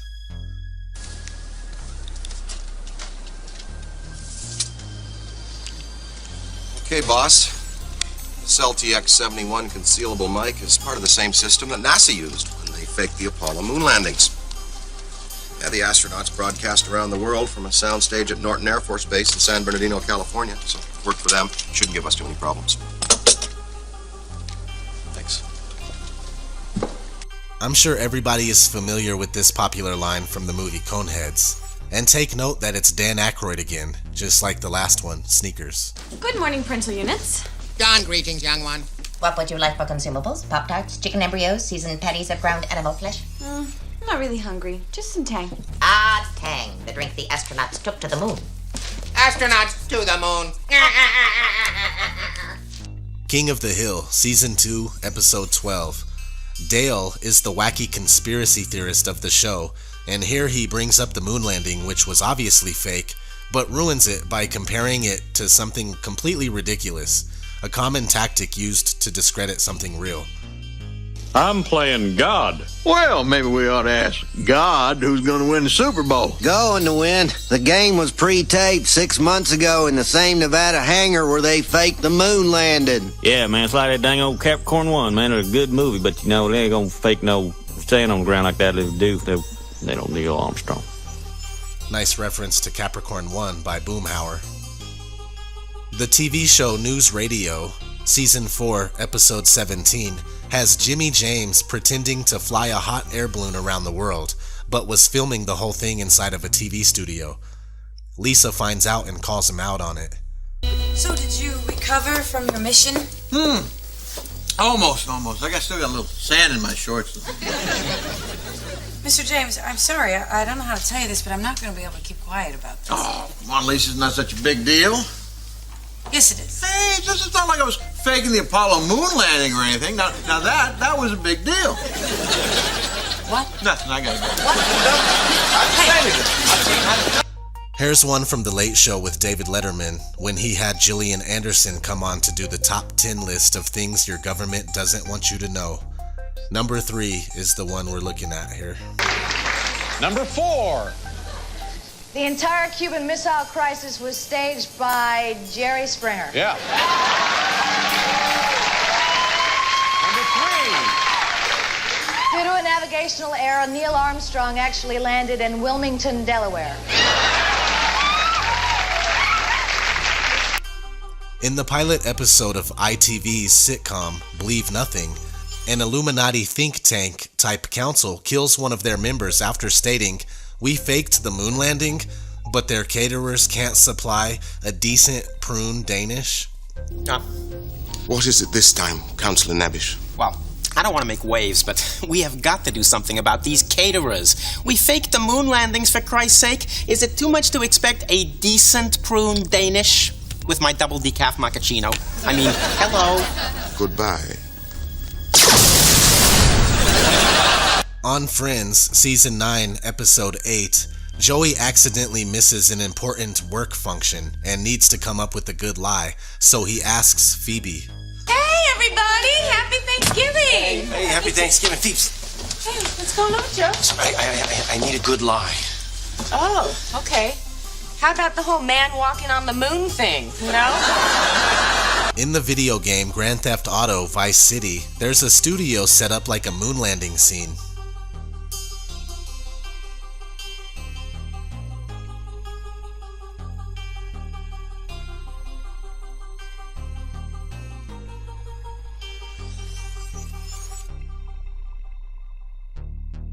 In Looney Tunes Back in Action, when Bugs Bunny and Daffy Duck are in Area 52, they browse at some videotapes, and one of the videotapes says, "Moon landing dress rehearsal."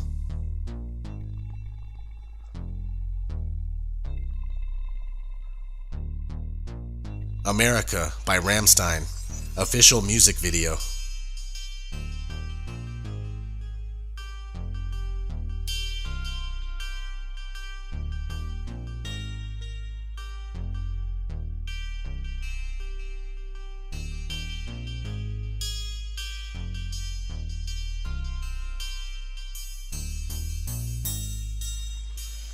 Season 7, Episode 13 of That 70s Show, muddying the waters and making the real conspiracy sound terrible while putting it in plain sight. I think you guys are overreacting. There's no way the government would park a car right outside my house. Foreman, anything you think the government's not doing, they are doing. The only thing they didn't do is land the man on the moon. No. Spielberg shot the entire thing on a Hollywood movie set. That's why we got the job for Jaws. Family Guy, Season 4, Episode 4, has this part during a flashback. We'll turn this place into a karaoke bar. Oh man, that's the best idea since they faked the moon landing. Okay, cut. Wow, Neil Armstrong. Hey, wait a minute. You're supposed to be on the moon. I just saw it on TV. Oh, there's a tape delay and with all solar winds.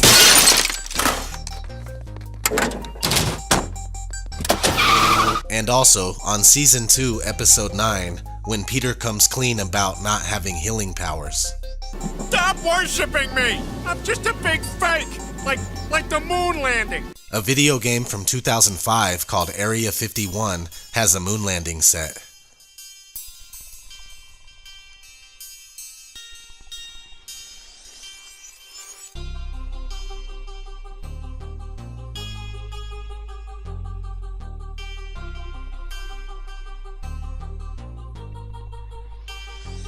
In the movie RV from 2006 with Robin Williams, there's this scene. Now what do we do? Hey, I know. Let's go to the beach and go surfing.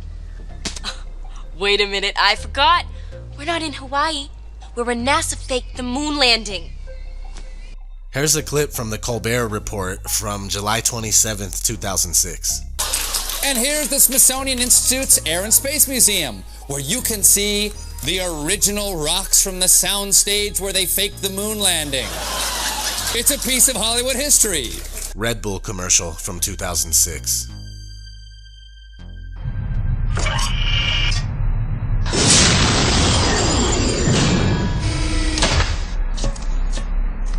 That's one small step for man, one giant leap for mankind. Oh boy. Houston, we have a problem. Oh, jeez. You drank a Red Bull. Red Bull gives you wings. What should we do? Well, nothing. Come back to Earth and we'll shoot the whole thing in a studio. Okay. Washington Mutual commercial called Parking Garage. Psst, Bill! Hey, guys. We've heard murmurings about WAMU credit cards. Oh, yeah, you get free online access to your credit score, and if it changes, we'll let you know. William, some information is better kept secret. Otherwise, what's next? We tell the public who was on the grassy knoll. What? Or where the moon landing was staged? The thing was staged. Bill, sometimes you're so naive. Free monthly online credit scores with the WAMU credit card. Sleep well, Bill. On National Treasure Part 2, the moon landing is brought into question because the answer as to what really happened is in the President's Book of Secrets, which they have yet to find in the movie. Chapter 13.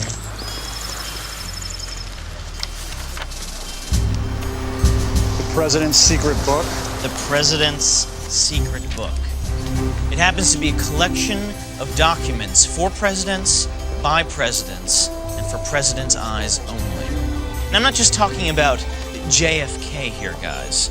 The 18.5 missing minutes of the Watergate tapes. Did the Apollo really land on the moon? Did it? Did it? In the TV show My Name is Earl, Crabman, or Darnell, mentions the moon landing hoax a couple of times. Once on Season 2, Episode 19. Poor Randy. You can edit film to make people think all kinds of things. Like the moon landing. That was all done with puppets in my uncle's garage. And again on Season 3, Episode 9. PBS! Ray, how the hell would I get PBS when I'm pregnant? Oh, it's a channel. Oh, hold on.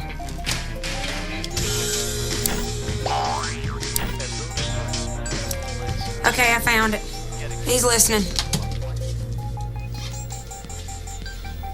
Dipstick and Dum Dum wanting the baby to listen to some stupid show about the moon landing. Alleged moon landing.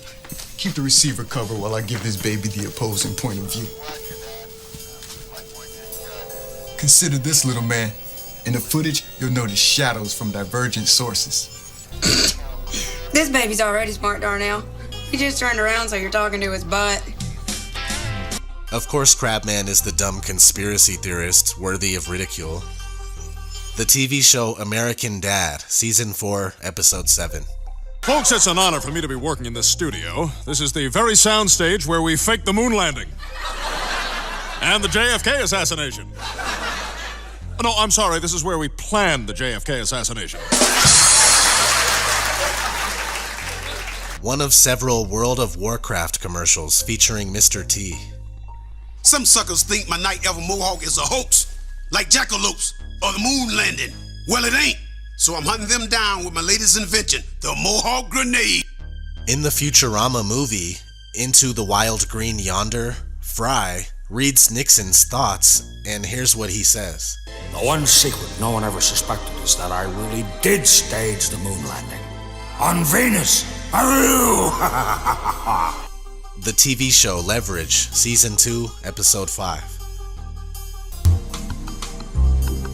We totally went to the moon. Movie sets. I've seen them. They're outside of Albuquerque.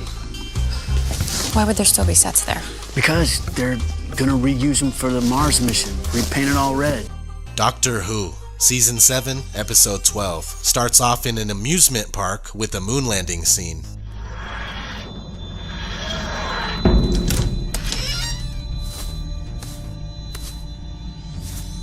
Well, here we are, Hedgewick's World, the biggest and best amusement park there will ever be. And we've got a golden ticket, eh? Fun. Fun? Your stupid box can't even get us to the right place. This is like a moon base or something. Well, it's not the moon. Actually, I think it does look like the moon, only dirtier. Hey, guys, it's not the moon, okay? It's the Spacey Zoomer ride, or it was.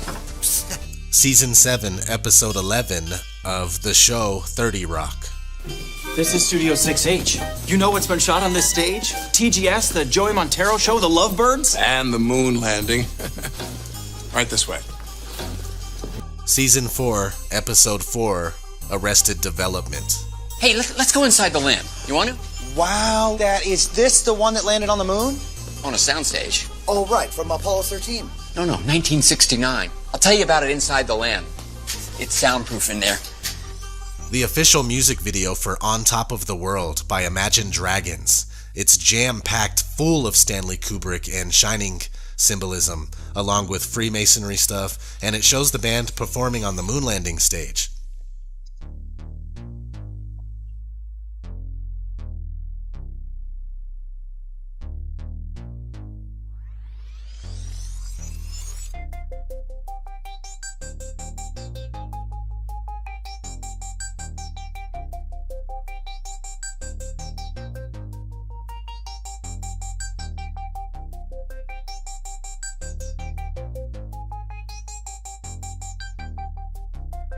In the cinematic universe of the movie Interstellar, it's a fact written in the textbooks that the Apollo missions were a hoax. She always loved the pictures. It's an old federal textbook. We've replaced them with the corrected versions. Corrected. Explaining how the Apollo missions were fake to bankrupt the Soviet Union.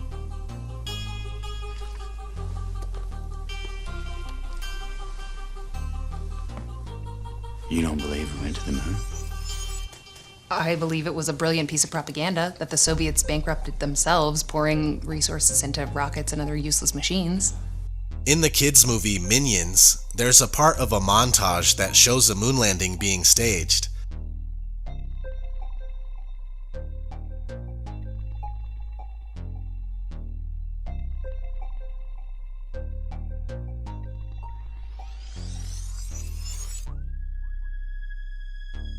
Also, in another scene, we have that floor again from The Shining. And something I find interesting is that the company that makes these movies is called Illumination and never fails to show their one-eyed minion in the intros. Drop the O in and you got Illuminati. The movie Moonwalkers, one of my personal favorites, it takes place in 1969 and has someone pretending to be Stanley Kubrick and then struggling with faking the moon landing. Highly recommended.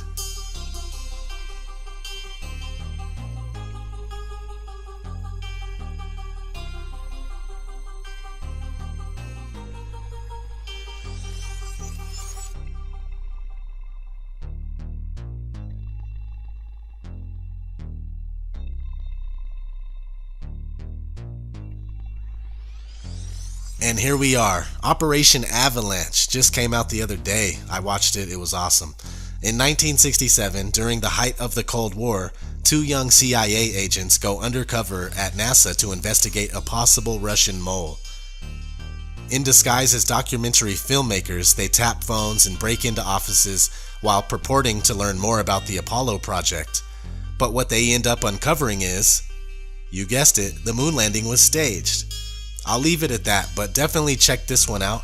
As of now, it's the latest in a long line of truth about the moon landing hoax in plain sight. So, did we land on the moon? Well, that's it for this one. The TV shows, movies, video games, and music videos are doing exactly what the Tavistock Institute designed them to do. Muddy the waters, make truth seekers look crazy, all the while putting the truth out in the open for all to see. What can I say? This is what they do. Some of you know what I'm talking about. As for the rest of you, keep doing honest research and you'll see. And talk about the things that interested us most, in particular the things that occurred on and about the moon. We will use a number of films and slides which most of you have already seen, with the intent of pointing out some of the things that we observed on the spot, which may not be obvious to those of you who are looking at them here from the surface of Earth.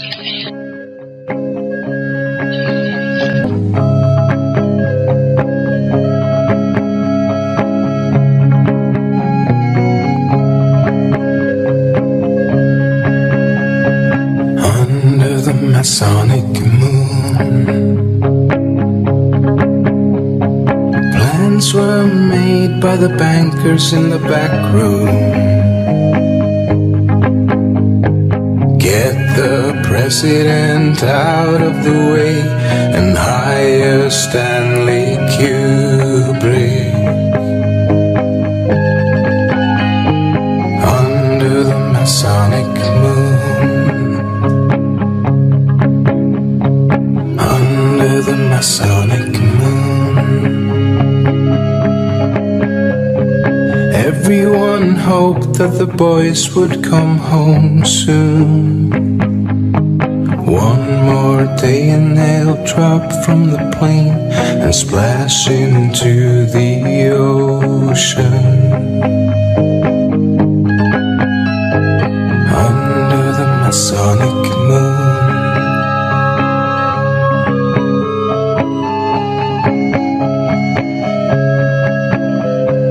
Werner von Braun and his conspirators got a free ride to the States. They turned Nazi into NASA. They just couldn't wait. Under the Masonic moon.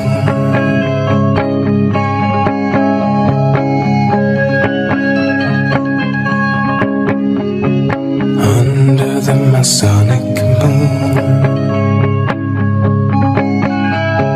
Plans were made by the bankers in the back room. The owl sees into the night and the secret will never be told. Under the Masonic moon.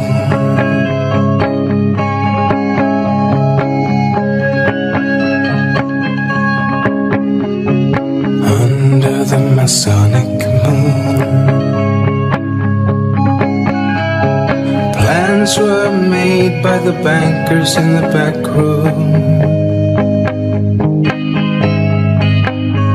The owl sees into the night and the secret will never be told. 99, proceeded, 3, 2, 1, ignition. Right away, Houston. Right, good.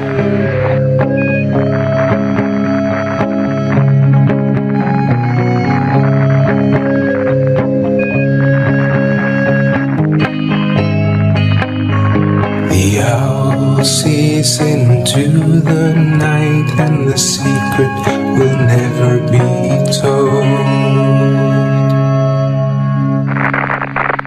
Okay, 30 seconds. 308 your number. Stay coming through 1,500 feet, and H-dot looks good. Right away, Houston.